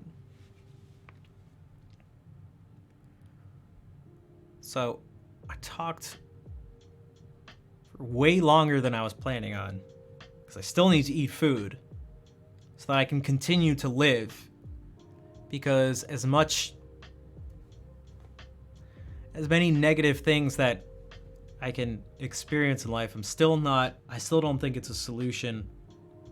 I want things to be better. I don't want them to just go away. I want them to be better. So I also don't want to pretend that they don't exist. So I'm trying to look at things, trying to see what's wrong, and try to make them better.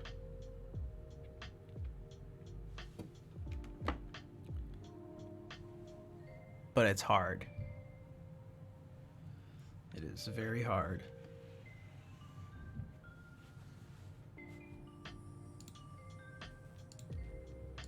So,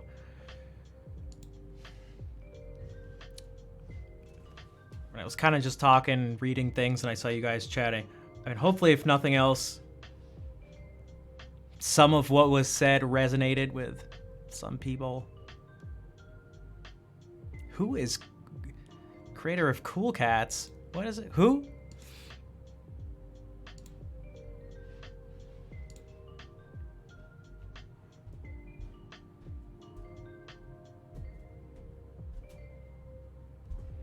I don't know how.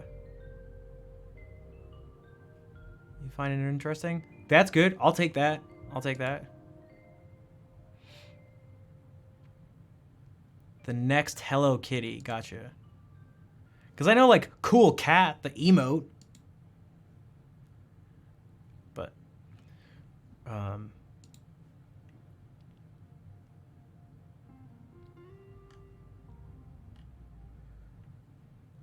don't know. I think these things are interesting, important.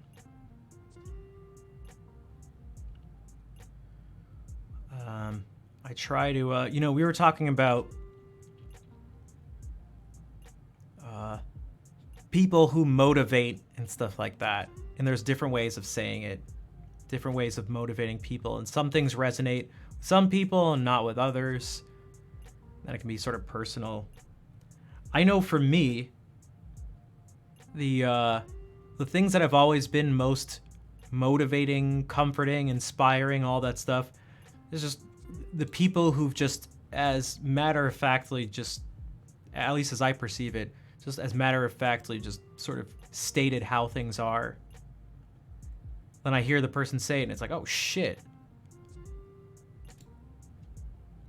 No one say, wait, this person's actually saying this thing, and, like, I know these things to, like, be true to myself, but other people are kind of denying it, probably in the attempt to comfort me and others. But at least for me, that doesn't help me out one bit.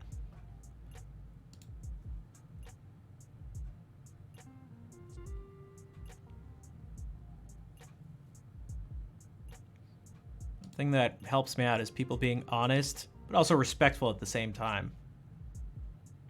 You know, you still have to be careful about the way you say things. But I don't think that saying negative things is itself, like, I don't equate that with it being bad. I just don't agree. Like, if someone has a terrible if someone just has a bad situation, I'd want to say, that's a bad situation.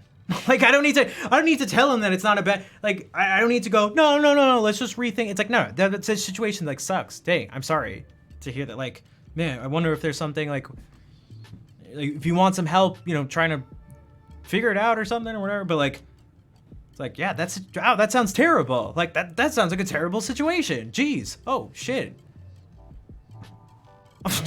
That's self-respect.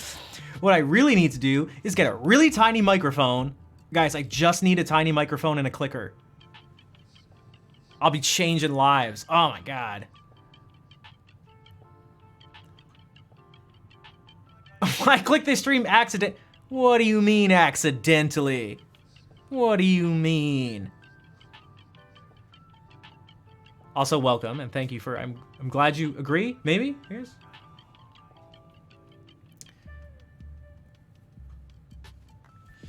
The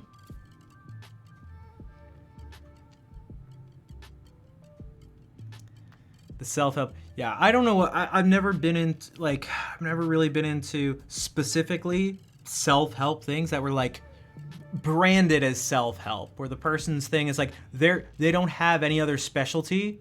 Their specialty is in self-help. It's like, oh, maybe, I don't know. Those things have never, and maybe it's this way, like, those things have never resonated with me, I think, because they're maybe never, I don't know, real enough?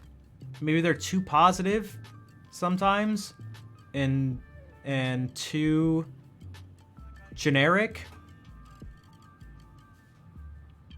That's kind of a rough description, maybe? A rough assessment.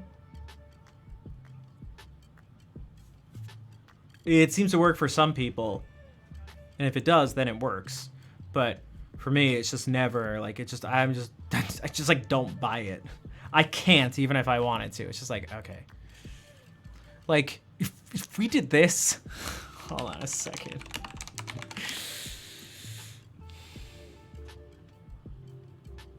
I literally just Googled positive quotes. The best is yet to be. Like, I hear that, I'm just like, okay. Okay. Try to be a rainbow in someone's cloud. I feel nothing. There's nothing good, nothing bad, nothing uncertain, nothing. It's as if I didn't even hear the words. It's as if it wasn't even English. Do good and good will come to you. A positive mindset brings positive things. Positivity always wins. For one reason, that's literally not true. We know that, like, you know that that's not even true. You know that a positive mindset doesn't always bring positive things. You know that positivity doesn't always win. Like, you know, which isn't, that isn't actually bad. But you know that's not true. When things go wrong, don't go with them. Okay. Live life to the fullest and focus on the positive. It's like, all right, keep looking up. Like, things are always bound to get better. It's like, things are not always bound to get better. I know why you're saying that, but that's not true. Like, there's nothing, like, it doesn't feel real to me when I hear those things. Like, you don't need to tell me lies to make me feel better. It doesn't make me feel better at all. It's kind of annoying.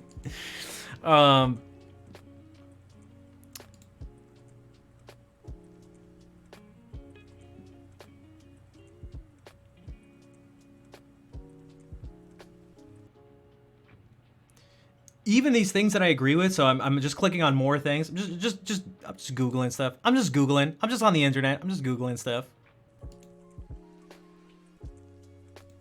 Whoops.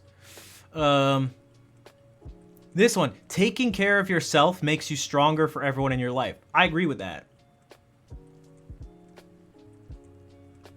Those words, though, aren't inspiring to me. Like, again, those still just don't, like, We don't meet people by accident. It's like, okay, maybe. Like, I don't, like, I just, like, don't care. I don't care. I don't care. I don't care. I don't care. Yeah, not giving up premature. I mean, that's good. That's definitely good. I sort of talked about that earlier. If you give up prematurely, then you regret things. And regret sucks. Oh, it's such a nasty feeling. What quote is this? I swear to God, look. Bro, everybody is not a genius. Shut the hell up. Shut up. What kind of quote is that? What? That doesn't even sound like an inspirational quote. That's just a dumb... Okay, that's just stupid.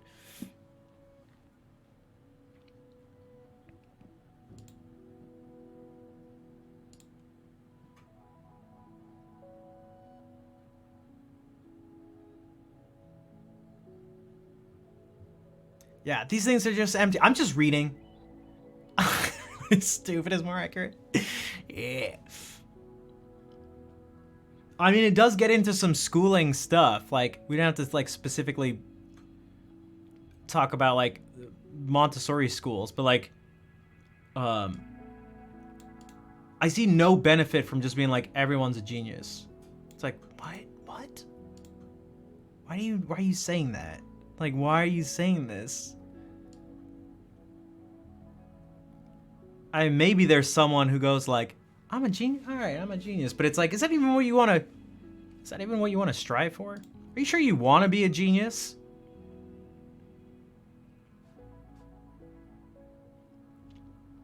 Or we could just like,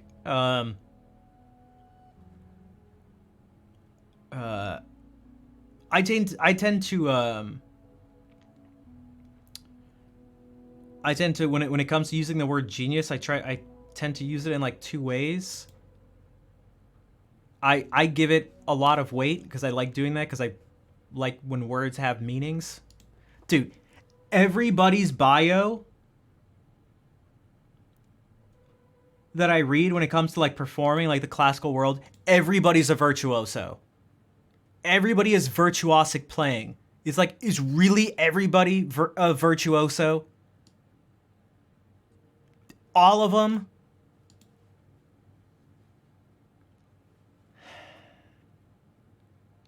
So-and-so's virtuosity astounds. Like, described as virtuosic, it's like, okay.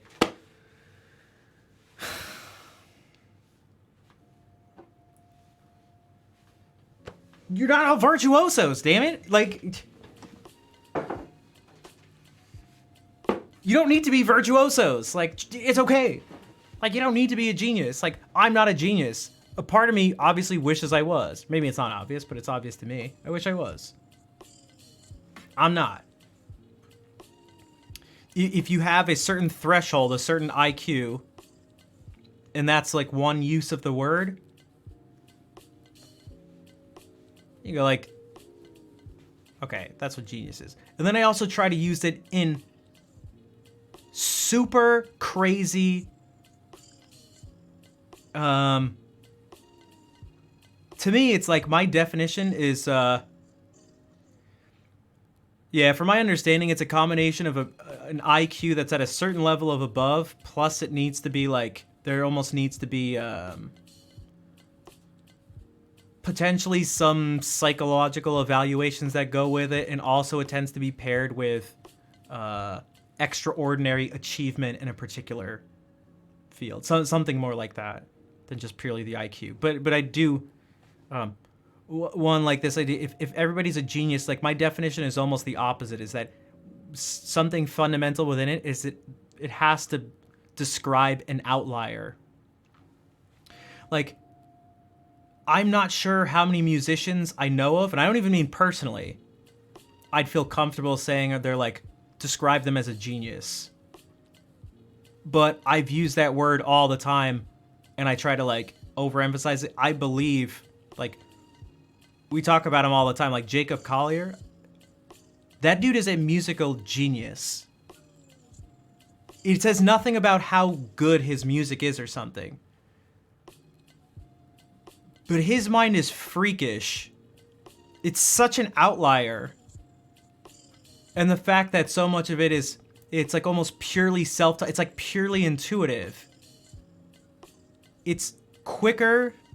It's a level of knowledge, intuition, application, and to a level in less amount of time than most people who are even very smart and excel and very talented get to through tons of hard work and practice. It's just a freak in the best sense of the word. Like, that is, I try to reserve the words for that. Like, that's a very special, special thing. It's like, that dude is weird. Very weird. What is a genius? Well, that's the thing. You can just like come up with a definition, and it's best to have a definition. Does he stream? No, but he's like streamed a couple times on Twitch as part of some events, and then some Instagram live things. But he's mainly thinking about Harmony. He's too busy with Harmony. Are you really a genius if you don't stream? Maybe. Maybe all the geniuses realize you just shouldn't stream. Maybe it's the opposite. A Londoner, I mean, not specifically. It was specifically supposed to be Jacob, but he's from London. And he loves Harmony. Love Harmony.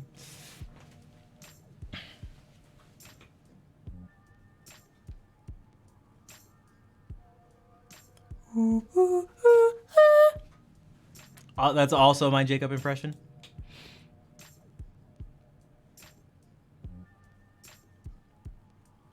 I mean, you can look. I'm trying to when this is what we were talking about a couple minutes ago.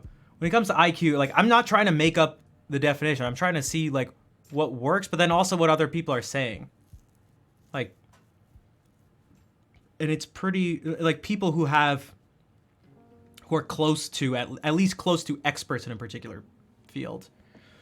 Getting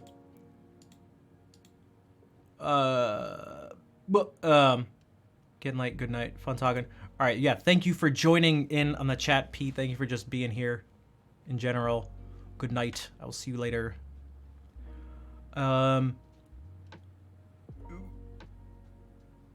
So Wolfius says IQ isn't a perfect predictor of intelligence. I think you'd have to. It depends on your definitions, because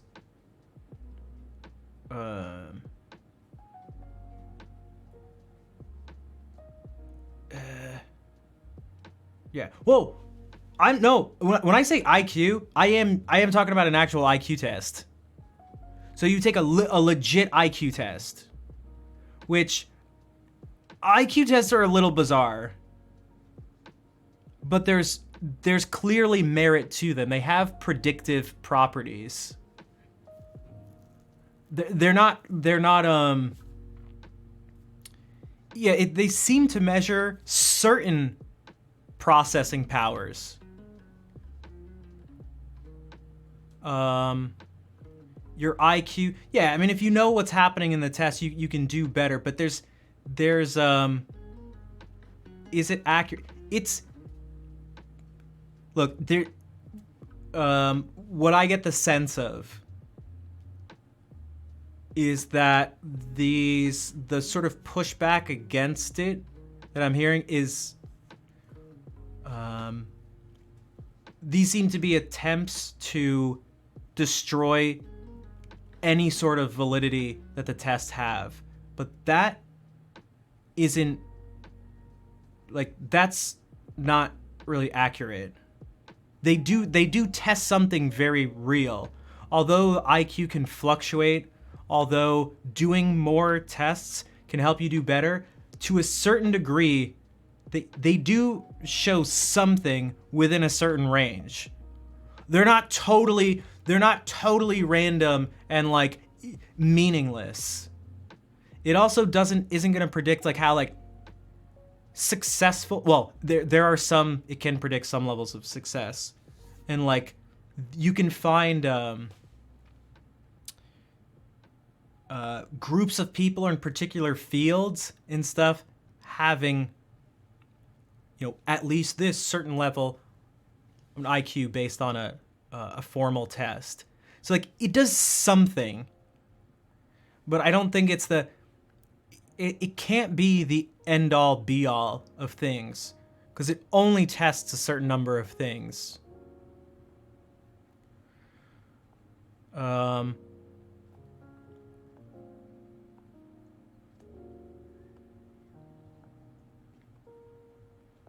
So I don't think I would hesitate again. Maybe this is I don't even think this is a centrist thing. It's just like, I don't think they're absolute predictors, but I also don't think they're useless. Like, it doesn't need to be one of those two. They say something, but they're not everything. Like, that's, something's there. There are always people in each field better than you. There's a few statements within here. That's its own thing. Life is a constant strive and pursuit of illusion of perfection. For some people, it is for me. Who are we gonna rate? I don't know. We gotta. In the end, we're all imperfect. We are all imperfect. That is super true. That's right, super true.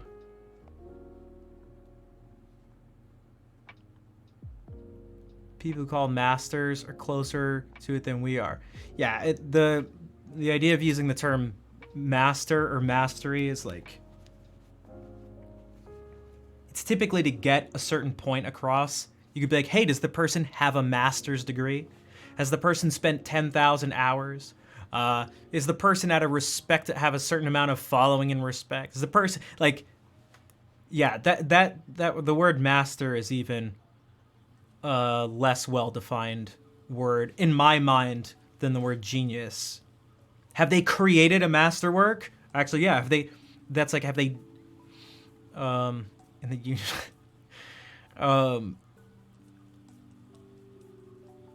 it can be.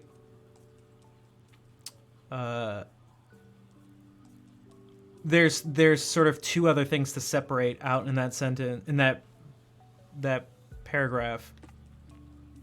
There are always people better in each field, because you can only do so much. The best person, you're just like, you need to hyper focus on one thing to be the best in that field, but the more you hyper focus, the less you get to focus on something else, and someone else is hyper focusing on that. And there are other people who are hyper focusing on the same thing as you, but in a different way. You just can't be like, it's almost like there's something stopping you. You can't be the best at everything. And even when you're like, can you even be the best musician? There's all sorts of things. Someone wouldn't want to even do what you do, and you're the best at it, but they're the best. Maybe they're the best at what they want to do. It's like, who's the best jazz piano player? It's like, well, maybe people have two different approaches that you can't compare. That's why I'm not a fan of the best. Ranking people like that. Unless it's specifically in terms of things that you can quantify. But even then, it even comes out, then you go like, who was really the best at this thing? Someone may have like a slower time. You can measure it. Who is really the fastest person ever? It's like, well, this person got this fastest time in all of history. But it's like, what about this person who did this at a time where compared to other people, he was like really fast, but not as fast. There are people who've come and done more since then. It's like, it sort of brings up something that I think we all sort of intuitively realize, is that thinking about the best without any other, without being specific about it, is like not the best question in the world. I also like how I didn't do it on purpose, but I used the word best in that. We do need to just define the goalposts, and I think that's. But the thing is, the more you do that, it's like, I'm not really sure. It can be fun, sort of fun exercises purely for the sake of talking, but I'm not sure they hold much weight ultimately. Like, what is it? What does it ultimately change?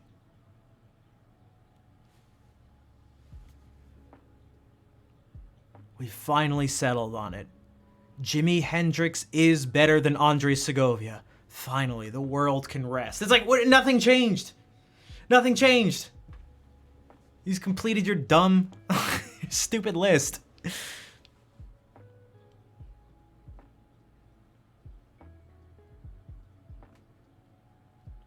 Yeah, so you gotta define it. You gotta define these things. So I talked about it earlier with engineering and music. I think of best as, or just good and bad, as I've set a goal for myself. Knowing what I know about the things that can be used to achieve that goal, am I choosing the thing that will have the fullest effect and get me to achieve my goal? Super, super simplified version of this.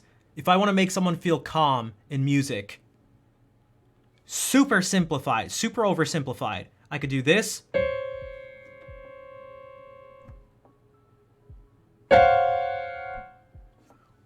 Or I could do this.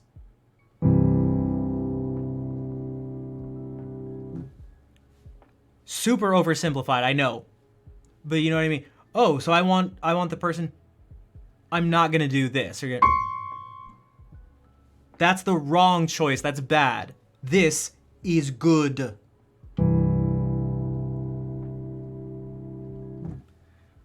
That's how I think is a better way to approach music, really anything in life.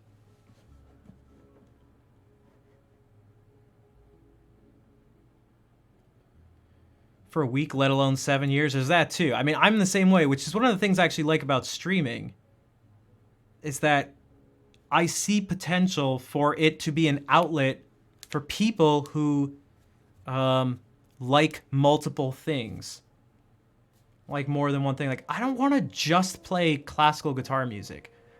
That would not be satisfying at all. I don't want to not play classical guitar music. I don't want to just perform music on guitar. But it doesn't, but I still want to, at least some of the time, do it. I don't want to just do music. I want to do other things. Like, this is the only avenue I've seen that really, that at the moment best allows for that to be the case. I feel like I just need to, I don't know, get more exposure.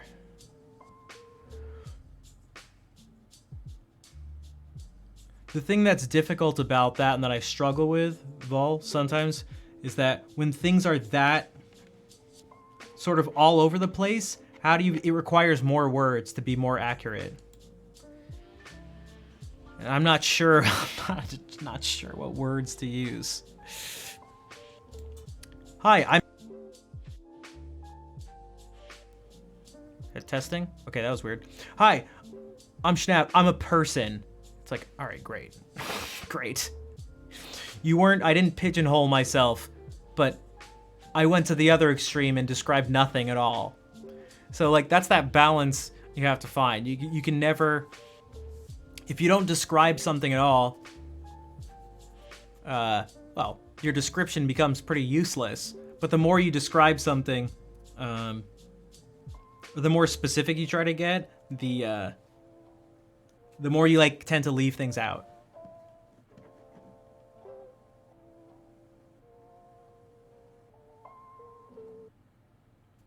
Yeah, so it looks like some of us are talking about like finding a balance, getting priorities right, and that can be difficult. Just because you like other things, it doesn't mean you have to make them professional. That's something important. And as for all the things I like to do on stream, there are things I just would never want to do on stream. I'm actually not the, I mean, maybe it may seem weird, but I'm like not the biggest fan of casual gaming in front of people. And that's like what Twitch almost should be.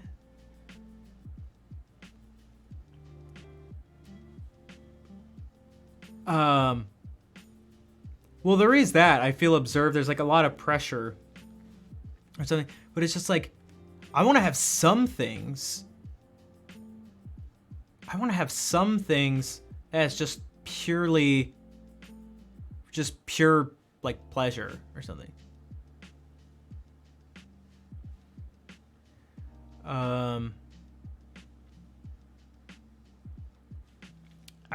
I want to do it as a relaxing thing. In a lot of the times, doing something on stream is not, I wouldn't say relaxing is the best way to describe streaming. It can be fulfilling and engaging and all this stuff, but it is certainly not, again, for me, it's like not really relaxing. Most people, when they're done streaming, have to, if you listen to them, they have to like, oh, they can't stick around for a while. Sometimes they have to eat or something, but usually you have to like decompress.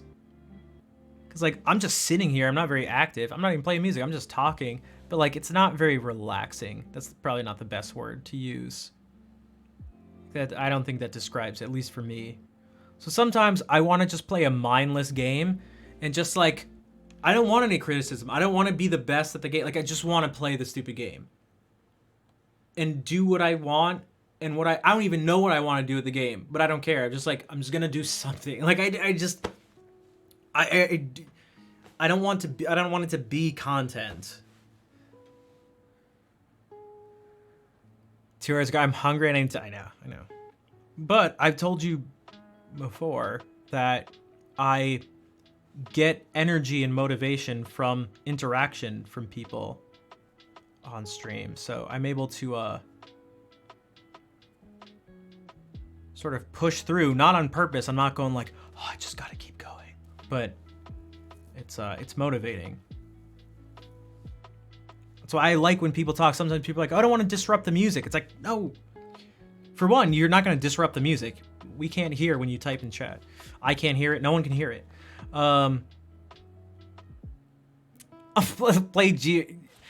Place you wanted to visit. I don't even. What are the chances the GeoGuessr thing would have those pop up?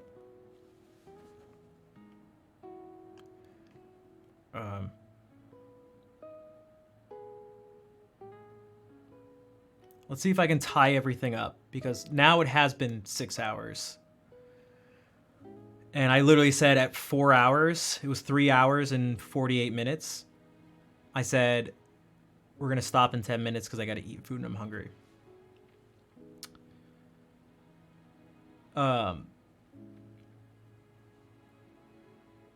It's food for thought.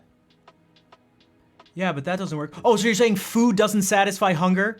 Sorry, that was an example, a ridiculous example of what we were talking about before, of people purposefully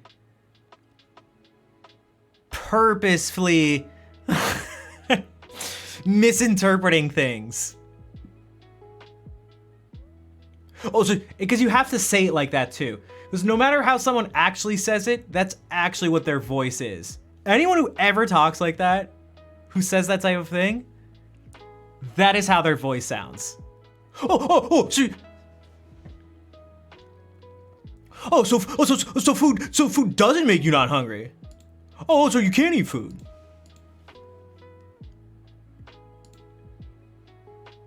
That's how they always sound. What's for dinner? Leftover teriyaki salmon, I think. Mashed potatoes. Mashed potatoes.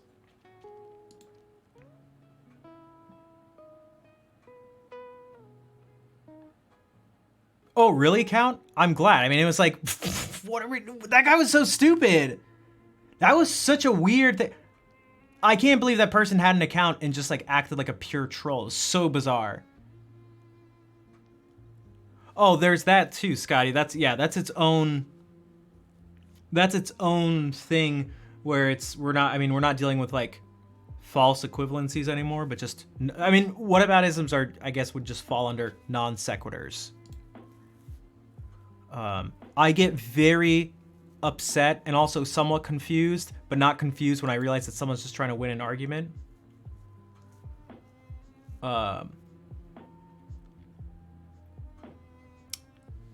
Someone will say something bad about them or something that they support, and they won't even deny it. They'll maybe say something like, well, now you know what it's like, you know. Or what about when you did such and such a thing? It's like, okay, so you're actually admitting that you were wrong, and in fact, you're almost using that you were wrong to show that they're also wrong, so you're both showing that you're wrong. Like, what are you achieving here? But I know what I can answer that question. The answer is they're it's a rhetorical device to win an argument. But what they're actually doing, their argument is actually based on the fact that they're wrong or did something wrong. Not that they did something wrong. And it's like, at least to me, it's like, you don't sound the way you think you sound. I don't think you had the effect that you wanted. At least to me, it's very clear to me. It's very clear to me. Yeah, there are, but I'm not looking for people. My issue is never not having enough people to. It's always too many people, and I never know who to choose. Sugar P, thank you for hanging out.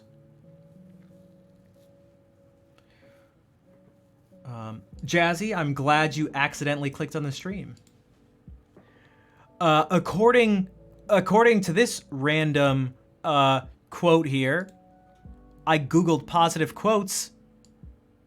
It looks like it's right. We don't meet people by accident.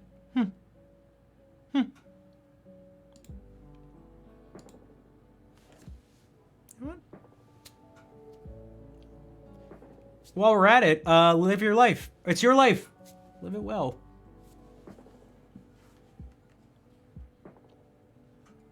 You know what? Bird in the hand is worth two in the bush. You know what I mean? The bigger they are, the harder they fall. You know what I'm trying to say? I'm getting it. Am I right? You exist, right? You're here? Okay.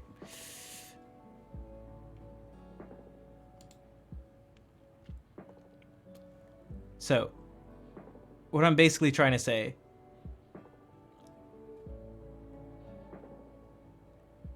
is that if there's ever evidence of life on other planets, what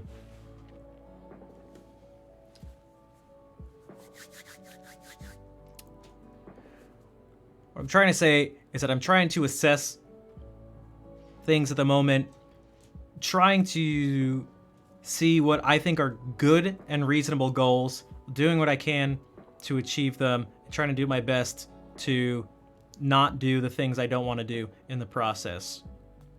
Think certain ways, have certain ways of thinking that I don't want to have certain ways of acting that I don't want to act that way. Respond, try not to respond in certain ways.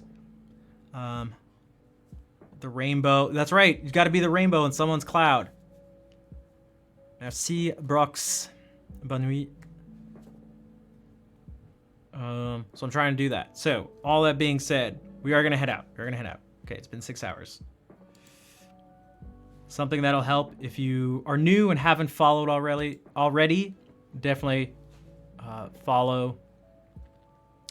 If you like the stream and you're able to support financially and you want to subscribe, that would be helpful. Donate, cheer, gift subs. But perhaps even more helpful, it's relatively free. It's not free if you think that there's no such thing as a free lunch. You know, your economics teacher wouldn't say it's free, but it's pretty close to free. If you, Fair just brought up the social command. If you follow in those places, enter all the stuff, like, subscribe, comment, all those things, it'll be of more help than just subscribing or something. And then you can do a lot, just like being here. Chatting is great. Being a nice person, welcoming people, saying hi and bye. That helps. But even just lurking can be really helpful in terms of visibility for the stream and getting more people in and spreading the word. Because Lord knows I need help with that. So, okay.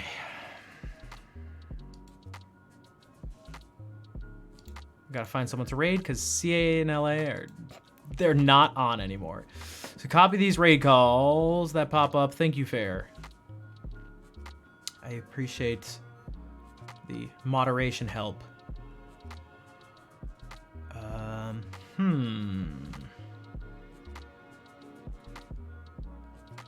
Amoroso Violin. I don't think I've ever rated him, but he's in a tuxedo.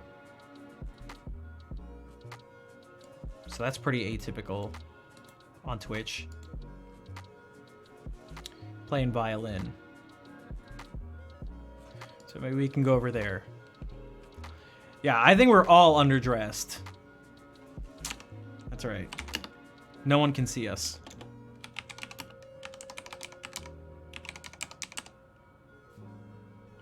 Amoroso. Cool. Well, thank you everyone who has helped support the stream. Thank you for sticking around, for those who came and stuck around for a couple extra hours. And as we talked about nonsense, I appreciate it. And even if you're just lurking, I'm not trying. Thank you for being here. I'll be back tomorrow at 6 p.m. Eastern Standard Time.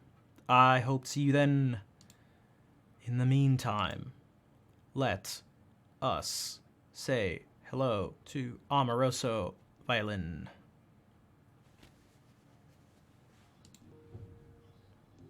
And how are you? Doctor's in the house. How are you? Good to see you. Thank you, noob.